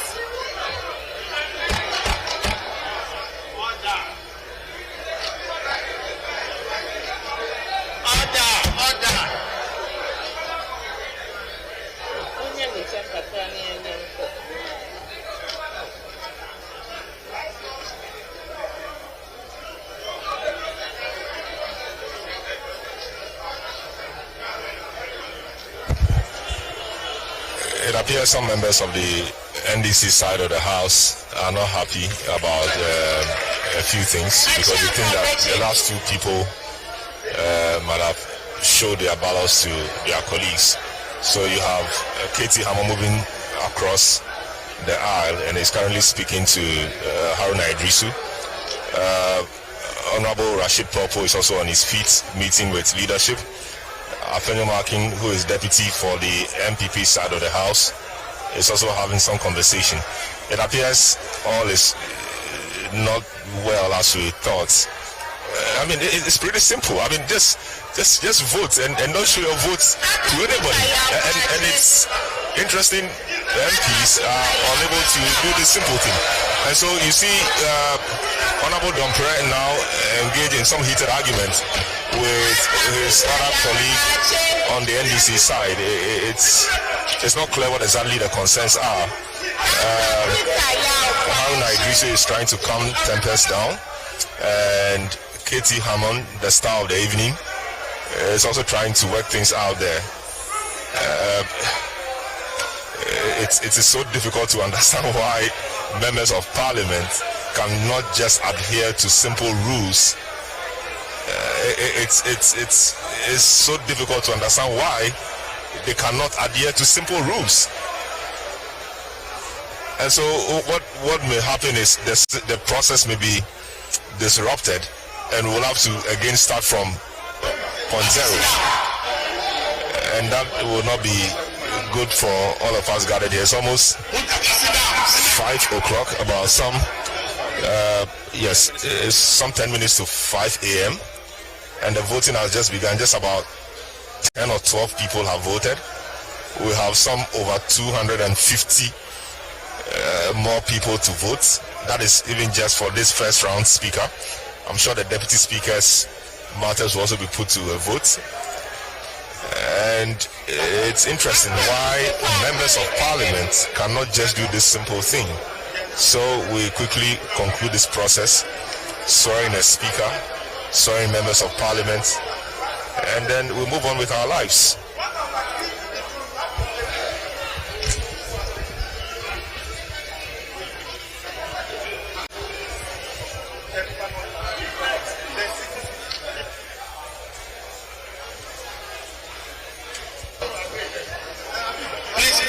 Please.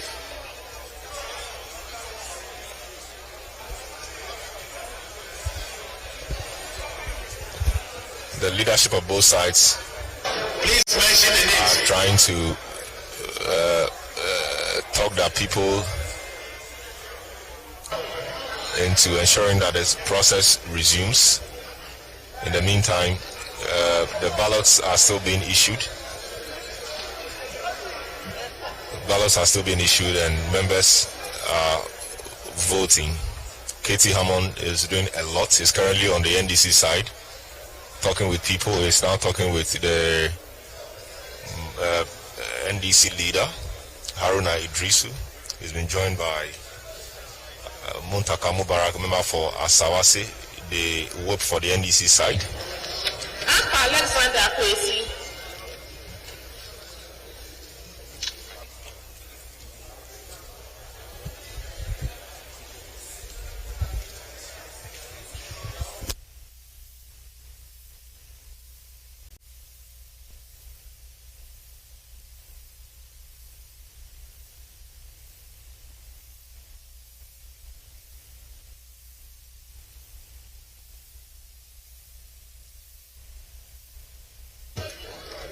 Hamza Kumbungu.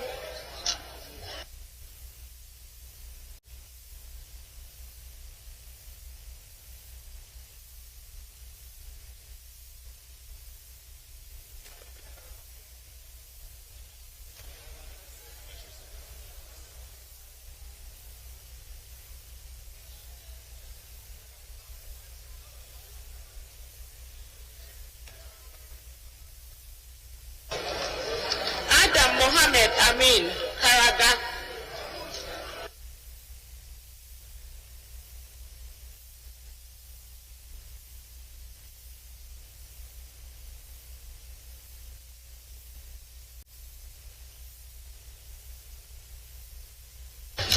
Adam Stopi Idi Buem. Adam Stopi Idi Buem.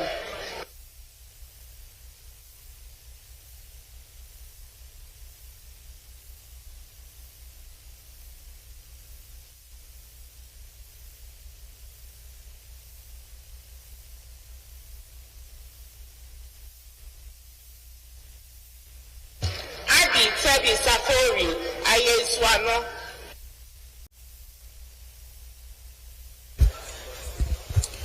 This is City TV, City FM's coverage of the processes leading to the inauguration of the 8th Parliament of 4th Republic.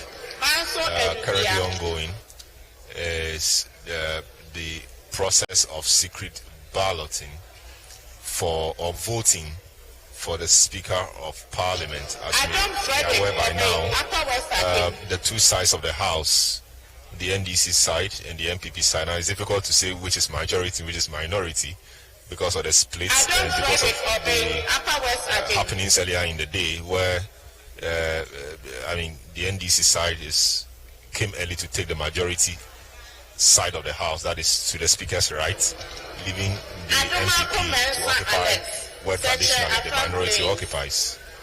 So the NDC side proposed ASK Babin as their choice for Speaker, and the MPP side proposed Speaker for the 7th Parliament, Professor Michael Quay, as their choice. And by the rules and by the dictates of the Constitution, where we have issues like this, more than one person being proposed for the role of Speaker, you must put it to a vote, or Parliament or members of the House must vote to pick the winner or decide the winner. And that vote, according to the Constitution, Article 1044, must be by secret ballot. And indeed, that has been accentuated by the standing orders of Parliament itself. Order 9 also says that such votes on the secret ballot. And earlier there were a lot of issues about what that secret ballot should mean, and so we went back and forth. And about an hour ago there were military men who came into the chamber, not sure what they were in to do, but perhaps to maintain law and order, and that has been roundly condemned. And indeed the clerk to Parliament described it as unfortunate. We are not sure who ordered the military people to come into the House, and indeed there was a reinforcement of the military men to the House. Fortunately, reason prevailed. Elders of the House, senior members of Parliament, put their heads together and resolved that. So fortunately, we are back to the process. The process is moving smoothly. People are voting, and we hope that in about the next hour we should be done with this process. We should have a Speaker. And indeed, if we don't have a winner, we'll be voting and voting and voting till we have a winner. And that is particularly interesting because the numbers we have in the House could make it possible that we will have a tie. Currently we are 137, 137 with the independent member in between, and the independent member has indicated, at least in media interviews, that he will sit with the MPP side. And if that's anything to go by, indeed that is what the MPP side is hoping, that the independent members' votes should make them win the speakership. Nobody knows what will transpire because it's a secret ballot. Nobody knows what transpires behind the booth. And so we are waiting for the process to conclude so that we can all see or know whether it will be a second term for Professor Michael Quay or the longest seven member of Parliament, Honorable Babin, who is no more an MP, served 28 years as member of Parliament, and in the process he served as minority leader, majority leader, served as Minister of State, Minister for Health and Works and Housing, and in the last Parliament he was the second Deputy Speaker of the House. So here he is today being proposed by the side for the ultimate role of the Speaker. So I'm sure in the next hour, if proceedings go this way, we should know whether it will be Professor Okwe or Honorable Babin.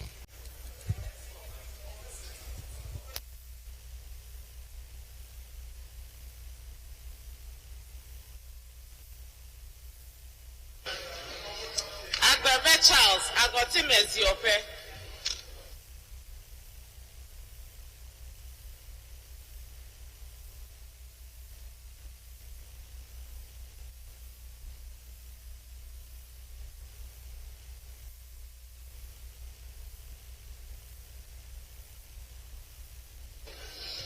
And go Jack Kwame Governs, Adakulu.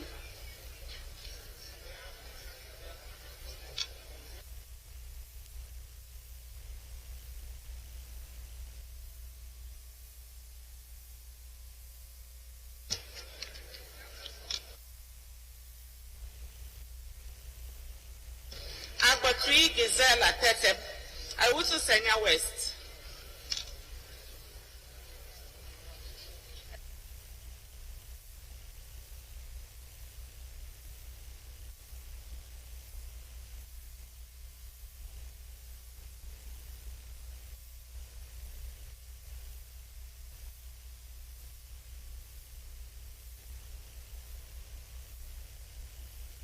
A Japan Ken Ohene. Asen Central.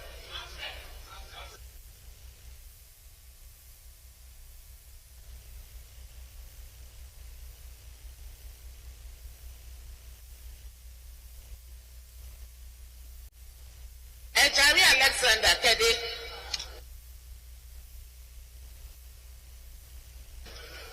Ejari Alexander Kede.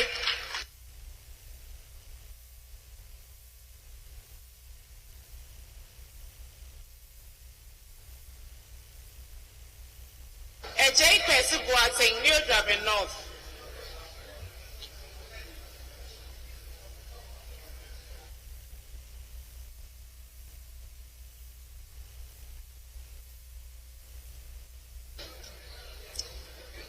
Ejekum Emmanuel Kwejo Nkwaza South.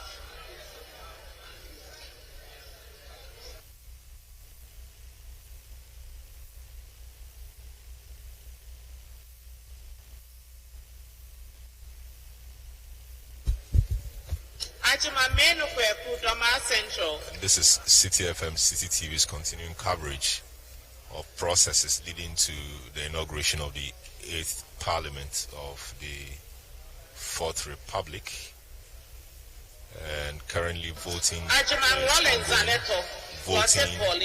for the Speaker of the House. And what actually happens is that the first business of a sitting like this is to elect a speaker. So when a speaker is elected, then he will then preside over the activities of the House. He will be sworn in, and then he will also swear in the MPs elect. Then they become full members of Parliament. As we speak, we've not even crossed the first hurdle. So by law, the person to preside over this first business is the clerk to Parliament, and he's been trying to do so since about 12 midnight. And it's had quite a torrid time overseeing this process. We disrupted many times. We've had invasion of a kind as well. But thankfully, it appears everything is moving on smoothly. I've been joined here by Jude Duncan of our newsroom. Is also observing proceedings. Hi, what are your impressions so far? I mean, Salom, like you said earlier, it's been a really torrid experience here, very hectic. The heckling has been at its highest we've seen in a very long time from Parliament. So at this stage, it's really refreshing to see that the voting process is going on smoothly. We expected this to have happened earlier, but we all saw what happened, the invasion of the police and military inside the chamber, and all the other heckling that went on. But now it appears to be smooth. It seems both sides of the House, in terms of the leadership, have reached a consensus on how the process should go ahead. And with that, I'm referring to the secret ballots. And we've seen some really popular MPs already cast their ballot. We saw the for Asin Central Kennedy A. Japan, who recently went to vote, and we saw the they call themselves the majority side of the house now. The NDC side, we are yet to be telling who's majority in the state parliament. But we saw them applaud him, and so far everything seems to be going on smoothly. It seems there are no challenges here, and we hope it will stay like this for the rest of the night, because the stress involved in trying to bring calm when the situation gets out of hand really is not a pleasant thing at all. We don't want to see more of such things. Very well. It's already been a long night. It's past 5 o'clock now. I'm not sure anybody really anticipated that this will keep this long. And one of the hottest persons in the chamber remains the clerk to Parliament. He's had a very, very difficult job tonight, right from his opening remarks. And so I'm talking about the clerk of Parliament. I mean, pictures of him are already trending on social media. I mean, in different shapes and sizes, if you want to put it. I mean, with different facial expressions, clearly to show how much of a busy evening he's had. At the point we saw the police whisked him away when the scene got a bit heated. When they were disagreeing on the modalities for the voting process. Now he appears to be a little calm.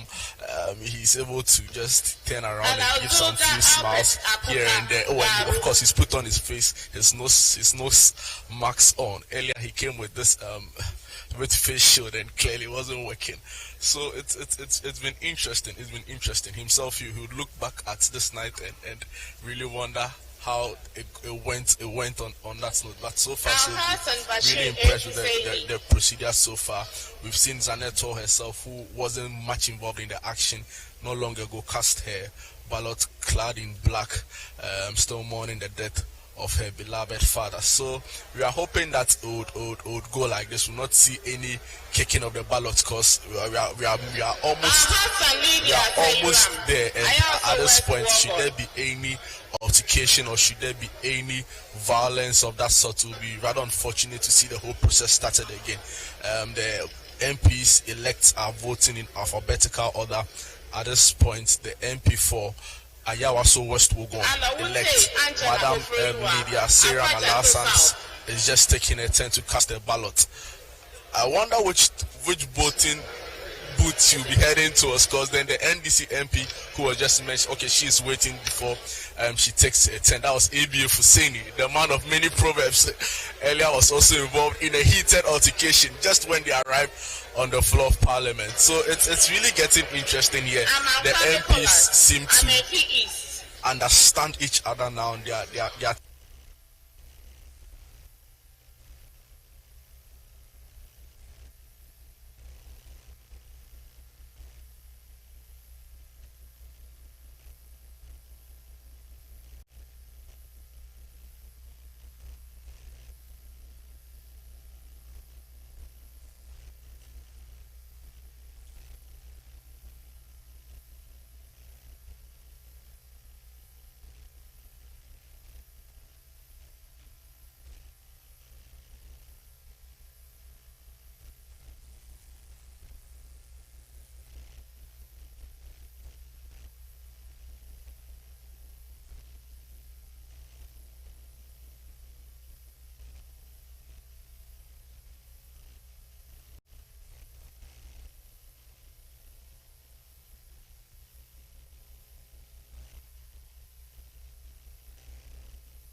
Stephen in Shaso.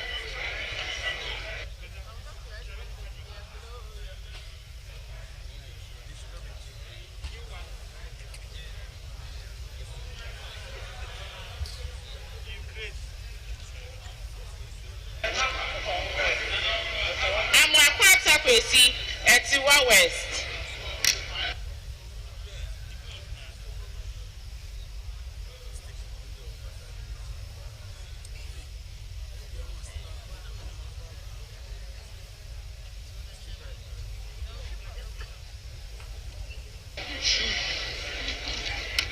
Ampem Thomas Nyako, Esio Jaman.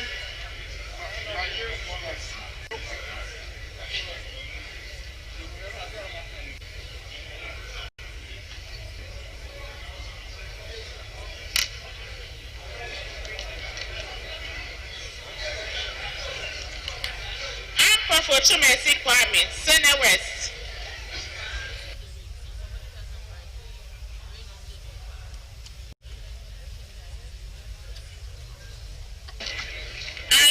Emmanuel Eje, Echema Mwebieja South.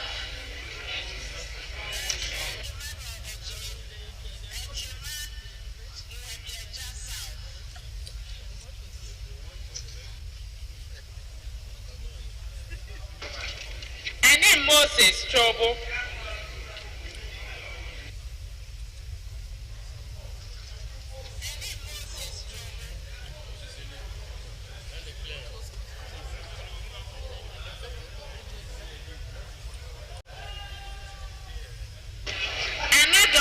Frank and Sawam Edwaje.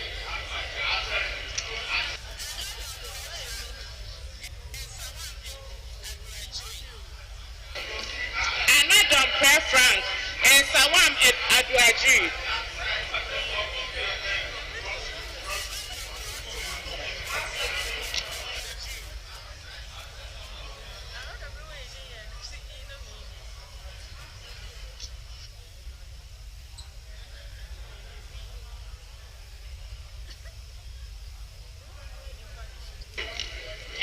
Eugene Boachi, Subing.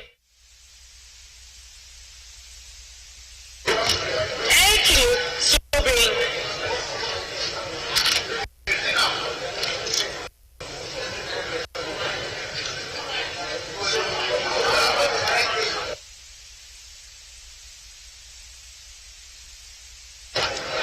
And you may do Enki Kwame at Santiago Central.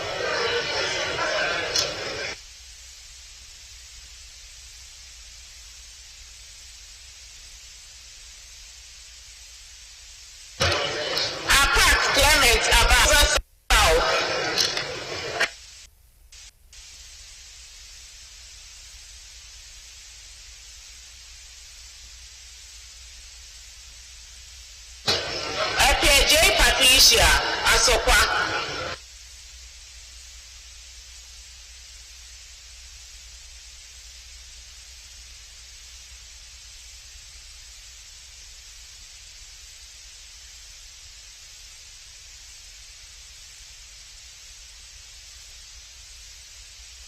Apia could be Andy Kwame, Asante.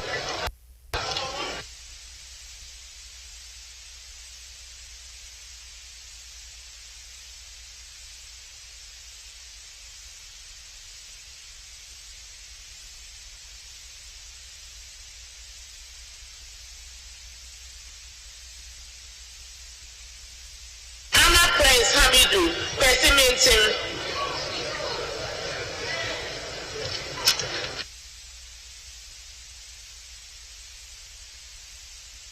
Asama Vincent upon Doma West.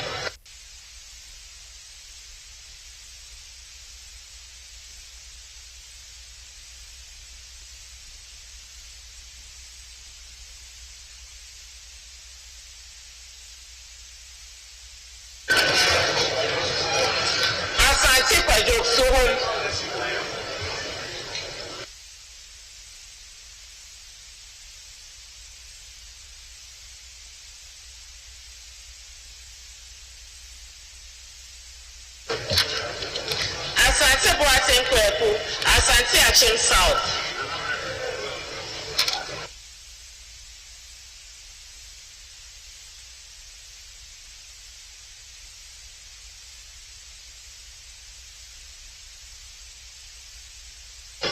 Asansu Boachi Francis, Bantama.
James Kluche, head to north.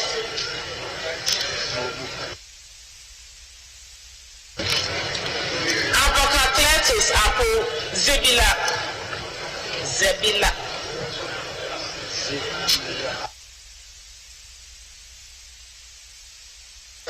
Ewa Ignatius Bafosiani West.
Central.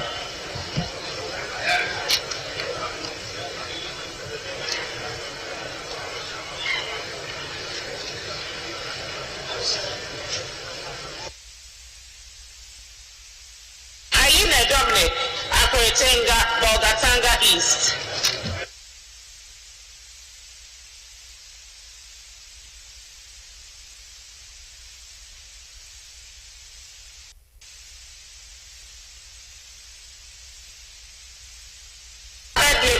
Bombardine, Bunkumbu.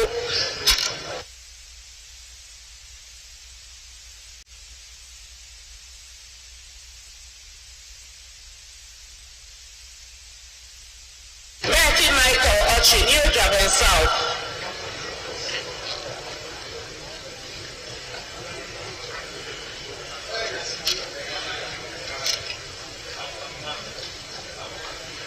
Baba Benson Tongo Talensi.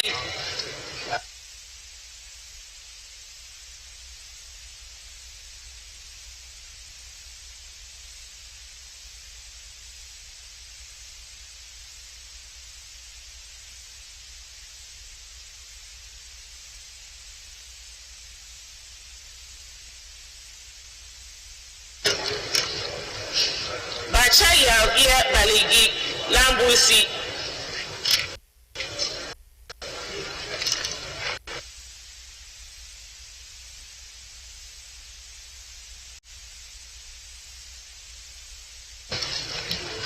Brenda Patrick Esther Dog.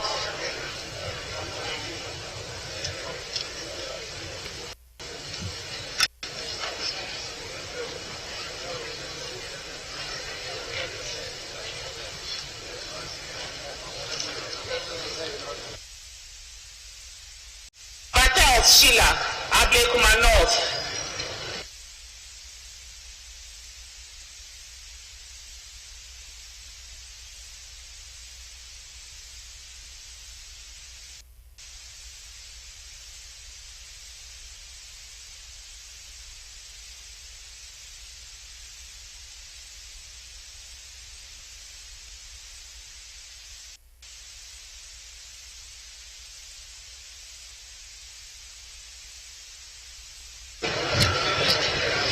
Basua Philip Kumewu.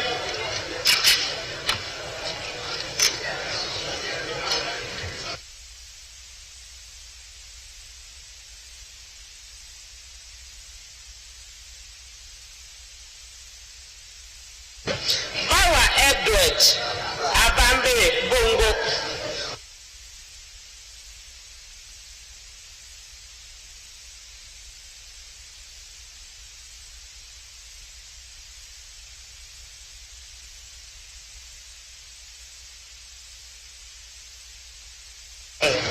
Deja Emmanuel Kwesi Ho West.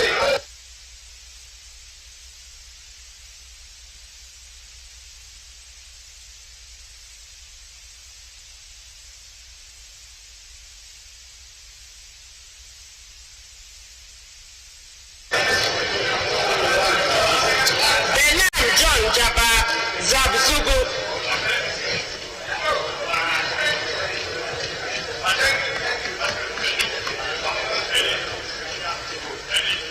Betino Joseph Swaman.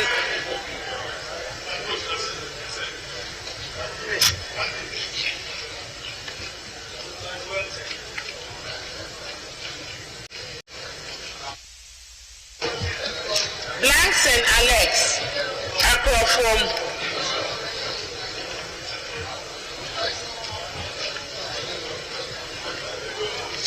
Buachi Henry Yadom Epetia.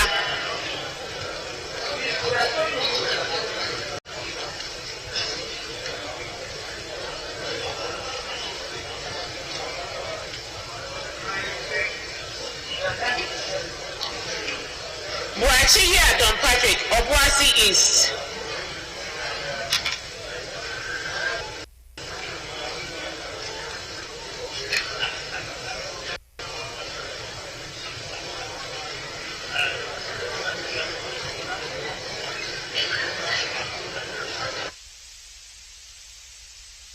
Buamaya Patrick Okakwe Central.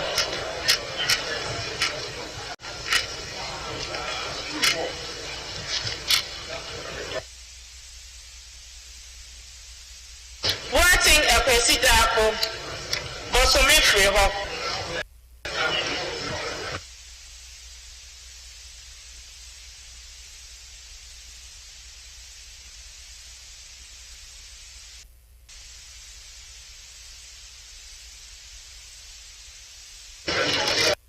Buating Ama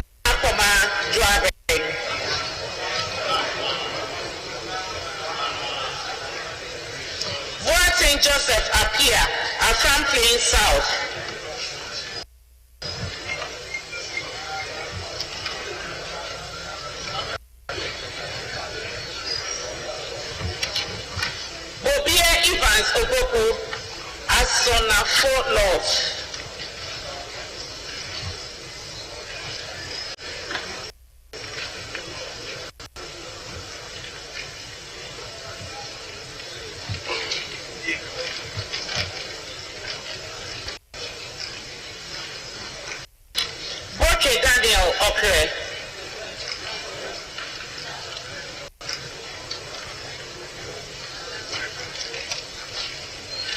Brahima Mohammed Bawa, Ejura Seche Dumasi.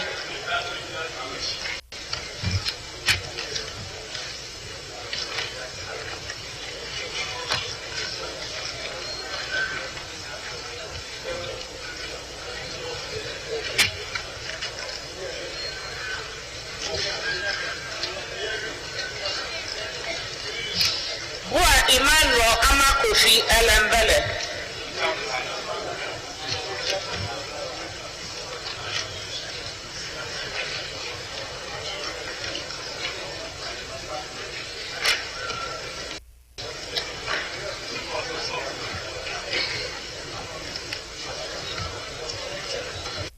Bukari Joseph Pepe Saboba.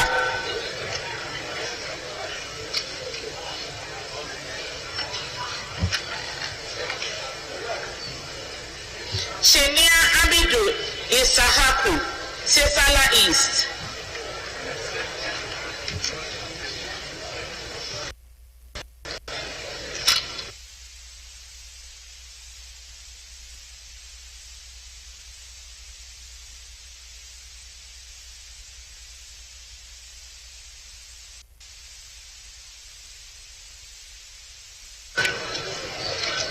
Samson Tangombu, Navrongo Central.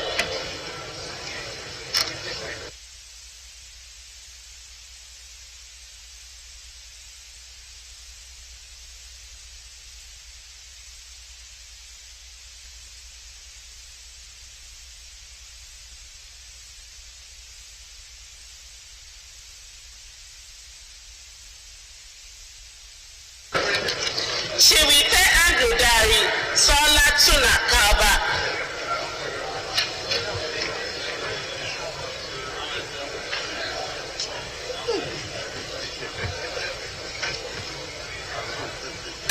So Abeku, Ekunfi.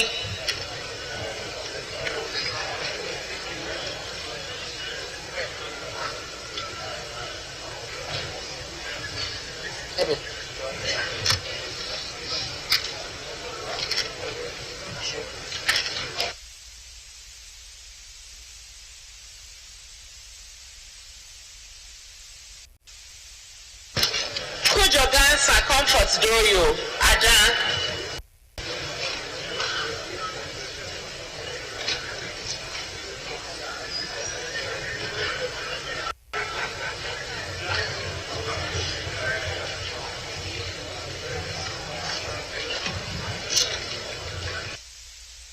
Kujo Joseph,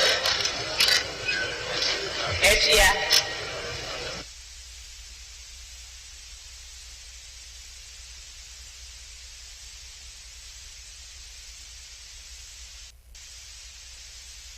Kujo Robert Wisdom, Christia Huni Valley.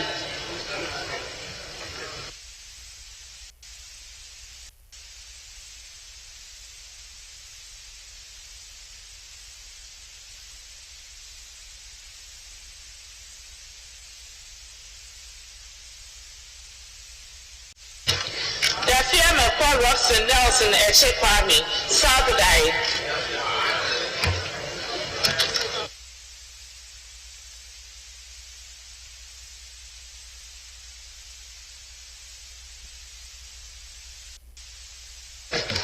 Galo Thomas Ada, Shana Paga.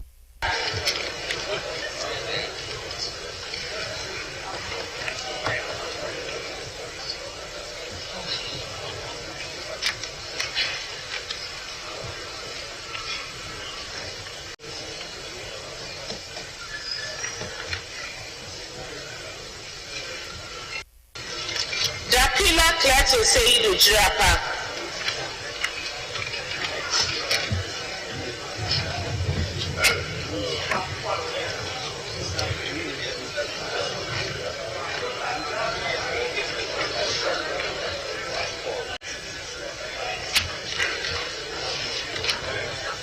Daniel Ohene, Upper Danger West.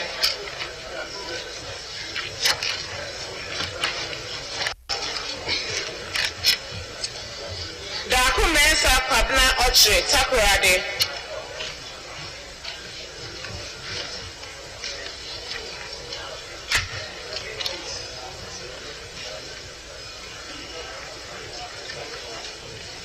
Delga Collins, Esutifi South.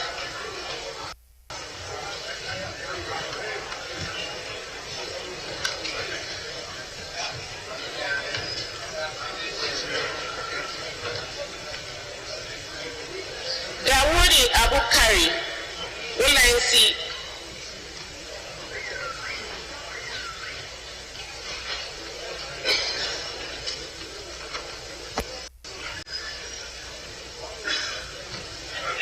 Jerry Ambrose Nandom.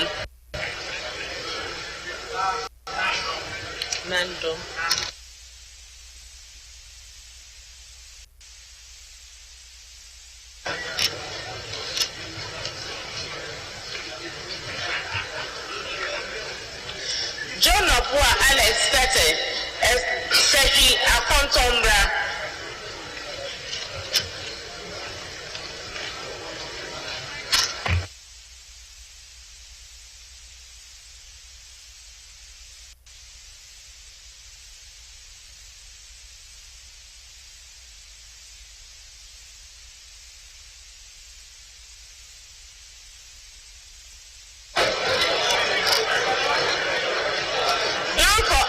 Morris, Abra Asebu, Kwamankesi,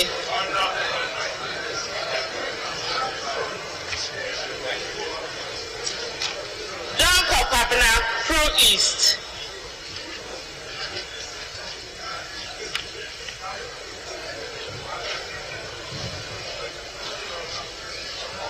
Duka George Mreku, Takwa in Swine.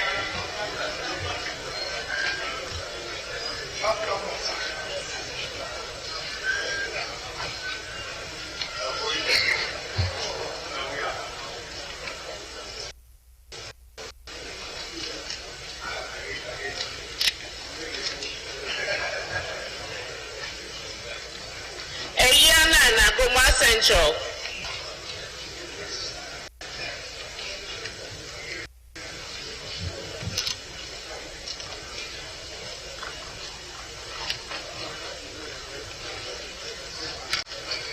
For John in team, Asin South.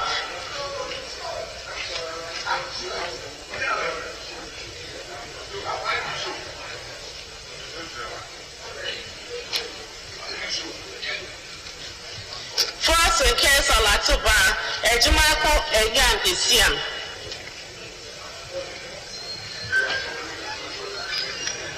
Friend Joseph in Popo.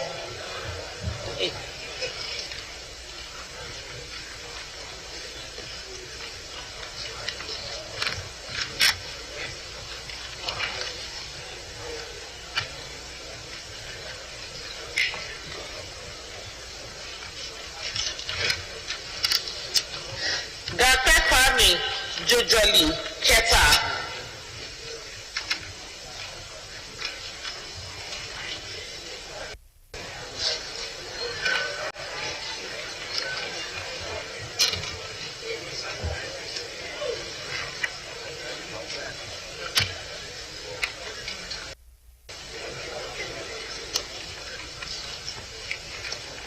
George Sambo Nati, Nigo Pram Pram.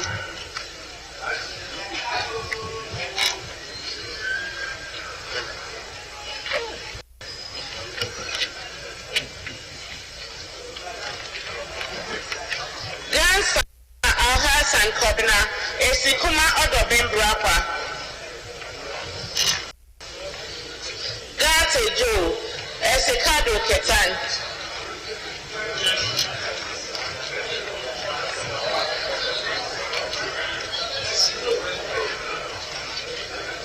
Give you some wisdom, Kwachi East.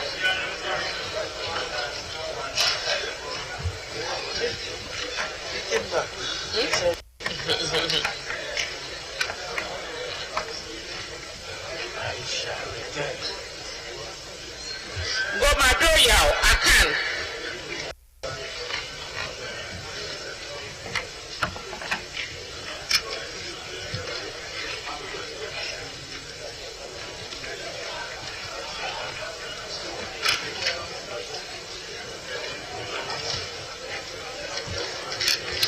Rashid Jifa Abla, head to south.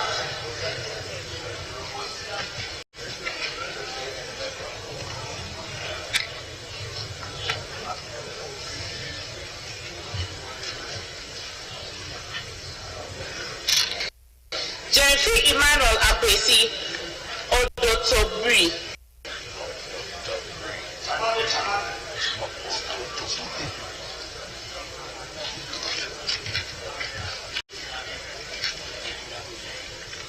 John Alexander, Kintampo South.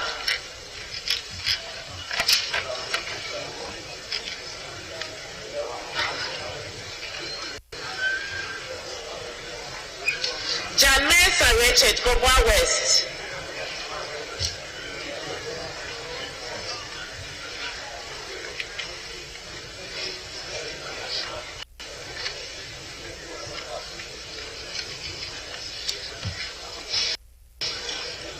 Hamon Kobinata Hill, Adansi Asokwa.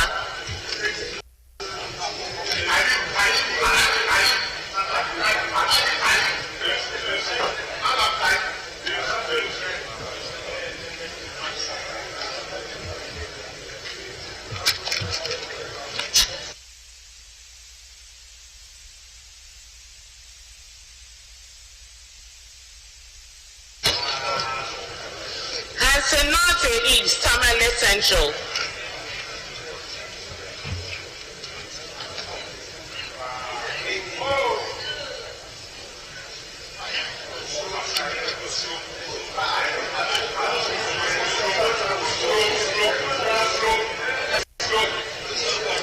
Hayford Ophelia Mensah, Infantsman.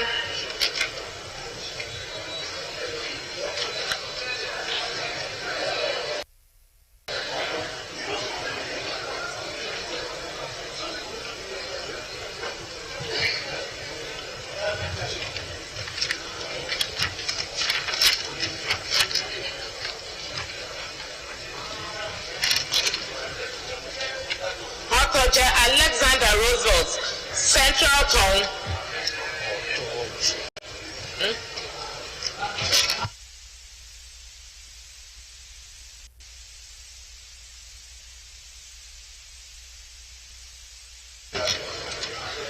Ibrahim Murtala Mohammed, Tamale Central.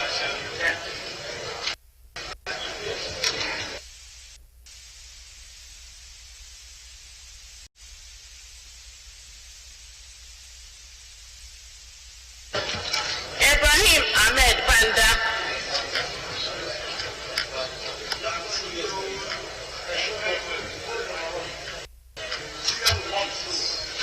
Idi Abdullah Hassan, Salaga North.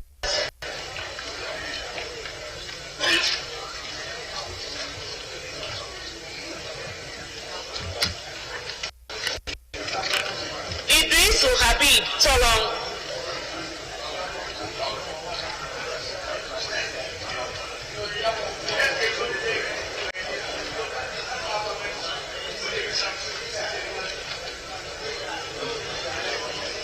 Idrisu Haruna, Tamale South.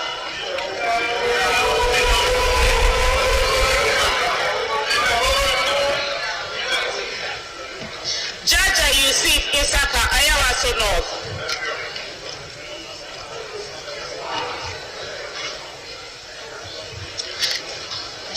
Seidu, Wa East.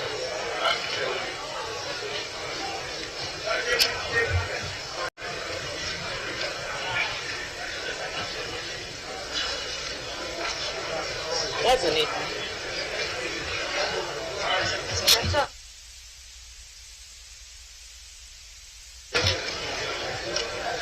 Jaula Stephen, Pro West.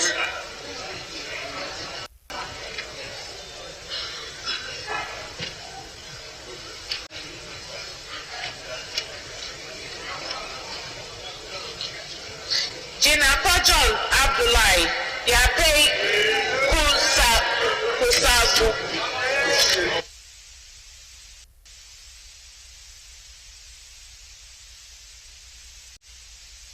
Jinapa Samuel Abdullahi, Yamango.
Fulton May also Senya East.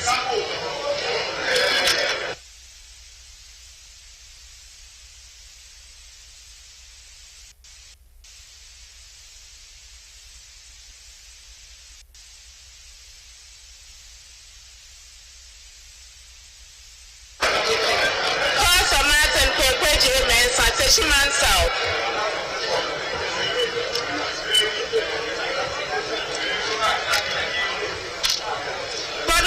Benjamin Komlanko Central.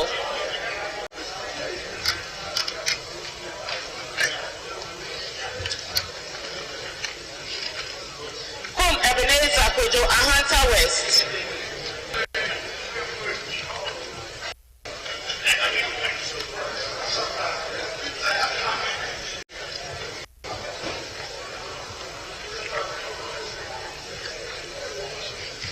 Kuma John Ampotua Ejuso.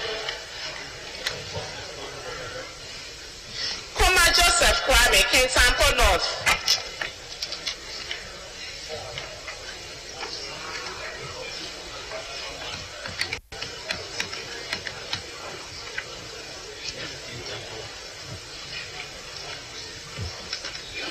Koyon Solomon Kashi and Chumuru. Watson Kwajiman Obuasi West.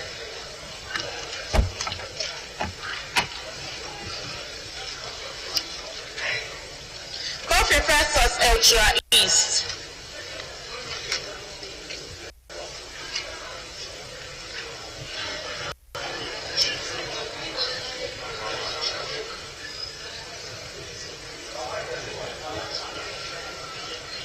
Chain Mensa Bonso Osei Swami.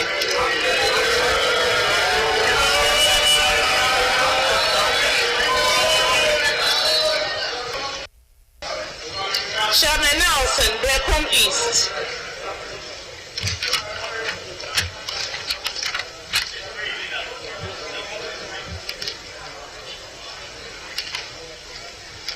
Ladi Oscar Ofori, Alwin.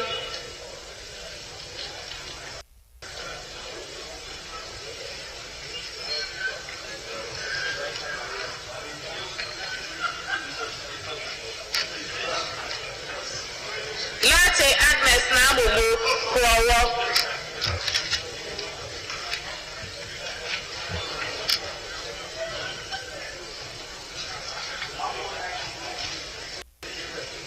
Lewal Oscar.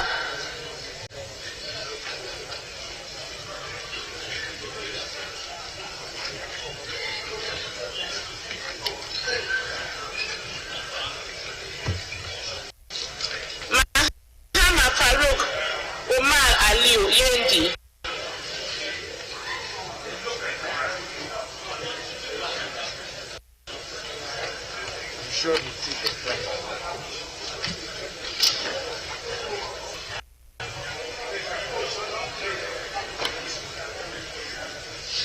Mahama Nazaturi Ayawaso East.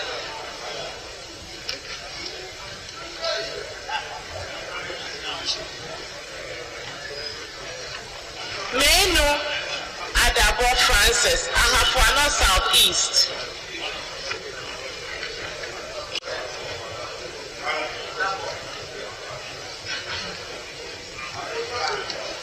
Manuel Oforikum.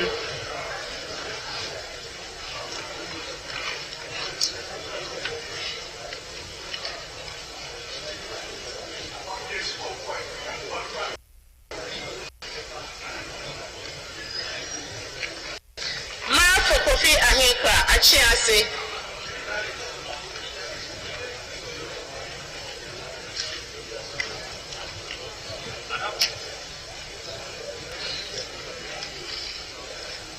Mbamba Thomas Tatale Sanguli.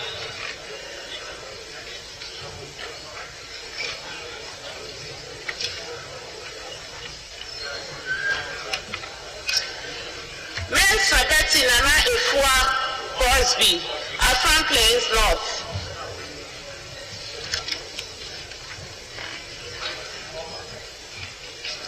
Mensa Francis Francisca Otenkwabre East.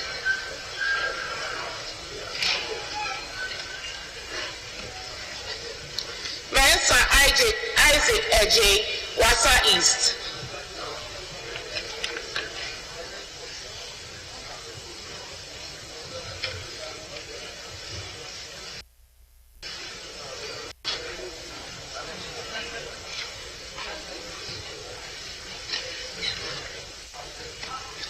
Mensa Joseph Kwesi in Kwanza North.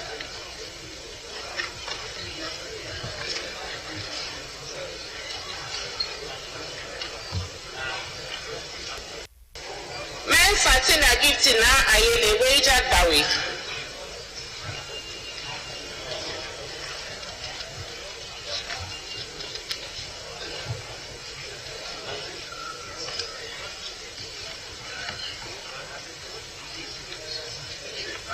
Melsa Andrew Kofi Echapas.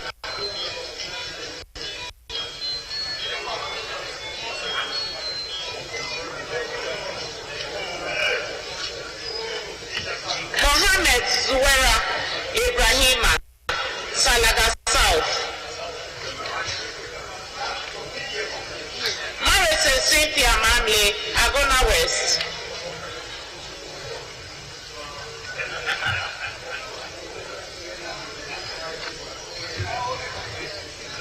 Montaka Mohammed Mubarak, Asawase.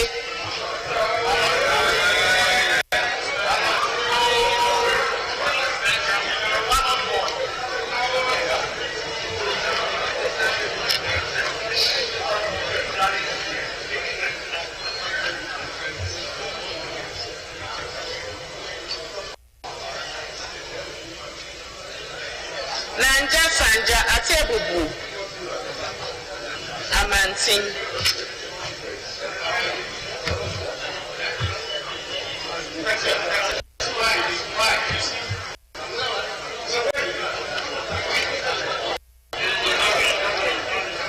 Now Perry Dominic, Sene East.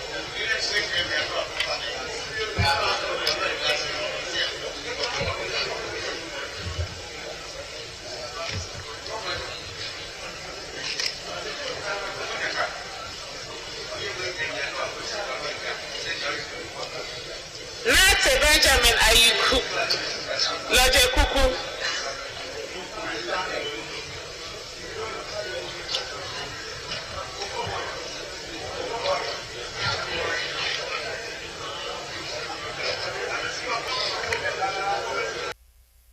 Nawane Market,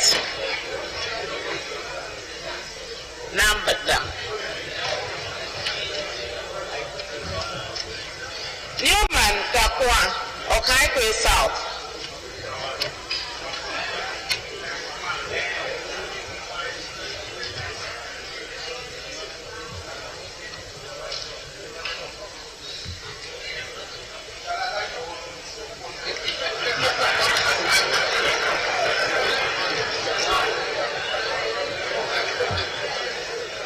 Nito Dominic Aduna Bimbila.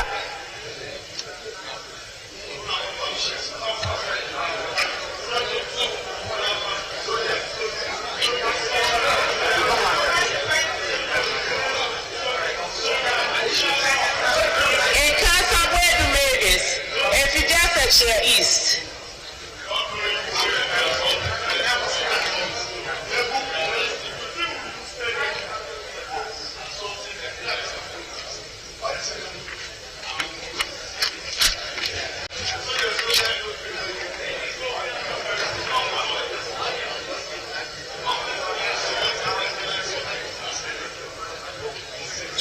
No quite coffee apple. No quite coffee apple.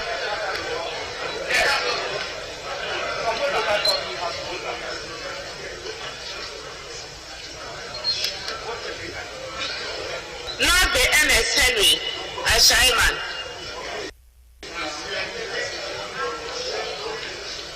Not the MS Henry, a Shaiman.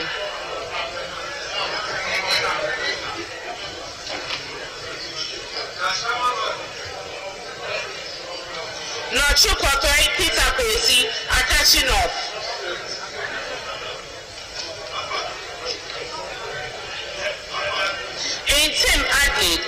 Sutapa Mang Biposo.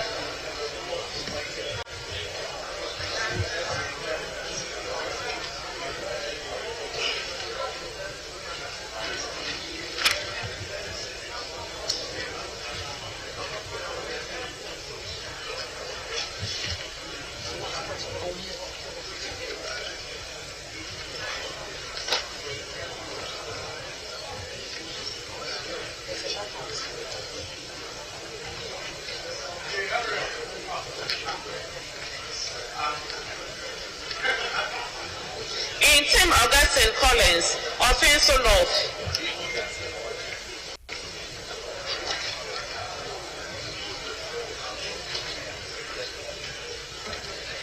In Tosu Helen Ajuakrachi West.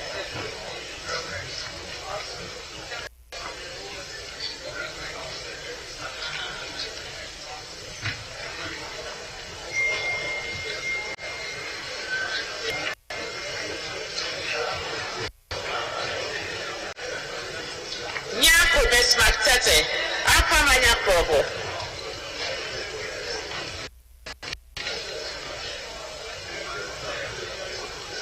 Nyako Kingsley, Padaso.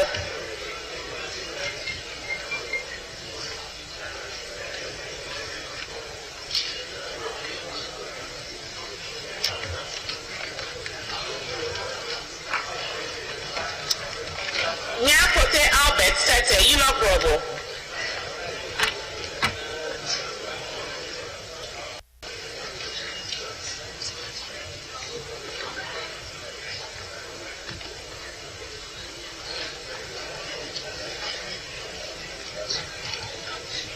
Nyako Menta Kwamina Cape Coast North.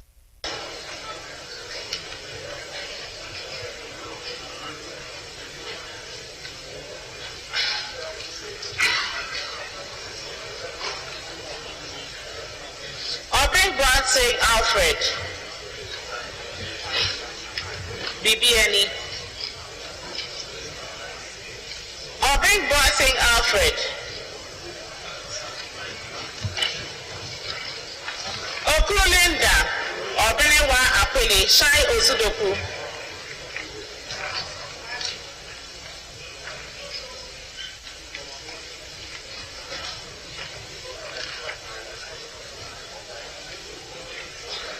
Odamton Isaac, Tama East.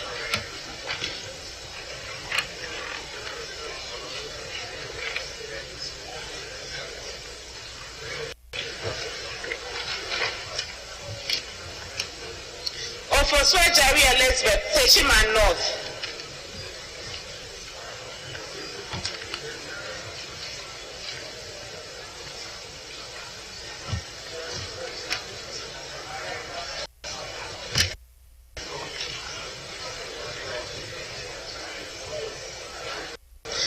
Dr. Williams, German South.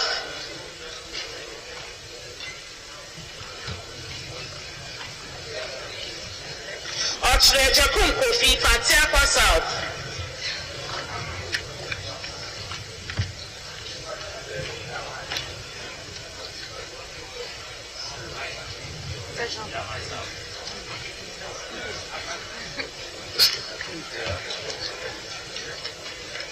Opoku Davis and San Mpraeso.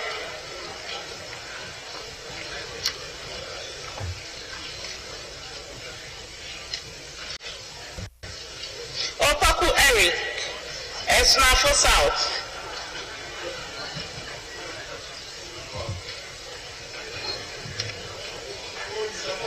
Opoku Isaac Yao, Ofinso South.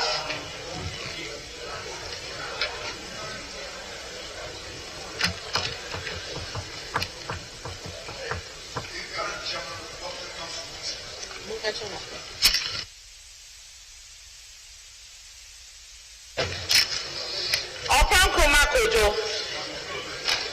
Ofuase Ayrebi.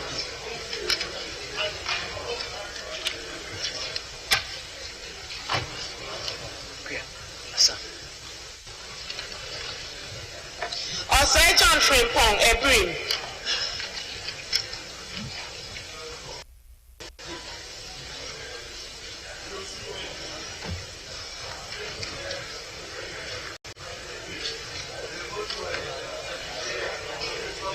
Osai Kennedy Nyako, Achem Suedru.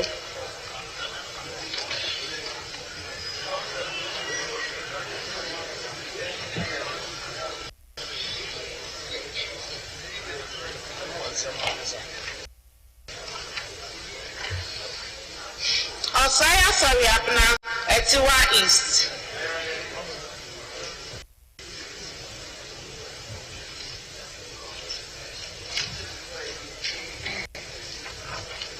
Osai Owusu Joseph, Ekwai.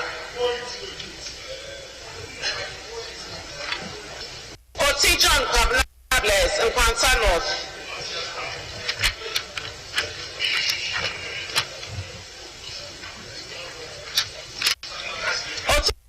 Christian Colette Sege. Owusu Bio Benito, Echema Mwabieja North.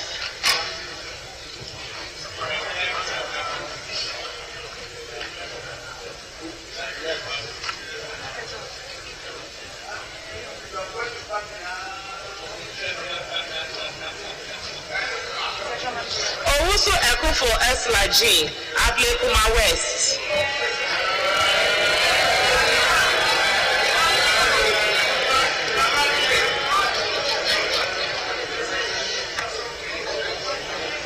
Paying to Desmond de Graft.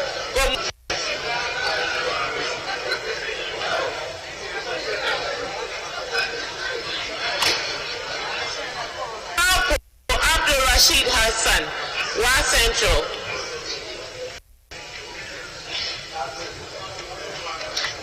Frida Akosia, Tano North.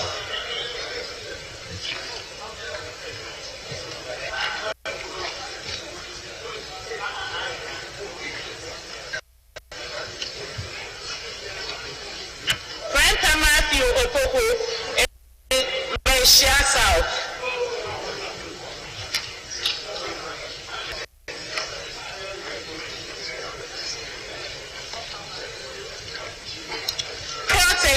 Ayawaso Central.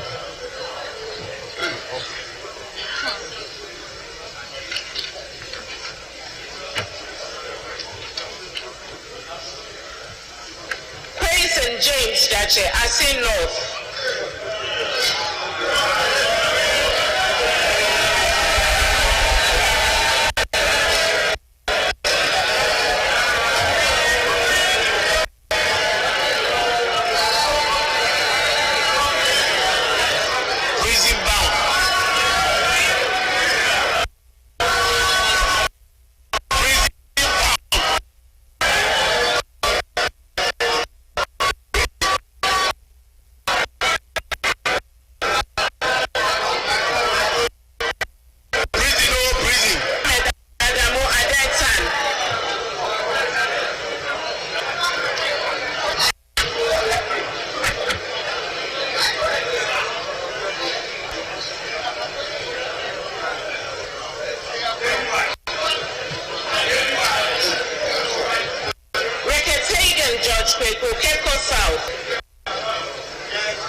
Sanid Suleiman Adamu Ahafwana North.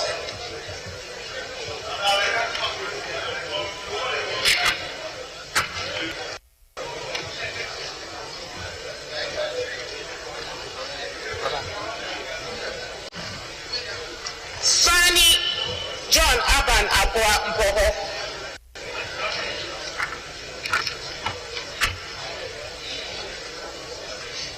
John Peku and Petru Mampong.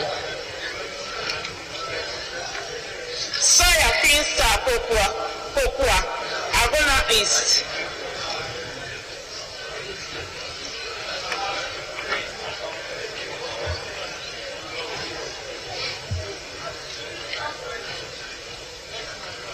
Saibu Suyini Aha.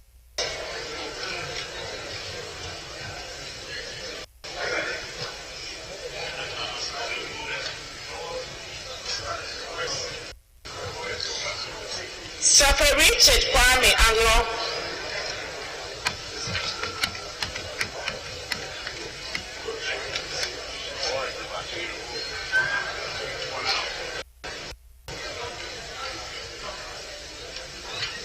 Saidu Haruna Wenchi.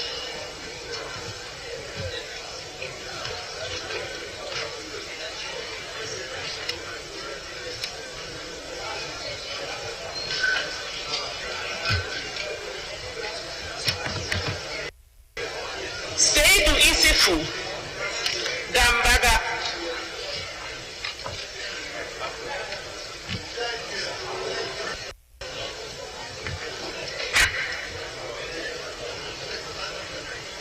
Saidi Mahama Daboya.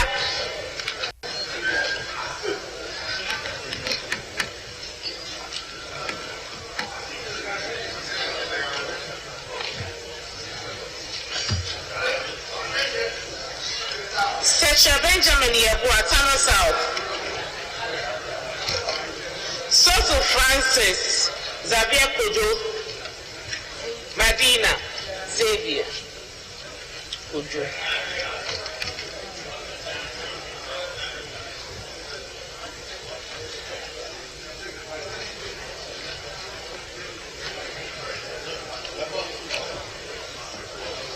Sowadela Ajuapando.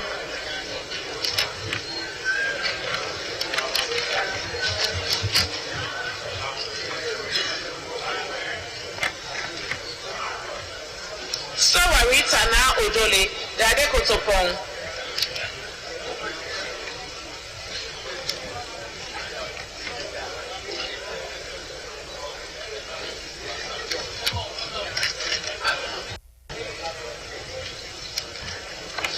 Suparu Adams Mohammed, Sisala West.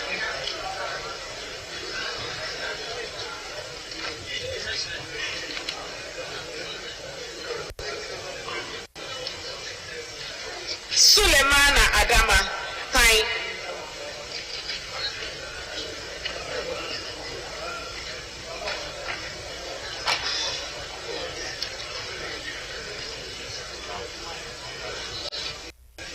Sulemana Ahassan Tampuli, Ushebu.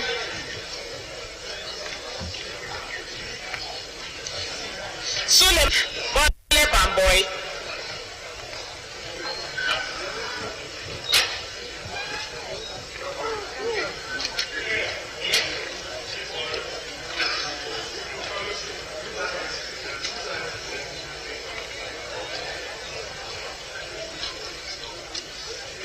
Suma Anthony Nwekara na Doli Kalio.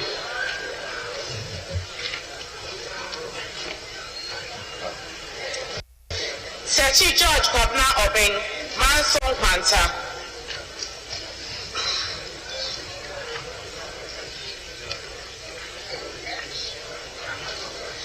Sanidu Abdul Razak, Cherry Pony.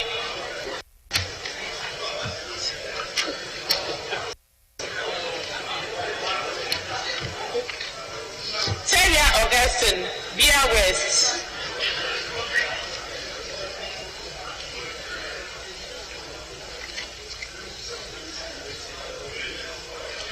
Telabi Ebenezer, okay, it's a lower Mena Provo.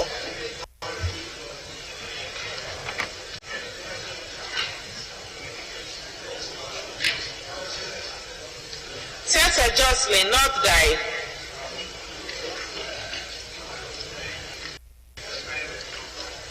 Tessa Sylvester, Botiano, English, Manfro.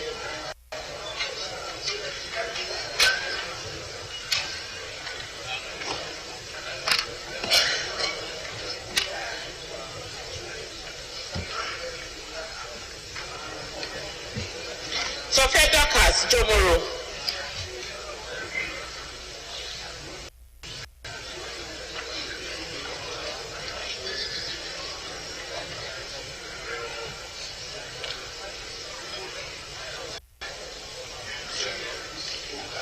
Sobu Peter, Wa West.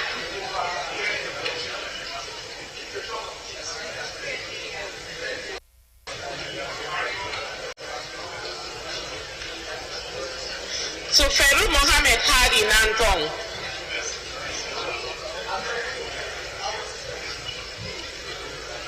Chumi, Abuakwa North.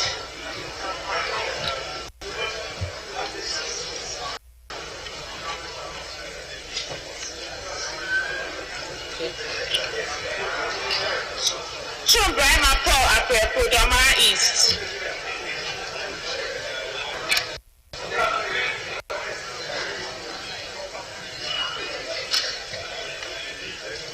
Yusuf Mustafa Yagaba. Vanderpoy Alfred Oko Ablekuma South.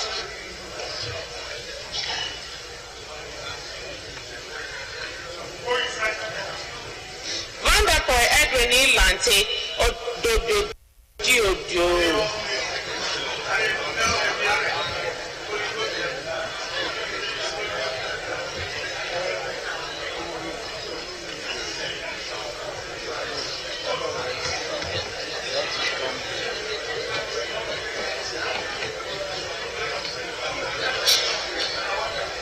Bondi David Ifuati Mokwa.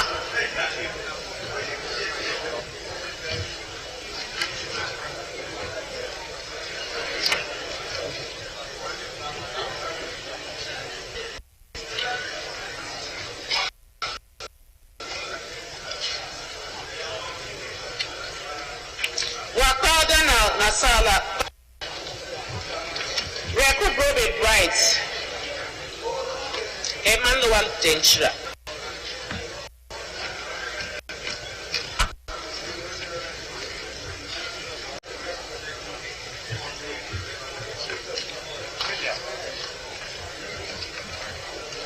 William Partner Mesa Sakong.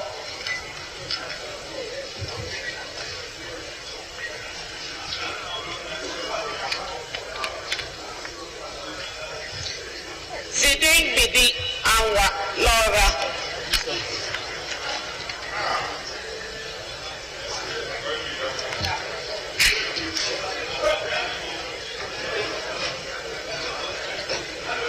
Not on level.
channel 277 and live on Facebook at Metro News. I still have with me my colleague Bright with me to talk about the issues that have come up. At the moment, voting has ended.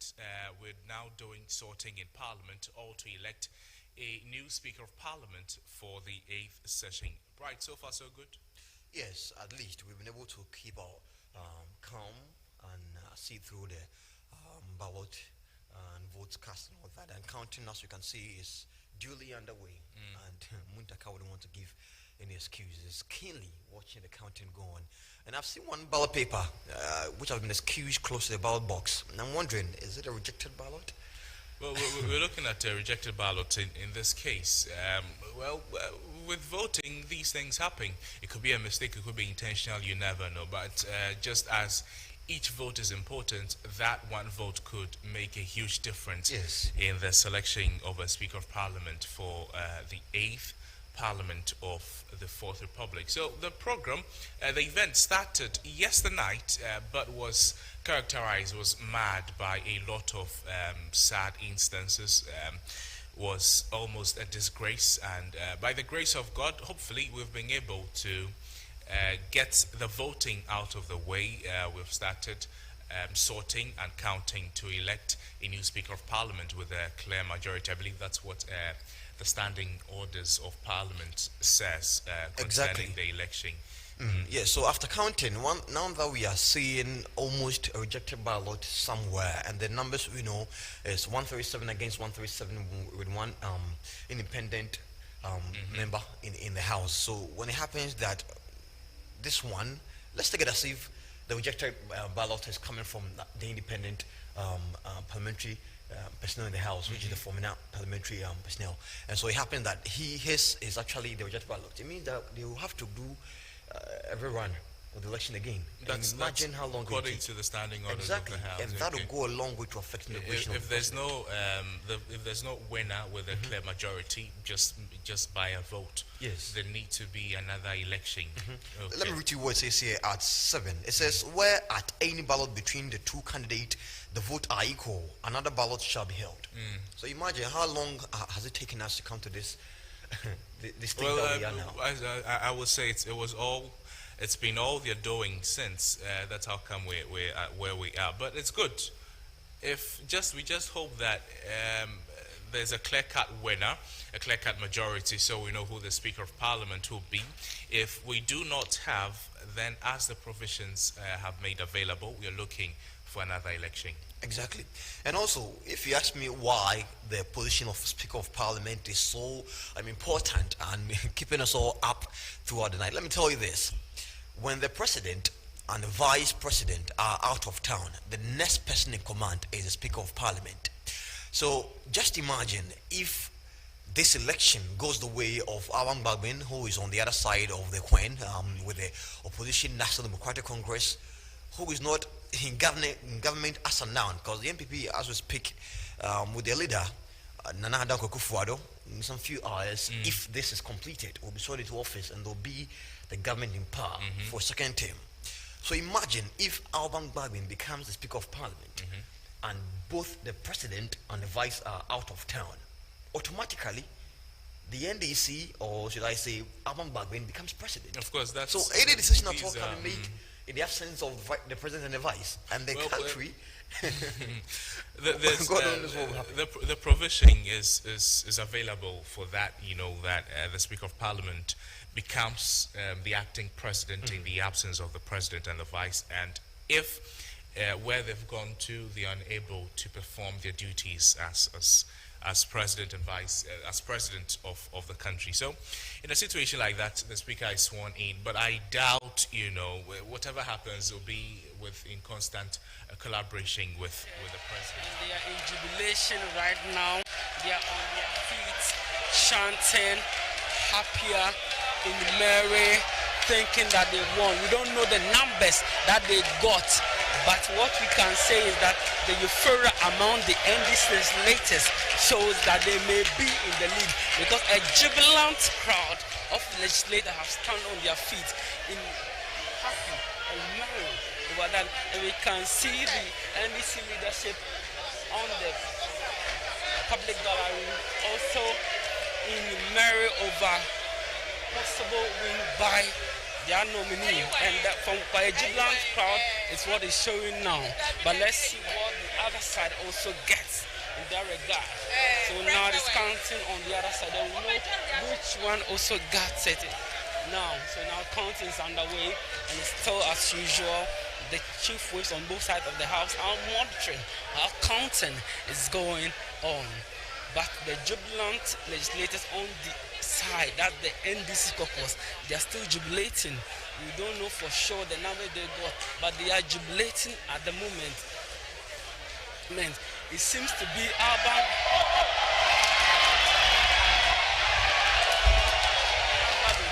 And the colors are Henkra. Colors are Henkra. They are beating colors are Henkra at the moment. Nobody's beating you. This is me a scaffold. Henkra has gone there, gone for the ballots and gone and throw it away. The NDC members are jubilating now. And now there seems to be away. Now, we don't know what will actually prompt Henkra to pick the ballot and throw it away. It seems to be away. Now, from what the NDC are jubilating, it seems the NDC members of parliament have their speaker, that's Agban Babin, and the speaker of the 8th parliament. It's not been confirmed yet, but a jubilant crowd shows that there's a leader. But now there seems to be a fight that's broken in between the members of parliament. You see a member of parliament in your short who is trying to start a scaffold. You don't know what's actually going on there, but they see in your short that there's a scaffold between the members of parliament. Earlier we saw Carlos Ayuka go pick the ballot has been cast and thrown away. We don't know what the motive, but he's been sent out. I think we should know is that now still there's been a scaffold over there that the police have stepped in to make sure and take the NDC member of parliament. They simply but now we can see the NDC member of parliament jubilating, singing, praising. They are singing Bagbin. To them, Bagbin has won. And Bagbin may have been declared as a member of parliament. But so, colors are intact to take the ballot and throw away. It's a bad signal. But the NDC legislators are currently jubilating and singing Bagbin. That shows that the other candidates, they have won the election that was just transpired on the chamber. You see them singing, Bagbinye. You see the MPP because seated here, doing quietly. Don't know why it's making them quiet, but the NDC legislators are jubilating, singing songs in honor of Agban Bagbin, saying Bagbinye. So we will see who declare when the elections are declared officially by the chair of the House that Agban Bagbin is the Speaker of the 8th Parliament. We will know. And now there's a conversation between the Minority Chief Whip and Frank Anodompe. They are engaging the conversation, obviously, on the electoral processes.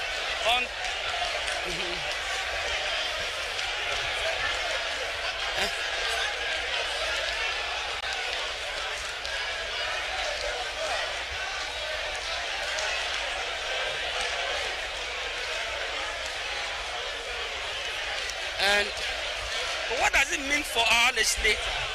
But what it means is that if Agban Bagbin indeed, the jubilant crowd among the legislators shows that Agban Bagbin indeed is the Speaker of Parliament elect for the 8th session, what does it mean for our democracy? Earlier I was making an assertion that when the president goes out of the country, the vice president assumes the role of the president. Now that a jubilant NDC crowd is jubilating, and if Agban Bagbin indeed is the Speaker of the next Parliament, what the president, the president and the vice president does that mean the opposition party assumes the role as the president of the Parliament? They keep singing Bagbinye. They are jubilant, but the MPP caucus members are quiet. Some are in sorrow. holding to their heads. We don't know what's happening. We just wait for the official declaration by the chair of the House.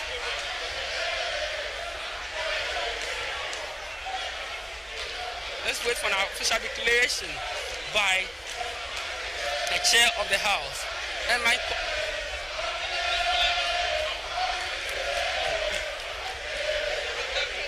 what we do know for sure is that history has been made. Okay, so a jubilant NDC crowd. Certainly. The nominee, Agban Babu, may have won the election to be Speaker of the 8th Parliament. That's what we see, because the NDC caucus members clad in white are jubilant. Now you see hats between the minority, Harry Naidisu and Bernard Ahiafo. You see hats and handshakes, merry conversation, jubilant NDC caucus members. So it's purported to show that Agban Babu may have indeed won the election as Speaker of the 8th Parliament. Now you see them singing Abemerie in honor of Agban Babu. Agban Babu, an experienced legislator who has transcended to a lot of parliamentary sessions for almost 3 decades. And so we are going to see an experienced legislator who's been at the hands of various presidential of the Republic. That's from J. Kufuor on the other side to Johnny Van Thomas, John Dramani, Nana Akufo-Addo, and he's also going to work with Nana Akufo-Addo. So we don't know if the third gentleman of the land is on the opposition. What are the implications of what our country is going to be? This is unprecedented in the history of our democracy. But what transpired is a shocking event. Why would Carlos Ayenkwa, the MP for Tema West, would go and grab the ballot paper and throw it away? And we saw a pounce by the NDC legislator on him, throw some slaps on his head, maybe probably to remind him of what his action may have led to. But later we saw the whip go for the ballot button back. So we are waiting for an official declaration by the chair of the House, that the clerk to Parliament. Let's wait for official declaration on the numbers that each candidature for the speakership got. But with a worrisome MPP caucus in Parliament may have shown that indeed the NDC caucus in Parliament may have indeed won and voted massively for their candidate. But does that mean that some members on the other side had crossed over and voted for Bagbin? Because for the numbers to be shown, does that mean some members on the other side of the House voted for Agban Bagbin? They are now cheering Aruna on for his sublime leadership. So now Ghana's democracy is going to be an interesting one. But let's liken it to America. We saw Nancy Pelosi on the other side of the house when Trump was in the presidency as speaker. So maybe we are having the same reaction here in Ghana when the opposition party for speakership post the legislative institution as leader. They are going to cheer first, the oversight too. What so we have to be waiting for official declaration, and now calm has been called for the NDC to hold on to their jubilation. Now,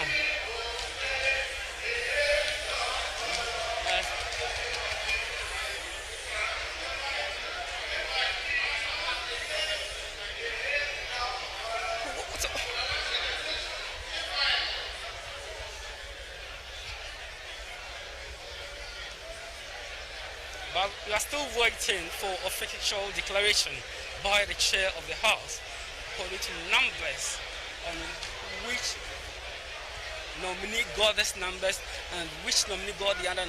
But if Bagbin actually won the speakership as the NDC's legislators are touting, does that mean the Speaker of the 7th Parliament, Professor Mekonokwe, lost his popularity among them, or is it the new face that came to the state parliament? Are they the one that actually gave the numbers to Backbane? We don't know what actually transpired. They're just waiting on the numbers to make a better analysis and bring you what actually went on. So just waiting for official declaration by the chair of the clerk to parliament, Cyril Insia. Now we see the marshal on the floor of parliament. But the faces on the MPP caucus legislators may seem to actually confirm that Backbane, Alban Backbane, Alban Smana Backbane may have been or have won the speakership of the 8th Parliament. That's what we have on the grounds. Alban Backbane is the speaker-elect for the 8th Parliament, but we are waiting for an official declaration by the chair of the House, not the clerk to Parliament. There has not been an official declaration. What I'm informing you is based on the jubilation on the NDC caucus and the worried faces of the NPP caucus here in the House. So we are waiting for an official declaration.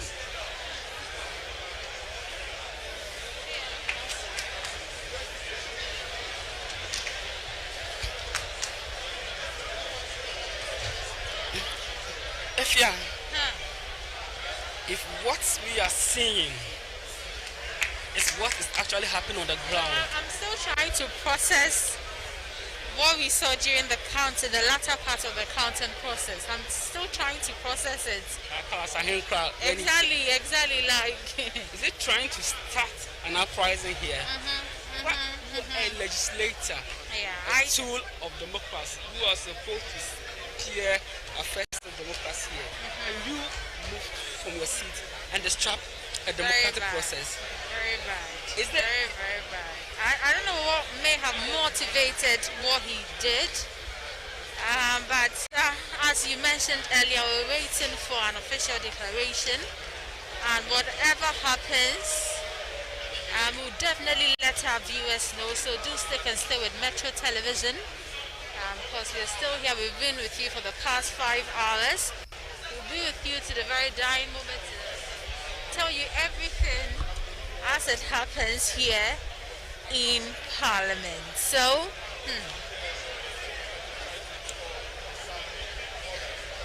quite some anxious faces over here, I should say. All in waiting for the official declaration. All in wait for the official declaration. The very moment we've all been waiting for, and it's finally here. So we're hoping it can happen shortly, so it can make way for preparations for the inauguration of the president-elect of the Fourth Republic, Nana Addo Dankwa Akufo-Addo. So I would say it's a mixed feeling over here. We have one side of the house quite jubilant, in a jubilant mood, and it's quite the reverse for the other side of the house. As to what this what is really in store, we'll get to know shortly. Waiting patiently. But if indeed Alban Backbane is confirmed as the speaker, they will wait longer and bring you who his deputy speakers are going to be. His deputy speakers are going to be also nominated and elected by the members of parliament. Several names may have come up, and the second deputy speaker, according to provisions, they go to any other political party apart from those who hold it. So there's a tendency that the former MP, Andrew, will be a second deputy speaker of parliament. But here the element of surprise is damning. But let's wait for the official declaration by the chair of the House as to the numbers which went to the various parties. But earlier we made this analysis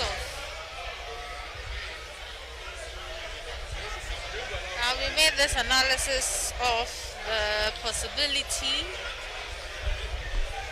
of some members of parliament on one side to actually vote for a speaker of parliament on the other side. Okay, so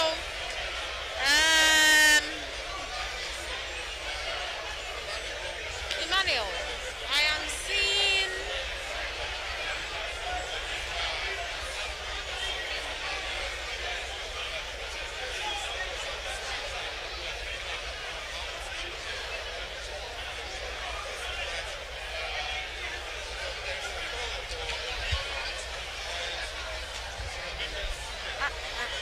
earlier, I think we just saw one of the was just brought back. yes.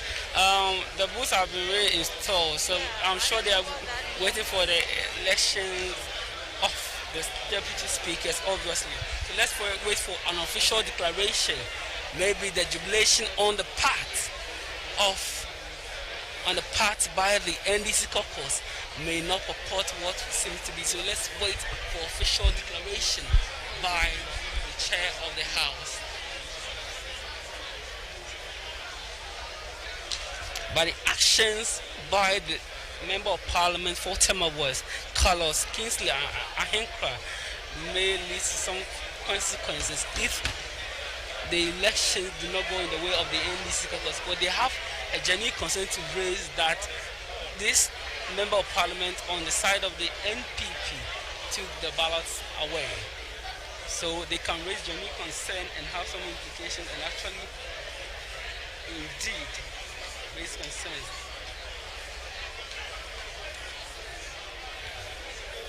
So the House is currently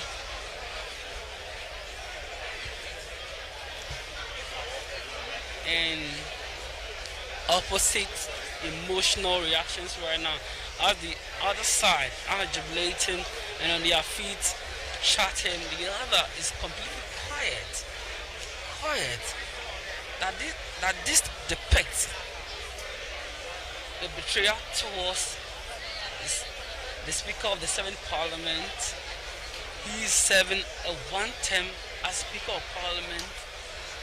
There were crossovers on either both of the House, or the crossover only came on the side of the MPP caucus, who decided about what could actually prompt one to cross over from party. Because we thought we could vote on party lines, but no.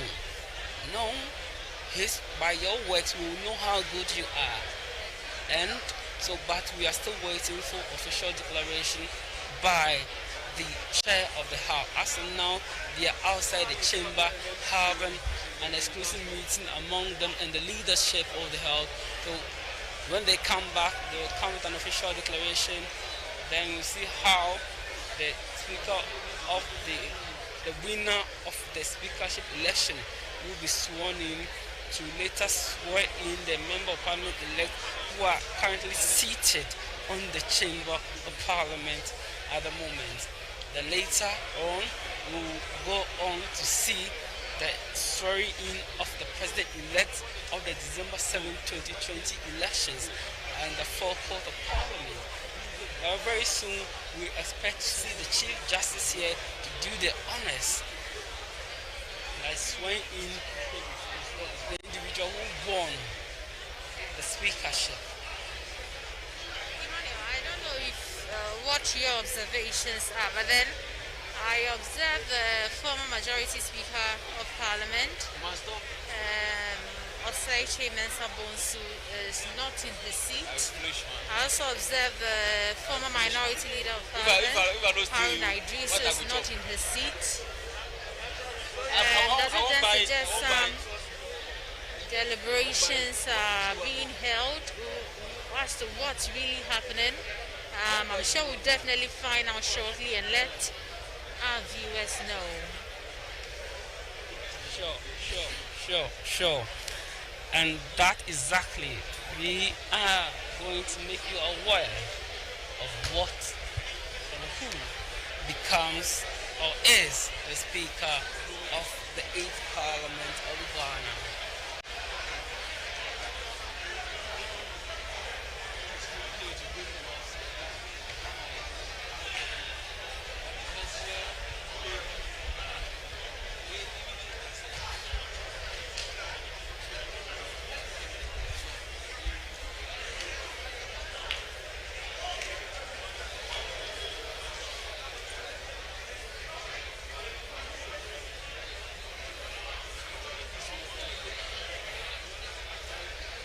And surprisingly, we don't see Kalas Ayinpa who snatched the ballots cast away, come back to the house.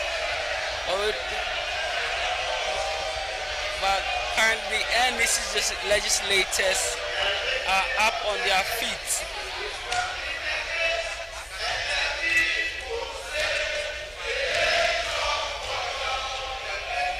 And so the NDC legislators are in jubilation of a possible win for their candidate, Agban Sumana Bagban.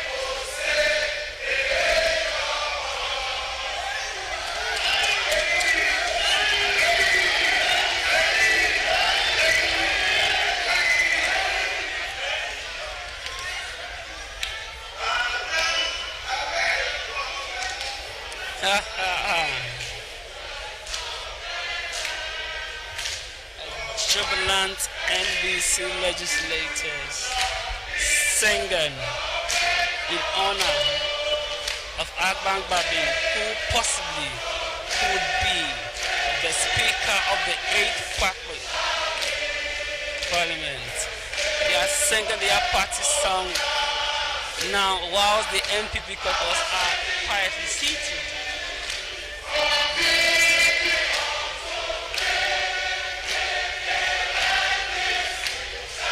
An interesting thing is we see a new face in Parliament, that the Member of Parliament elect for Madina constituency, Francis Xavier Sosu, leading the sound. But we're still waiting for the official declaration on the numbers and winner of the just ended elections of the Speaker of the 8th Parliament. We'll bring more details as we go along, but there seems to be a drag along on the declaration. It will be attributed to the fact that the Honourable Member of Parliament for Tema West, Kingsley Ahenkra, snatched the counting ballots away from the clerk to the back of the chamber, which was later chased down and taken away from him. But now we don't know the kind of trouble or his whereabouts. But currently I can assure you he's not in chamber. But when he comes back, I'll bring you details and everything in relation to that. We'll probably get a reaction from him or other members of Parliament, the implications of what he did, what it means for Parliament.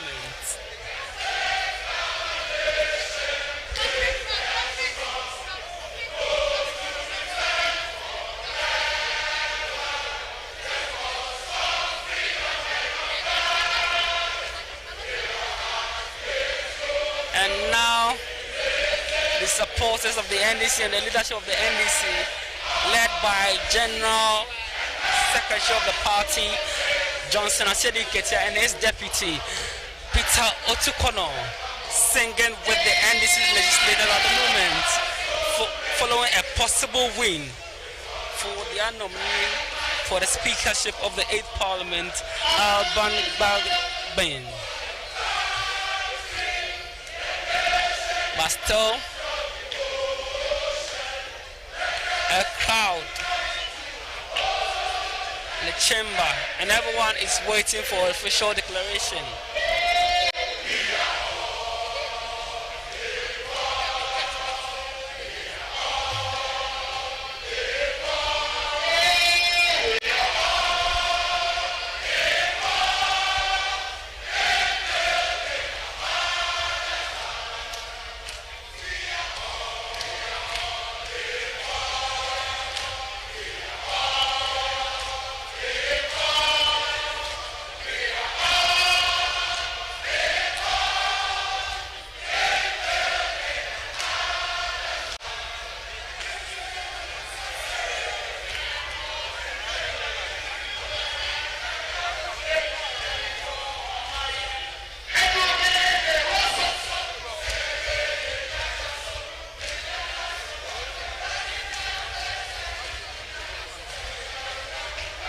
And that is how our democracy will pan out in the coming years.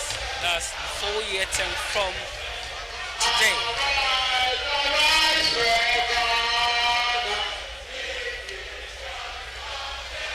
We are going to see the opposition political party leading legislator.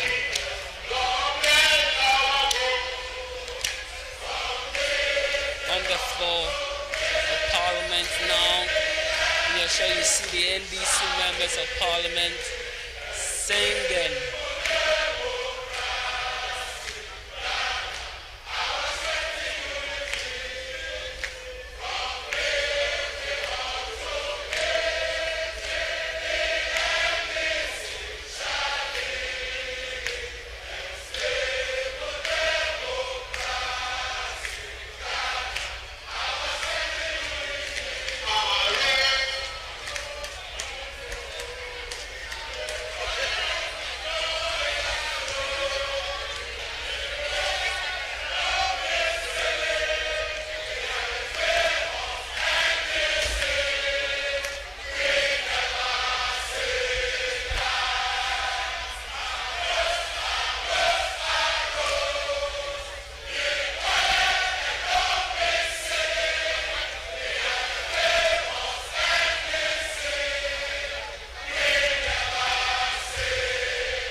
And now in your shows is the police commander for Parliament, who is telling the NDC executives who are sitting in the public gallery to tone down their jubilation over a possible win for their candidate for the speakership for the 8th Parliament. I'm trying to tell them to tone down their celebrations. But on the floor, in the chamber, the NDC, the National Democratic Congress legislators elect who are yet to be sworn in. And if what's on the grounds is actually true, they are going to be sworn in by their own person. An experienced legislator who stood the test of time for almost 3 decades. That is Alban Bagbin, who will be the Speaker of the 8th Parliament.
members of the NPP legislators don't have a happy face this morning.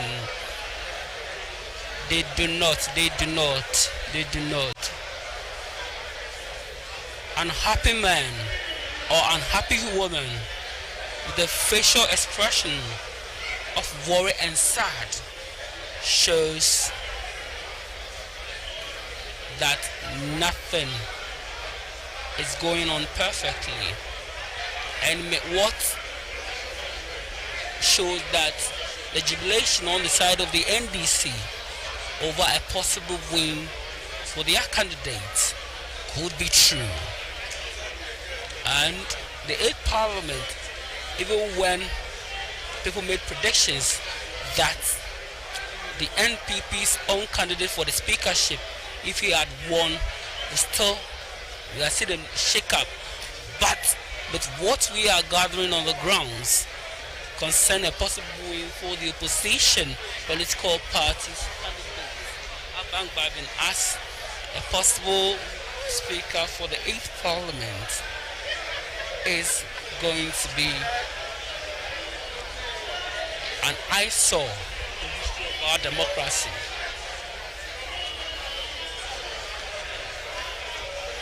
But still waiting for official declaration by the chair of the House, who are currently the chair, including the clerks and the leadership on both sides of the House, are out of the chamber, possibly having a meeting which is necessary, which is very, very necessary. After a long wait, we have what we came here for, to know who steers the affairs of our democracy in the House of Legislature.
And I'll take some social is on what a possible win for the NDC caucus in Parliament. Their choice of speaker, that's Agbababin, if he indeed is confirmed as the speaker of the 8th Parliament, and will take from one of our watchers on Facebook, said Kwabena Ampoma Bafo, who said, Lord have mercy on Ghana. Dimole said he accuses a member of Parliament for voting skirt and blouse. And Stephen Gabi said the victory of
God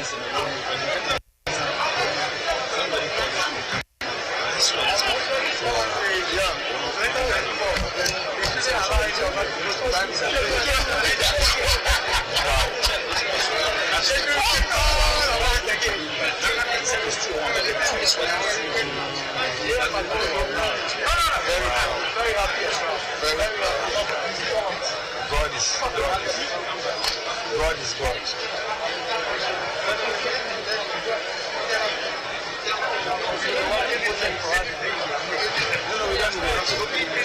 I think that we will insist that we have won the election. That's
and so they do what they want. And so because of that, the chairpersons belonging to the same party are unable to actually bring them to book and rule in a manner that will ensure that they are punished. Now, if this first deputy speaker goes to an NDC person, we may have that changing a bit, you know. So it's interesting days ahead, and the next parliament will really be interesting. We are hoping that after this day, Babin now provisionally elected speaker will do a lot to bring the house together. A lot depends on leadership. Leadership must set the right tone. Leadership must send the right signal to the people that this is what this house stands for, and this is what this house will encourage, and the house will not encourage ABC. If that is done, if the leadership shows a signal, it will be great. If the NDC side does something wrong, a first speaker, as I suppose Babin will be, will have to, call them to order. The other side does say he does so, and doing so, I'm sure will make him win the trust of the people. That is the kind of leadership I believe a parliament like this requires to move forward, so that the ship of state will not be stalled. Many people have said that given the nature of this parliament and what you've seen this morning, or from last night to this morning, Parliament is going to be very slow in decision making, because a lot of critical decisions, unlike in the past, will now be put to actual votes, and that would delay a lot of the processes. We hope that the speaker sends the right signal, brings the house together, so that the house moves together in the right direction, if you will, Sandra. Indeed, it is a very long day, a long night that has metamorphosed into a long night. In your shot there, you see Kojo Opon Nkrumah, MP-elect for Ofuasi Ayirebi, standing with Ejisu MP-elect, John Kuma, and again, that should be Bosumtwi MP-elect, Kofi Educhum there, Yao Educhum, Yao Educhum. They have been engaged by former Nanton MP, now, Tamale Central MP-elect Mohammed Murtala Ibrahim. I'm not sure what the engagement is about. I wonder what the subject would be. But this house has been thrown into utter shock. Indeed, even the NDC MPs may not actually be believing what they have succeeded in achieving, which is to actually control this house through the speakership. It is feeling surreal for a lot of them here. The NPP MPs elect cannot believe what they have heard or seen. The shock that they face from the huge loss in Parliament in the elections of 2020 has just been made worse by the defeat in Parliament. And mind you, my colleague Duke Mensah Opoku has been moving about the house, tells me there is wailing, crying at the cafeteria area of Parliament. Now this is one complex regime that we are going to be running for the next few years, next 4 years. That is, if what we are picking up is accurate. And let me say that the voting is over. The ballots for the first candidate was counted. After the counting was done, Murtala Mohammed Mubarak, NDC whip, signaled to his party MPs elect that they had won the day, or they had carried the day, and this threw them into ecstatic jubilation even before knowing what they got or what they garnered. Suffice it to say, or let me just also say on record, that there was one rejected ballot that we witnessed. Now information, when that information came through, and in the state of confusion, the Tema West MP elect Carlos Ahinkra made a dash for the center of the chamber. He grabbed the uncounted ballot papers and fled. He was pursued, and the ballot papers were retrieved from him, or at least some of them. We do not know if every ballot paper that he snatched were retrieved. I think a few of the NDC MPs physically assaulted him. I'm not sure, but there was a commotion there. He has since fled the chamber, and we are also told he has fled the house. That's Carlos Ahinkra. So in the state of the confusion, the NDC party MPs elect broke into jubilation and celebration. They have been celebrating all morning and singing songs and chanting. The NDC MPs elect are thrown in a state of confusion. What we are hearing now is that the votes that Mike Okwe got were 136 votes for Mike Okwe. There was a rejected ballot. That should make it up to 137. Now the House is made up of 275 MPs. The 138 outstanding would then be that of the NDC. Mind you, Asin North has been an issue of controversy. Now, the NPP has insisted that the Asin North MP did not vote. He did vote, though, because of a spirited defense that was mounted on his behalf by the NDC.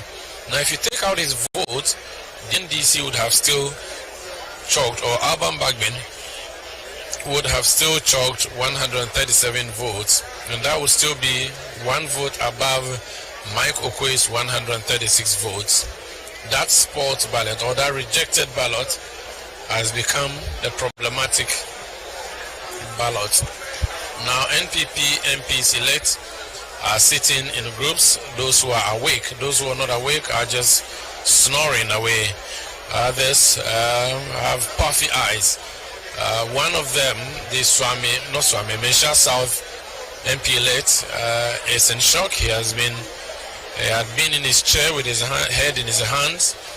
Now he has risen up and he's on his feet, having a conversation with his colleagues.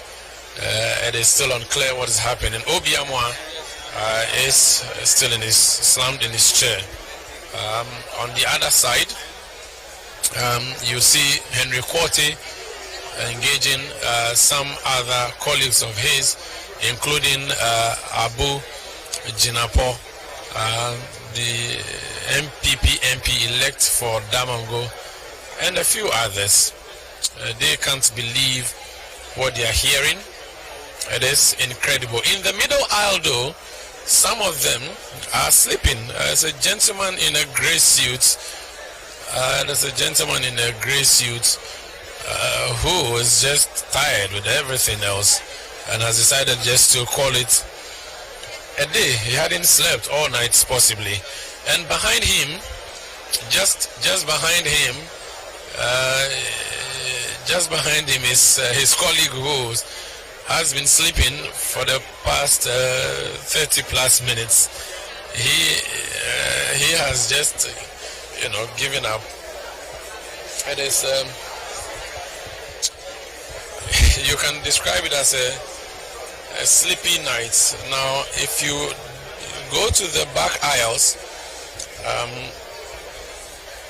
there are more people sleeping there. Then these are all on the MPP side. There's a gentleman in his fugu who has he's doing his own thing. He's asleep, and he has no energy left to remain awake for what seems to be the embarrassment of the night. And by him, another gentleman, another MP elect, is fast asleep. Lots of these MPs. Again, if you come further down, the MP elect for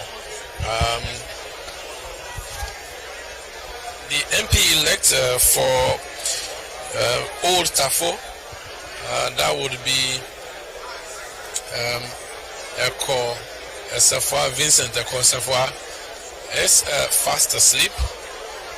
And again, I see someone that looks like the roads minister in the immediate past Akufo-Addo government.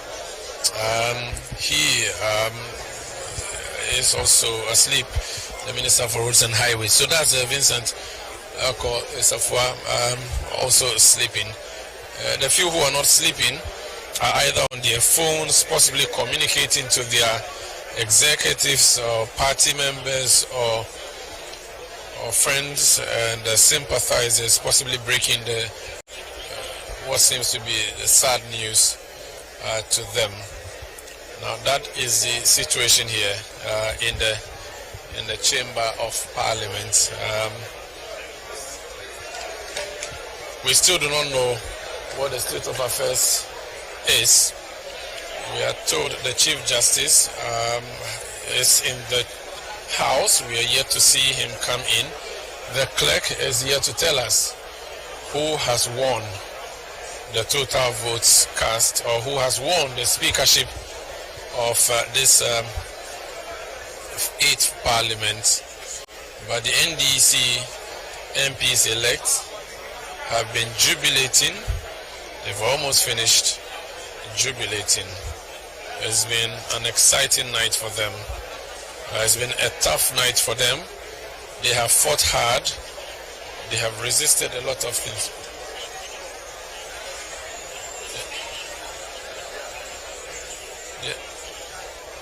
They have resisted a lot of issues that were tabled today, and it seems they may have worked hard for what they've earned. They insisted on so many things, including the restart of voting because they simply would not agree to what happened before the chaotic entry of the soldiers and the police men into the chamber overnight.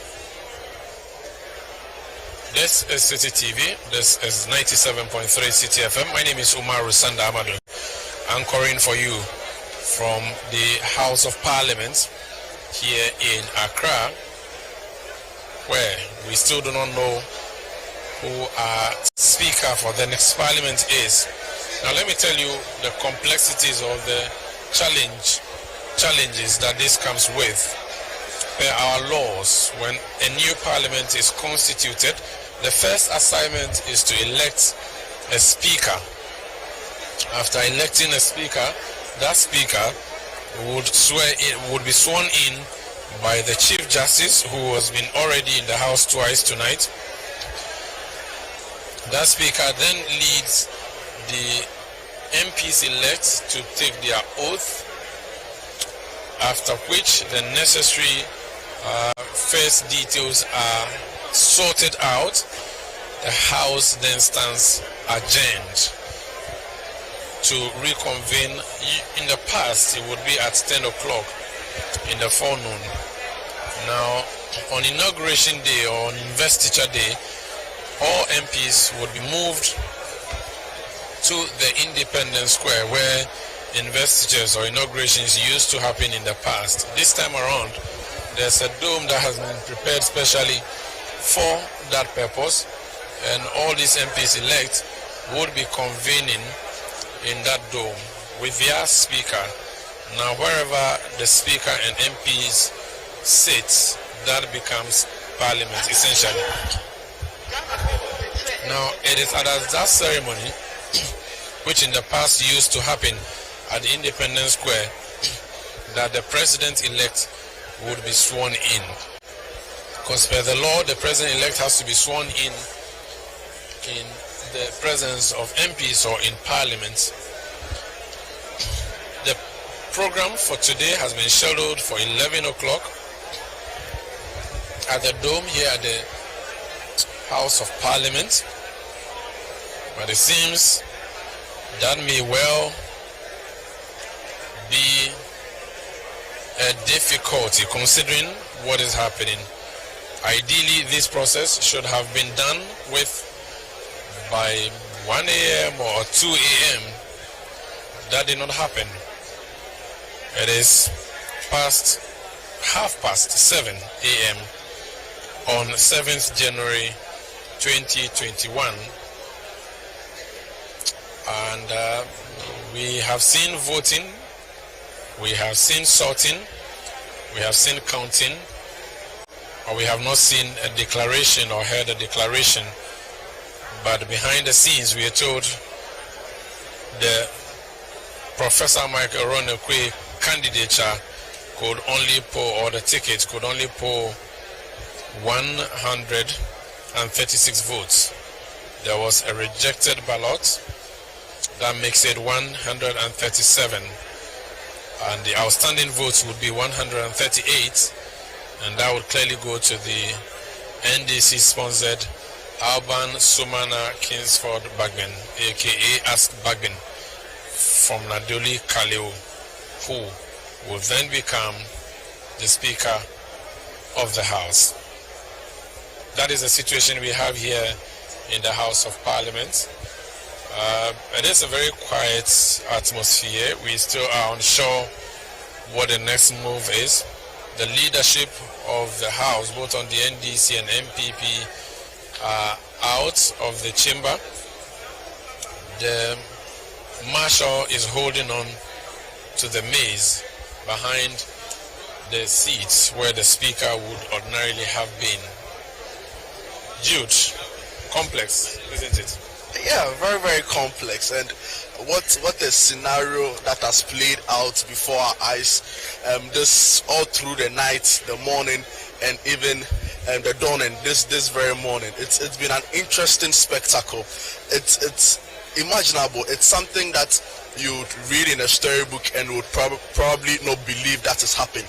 But here we are, rolling out before our eyes. Never did I ever imagine that right before the coat of arms would see military men armed to the teeth protecting a ballot box in the Parliament House. And never did I imagine that a member of Parliament elect in this noble house will be snatching ballot boxes and running, so much so that MPs would have to chase him and be hitting him in the manner that we saw here. So it's been complex, it's been shocking, it's been one that has been also very interesting to watch unroll before our eyes. Very happy NDC MPs, and at this point you can't really tell who is in the majority and who is in the minority. What we know so far is that it's just 137 seats for both the MPP and the NDC and one independent candidate.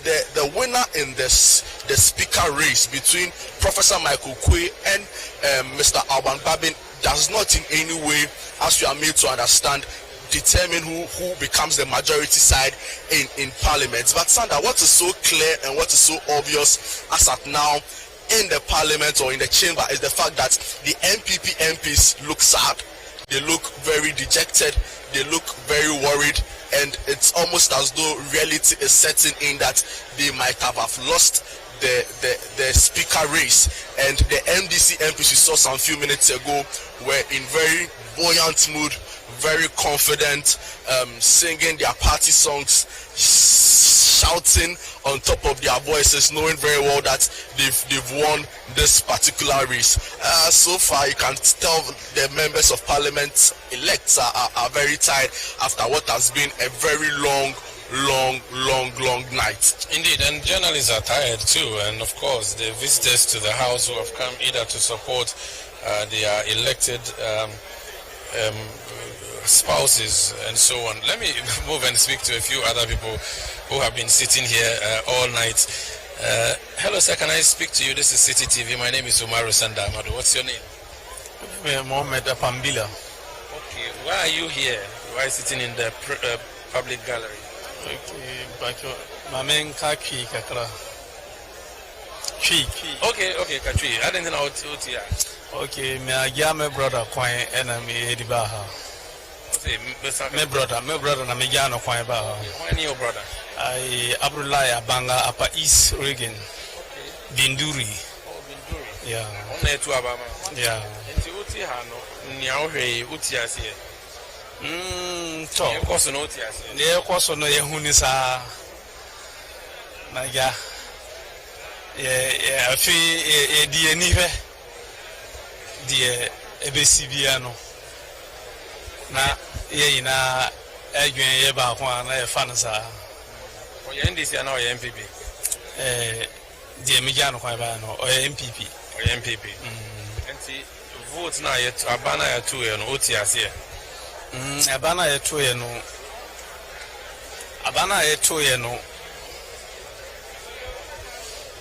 Abana etuye no sisi awo ne sisi a no ti ase fa speaker ho no se hu so mato aba no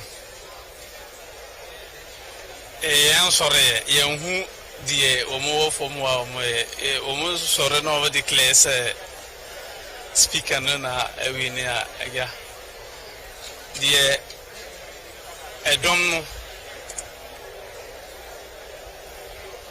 the Adam na gwen omu na gwen fa say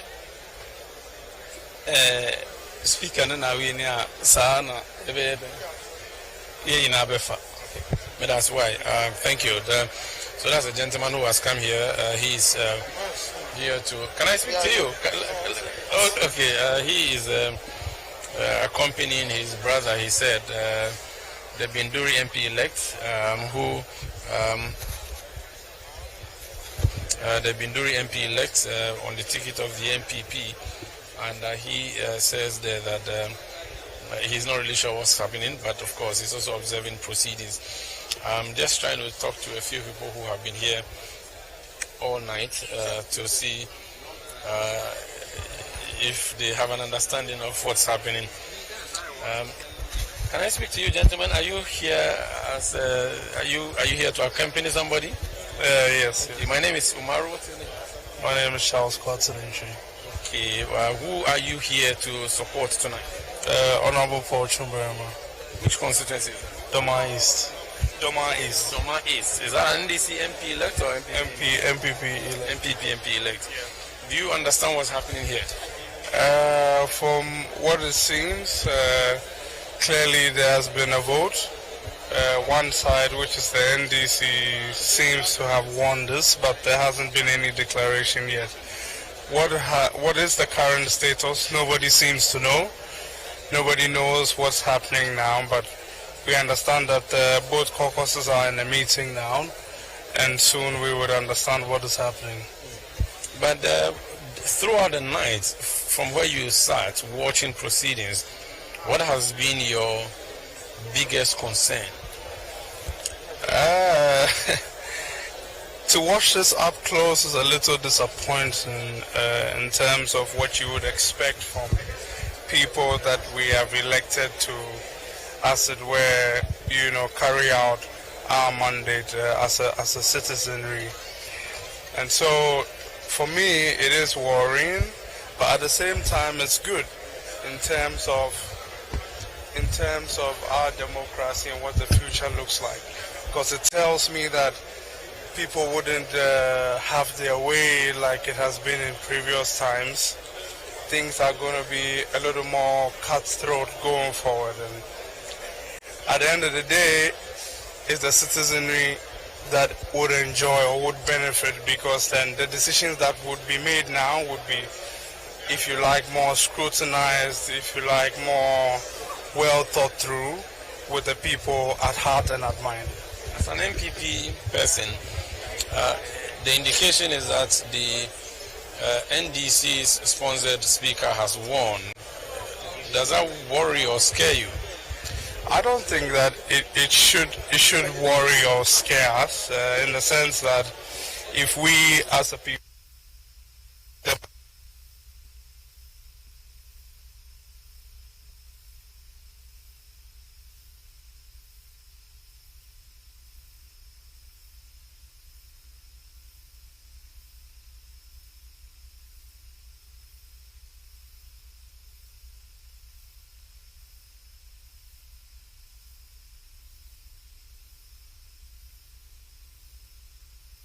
East.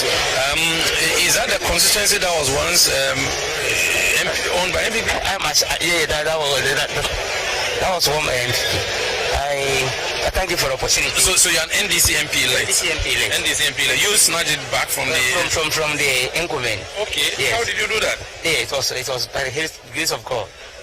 God does things miraculously. That's like it has happened in this chamber. And that was why it happened. Yes. When you weigh oil and water, you see the difference. You see the difference, yes. I was heavy. I was in Parliament for 3 terms, 12 years. And I decided to hand over to the MPP because of the talks to see how the differences. And then he took over and he said, no, oil and water, oil is heavier than water. They have to go. That's why myself, I shall return. I actually return. So that's why we took it. So it's by the grace of God. Yes. Interesting. Kratchi East, that's Dambai. Dambai is the regional capital of Oti region. Exactly. That notwithstanding, the new region, new capital, exactly. Still lost. Why? Exactly. They lost. We gave them 8-0. We gave them 8-0 because the people have actually realized that NDC has done well previously, and they wanted to bring the party back to power, so that the good way that J. Mahama has started, His Excellency, can continue the good job. Because we are now comparing and contrasting to see which party works better in terms of infrastructure, in terms of everything that you can think of. That was why Oti region, they created it as a new region. People were saying we should use it to thank Akufo-Addo. We said no. Regions has been created by previous government, but that was not used to thank those presidents. So we have to judge the candidates by their performance. That was why we decided to vote for JM, and for that matter, all the seats, 8 seats, was won hands down. That's why I recaptured my seat back again. How was tonight for you? Or, well, last night now. It is past 7 a.m. It was fantastic. Very fantastic. We only had all the chaos. Just all the chaos, the shouting, the lawlessness. And the lawlessness and the whole thing. People were smashing the ballot papers. It's a clear manifestation of what happened during the 2020 election. It's a clear manifestation. This is exactly what we have been saying. We were placing instances where they snatch ballot boxes, instances where they pick ballot papers, just to create tension, to do thousand recounts, so that they can. A lot happened. So I'm surprised that in Parliament, this has also happened in Parliament. We are representatives of the people. We are the lawmakers. We are supposed to lead by leadership by example. And exactly what we have demonstrated here, they have demonstrated the MPP, show that this is how they have trained their people to work with. So it's God's intervention that we have taken. We want to give thanks and praise to the Lord. You are celebrating already the speakership, but we have not been told what the results are. What are you celebrating? Oh yeah, when elections are won at the polling stations, so after voting and sorting and counting, we know we are 275 members in Parliament here. So automatically, if we are 139, it means that automatically what is left. That is why we know we have. Do you know how many votes you polled today? Yeah, the difference was 2 votes. So what did you get? So it means that 139. If you go by the voting. No, we are told that Professor Michael Kwe got 136. Like I'm saying, if we want to I lent one ballot box and one ballot paper was spoiled. Yes. That was why probably it might happen that way. So that will make it 137. Exactly. So you're not really sure? You're not? We are 100% sure that we have won with difference of 2 votes. When we were about to announce the various votes, that was why the guys, the MP snatched the papers and then sent away. Do you understand why he did what he did? Yeah. You know him? Have you worked with him? We know him. From reliable sources, it's one MP. I'm yet to confirm it from Temasai. That's why he did. And you can imagine cameras on you, everything on you. They managed to snatch the ballot paper and then they started running in chamber. They have to knock you down and they retrieve all these things from you. It's wonderful. It's fantastic. So when the incidents came, that's we know we have won by difference of 2. That's what we're told. Difference of 2 votes. We are way ahead of them. Then that's how we started jubilating. Because we have won. We know the number of members in Parliament. So you have been an MP before. You're going to have, if your plan works or what you are saying to us now works, you're going to have a speaker who is not from the governing party. Is this country not going to be thrown into chaos that we have Akufo-Addo as president, MPP, and then you have parliament held by the NDC? I don't think so. I don't think so because Akufo-Addo himself, the current president, said it all, that he is capable and he is ready to work with Parliament. He's ready to work with anybody. So if he himself has confessed that he's able to work with anybody, and we are leading, he must be able to work with us. Yes, so that's why I said I don't see it that way. I know Parliament will move smoothly, business will go on smoothly, because we all want the betterment of the country. So if 3 heads are on one stomach, fighting for prey, automatically, whichever head gets it, goes to the same stomach. Okay. So we are sure that Ghana will develop. Thank you very much. In a chair. Thank you very much. That's Wisdom Gidisu. He's NDC MP elect for Karachi East. He's yet to be sworn in. Do you have an idea when your leaders are going to come back to the chamber, when the clerk is going to come in? Yes, very soon they will come. They are now doing negotiation, 1 or 2 things, and very soon they will come to brief the House of what that has transpired, and then the Speaker will be sworn in. Then the Speaker will intend also swear also in, and then that's the end. Then the various deputy speakers will come, and we will finally wait to see what happens at the presidency level.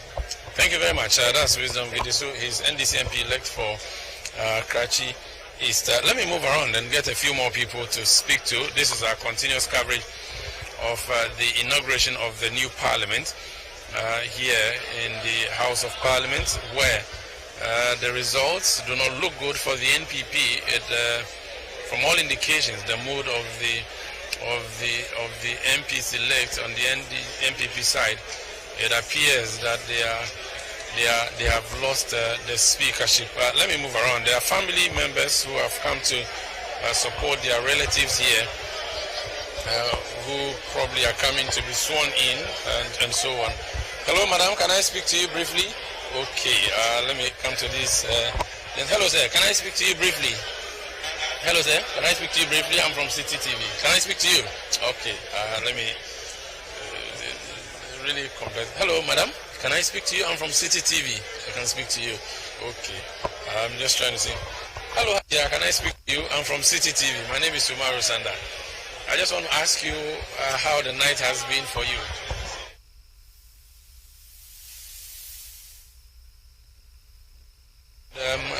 Try to see who else would be willing to speak to me here in the public gallery. The MPs elect are still in the chamber.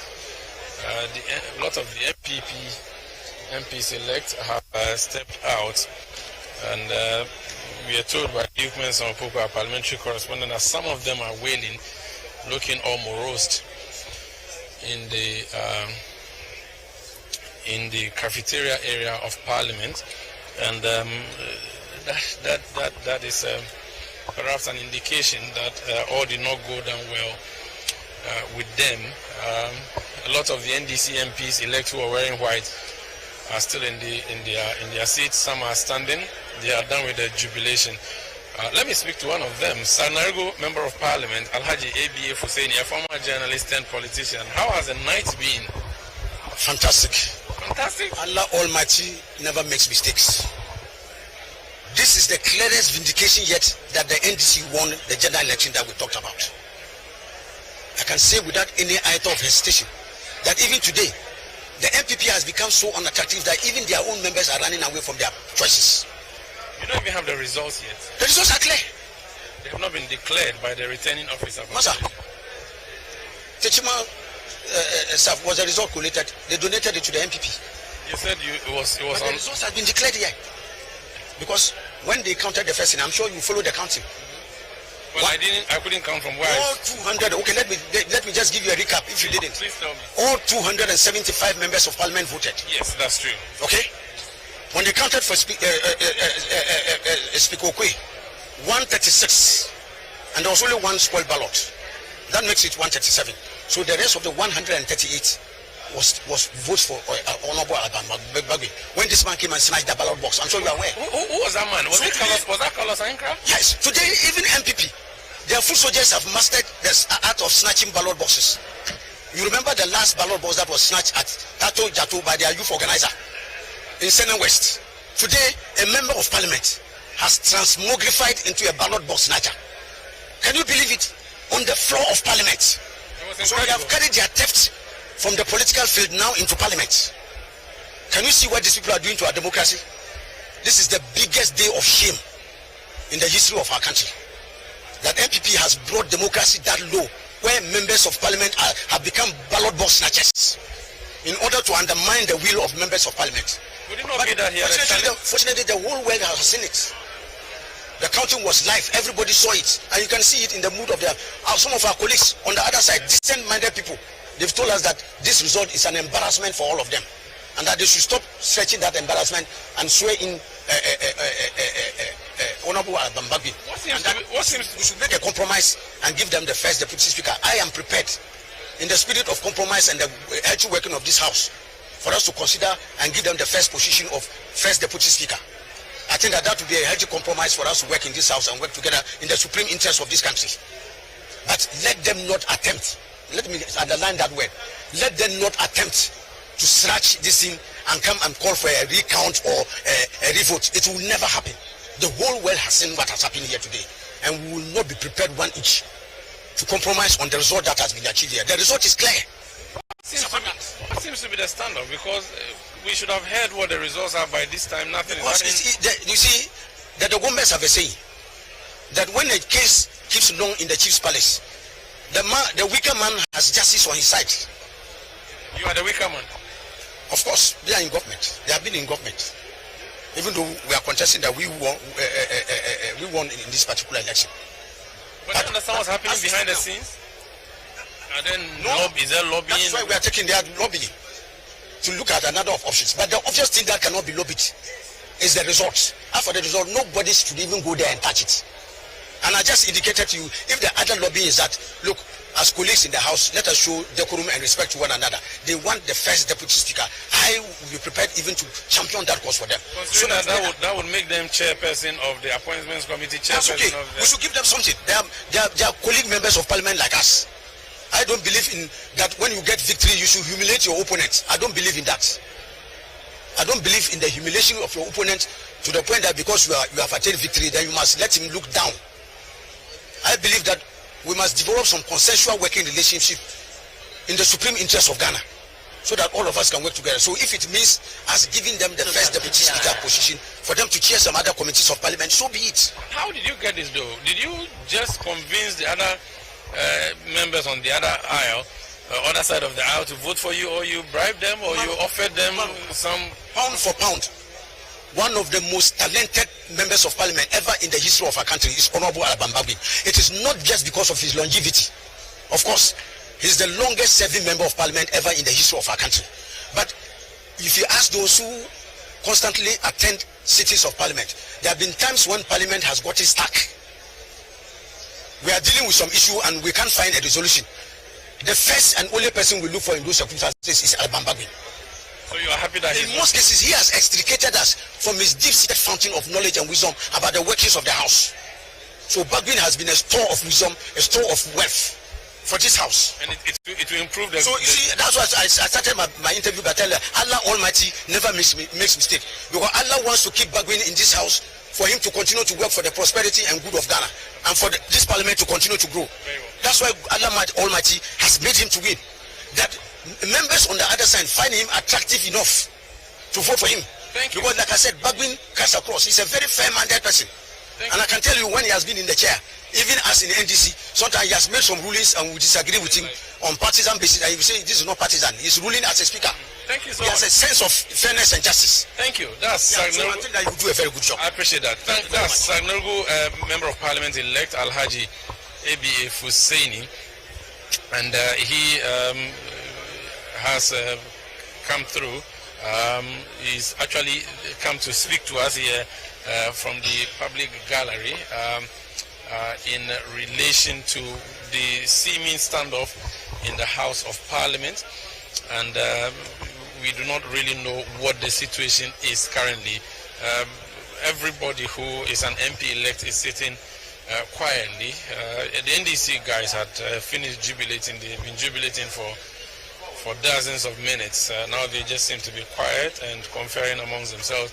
The MPP MPs elect though are somber quiet. Some are sleeping, and we are told that some of them are actually wailing in the cafeteria. Sam George is MP elect for Ningo Pram Pram. You still have not been sworn in. What seems to be the problem? Well, per the standing orders of Parliament and the Constitution, we need to swear in a speaker first. We've conducted the elections. Honorable Alban Sumani Kingsford Bagwin has emerged as the winner, and we are waiting for some discussions that are ongoing by leadership for him to be ushered in and sworn into office. Then we will proceed to take our oath. Well, we have not been told what the results are publicly as yet. There were 275 ballots issued by the Clerk of Parliament per their records. We also, through our whip, marked and ticked the number of ballots that were issued. When the ballots were sorted out, there was one spoiled ballot, so that means you have 274 ballots. Honorable Mike Eronekwe was the first on the ballot paper and Alban Bagwin was the second. So we counted Michael Kwe's ballots first. He had 136. So if you do the simple mathematics, 275 minus 136 minus 1 spoiled ballot, you have 138. Just when they were about to start counting, the member for, is it Tema Central or Tema West? Tema West. Was it Carlos Ahinkra, in a very dishonorable manner, rushed in and grabbed the ballot, the ballot papers. Some of our colleagues chased after him and retrieved the ballot papers, but you cannot tell the the validity of what has been retrieved was everything retrieved from him. Thankfully, this was an election where we knew the total number of people who cast their votes. There was no absenteeism. 275 ballot papers were issued, so you can easily do the mathematics. So if you take 136 for Michael Quay, which was counted, and you take the one spoiled ballot out, you simply have an outstanding of 138. In fact, the one spoiled ballot was a vote for Bagbin, but they challenged it and said they won't accept. So we take it that he has 138. He's been duly elected. Even if the Asin North ballot is taken out, he will still have 137. That's against their 136. If you have won, what is preventing the clerk, who seemed to have been very nice to you all night, allowing your Asin North MP-elect to vote? What's preventing him from making the announcement that you have won? I love your sarcasm, that the clerk was nice to us. It was anything but nice. It was us standing up and demanding what was our due that allowed the Asin North MP to vote. But as far as we are concerned, as far as we are concerned, what we mean very simply is that for us, we are not in the least perturbed.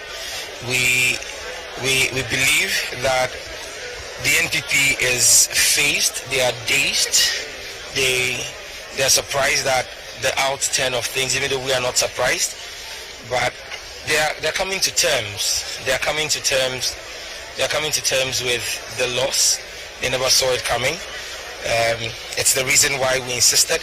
But you see, Umaru, on display in Parliament today is exactly what happened in the general elections, where the NPP used military might to twist the arms of coalition officers and returning officers and turn around constituencies and declare it for themselves. You saw a colonel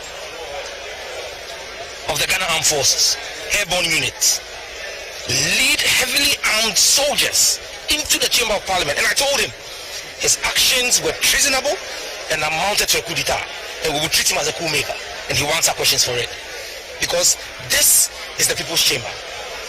When a coup happens, parliament is taken over by the military. The only institution, the only arm of government that is taken over when a coup happens is parliament. The judiciary still works, the executive works. This is the people's chamber, and soldiers were ordered into the chamber to try and intimidate us, to try and make the NPP have their way, intimidate the coalition officer who was the clerk.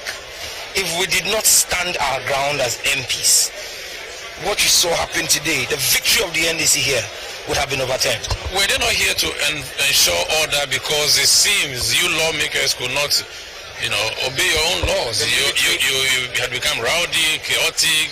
You were just engaging in a shout match. The military and the police, led by Kwesi Fori once again, had absolutely no business coming into Parliament, into the chamber of Parliament, because Parliament has a marshal who is responsible for security. We have a marshal, a retired military officer, and he has a unit of officers that maintain the peace. We have a parliamentary police unit. They came into the chamber, but if you will notice, the parliamentary police unit did not come in armed.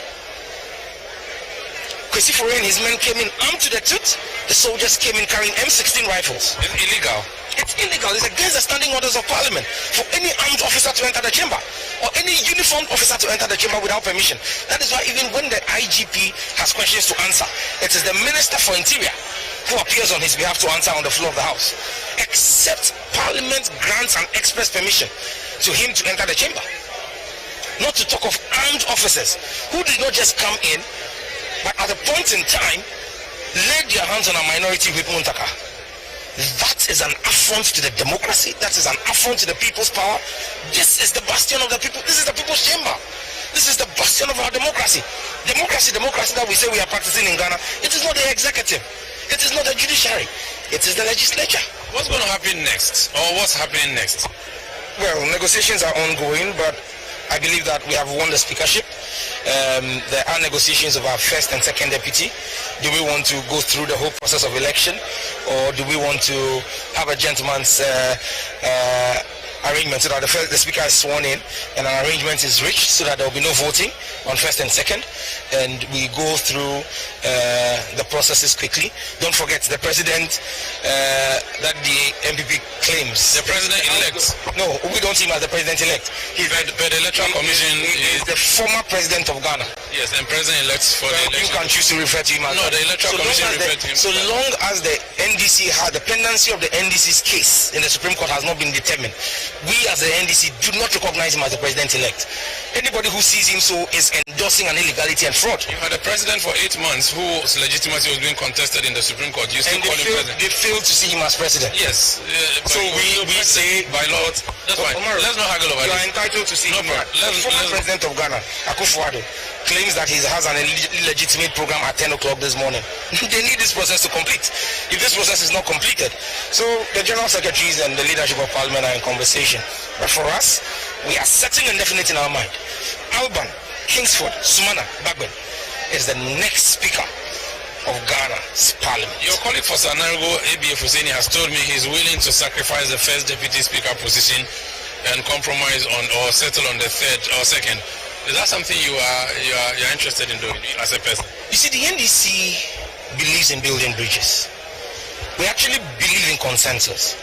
As a party, we actually believe that given the nature of our politics, we need to build bridges to manage this 8th parliament. And so it is a possibility that even though we believe if we went through an election, we will win first and second, like I said, leadership is in conversations about who takes the first, who takes the second, so that we are showing our goodwill towards the democracy. This shows you the quintessential Democrat that John Dramani Mahama, our leader, is, the quintessential Democrat that our national chairman of Oswampofo, and our quintessential general.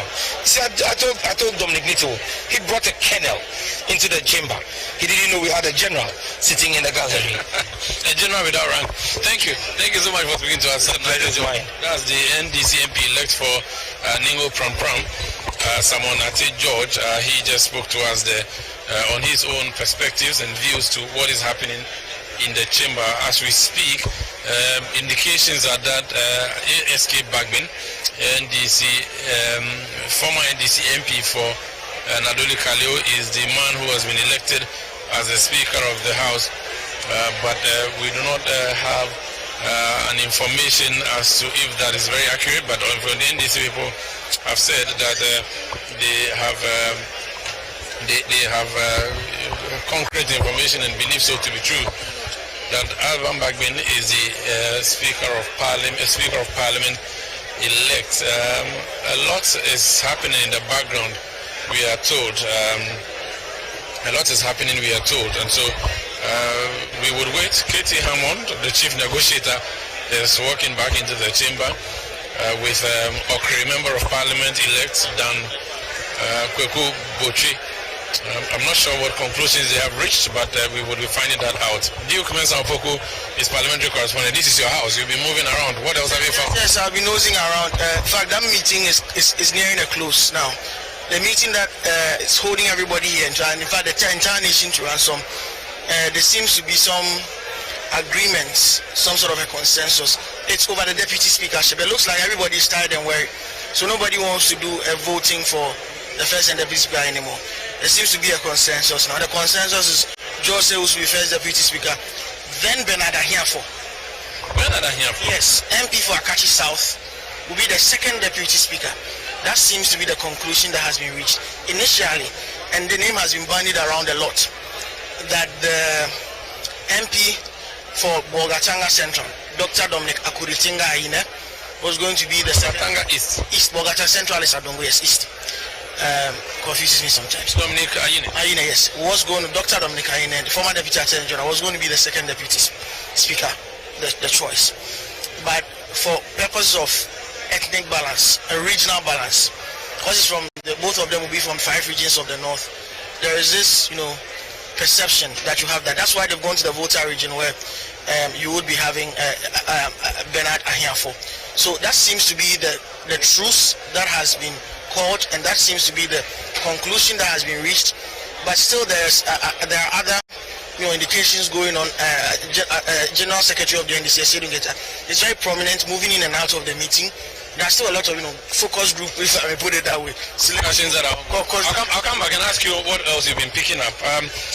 There are a number of new entrants to this House of Parliament. One of them represents the people of Damongo. He has broken the jinx of the NDC there, introduced NPP in Damongo for the first time. He left his job as Deputy Chief of Staff to go and contest. Welcome. Thank you very much. Very happy to see you. How are you doing? How did you do it in Damongo? Didn't of hard. It's the first time, isn't it? The NPP. Yes, the first time that since the constituency was created in 2012, this is the first time. Yes. And you actually flipped the vote so huge that it was like 15,000 extra votes or 30,000. Almost 100% increase in the votes my predecessor got, and the margin my predecessor as a parliamentary candidate, the margin of victory of my predecessor MP was about 2,000 plus votes. So that was catered for. And then I will come back to that. The Damongo MP elect has to pick a call, a very important one. Of course, he serves currently, until the expiration of his tenure as the Deputy Chief of Staff. And that is a call that he has to attend to, so we will have to oblige him to do that. This is City TV, City FM. When we get Abu Jinapo again, we'll speak to him. I was mentioning earlier the relationship he has at the other side of the aisle. His elder brother is the NDC MP elect for Yape Kusau. The Jinapos are in the house, except that they are representing two different political parties. I will move through and observe a few more and hope to get a few more views from people who have come here to either support their spouses or people who are just simply here to observe the proceedings of today. I'll just rise and then do that. Meanwhile, the chamber still looks quiet while the leadership negotiates in the background. Hello, madam. Can I speak to you? I'm from CCTV. Can I speak to you about tonight? Thank you. My name is Umaru Sanda Amado. This is City TV. What's your name? Mrs. Augustina Kujo. Okay. Who are you here to support? Honorable Joseph Kujo. Efia MP. So you are Mrs. Efia? Yes, please. Mrs. Efia, how has the night been? It must have been a very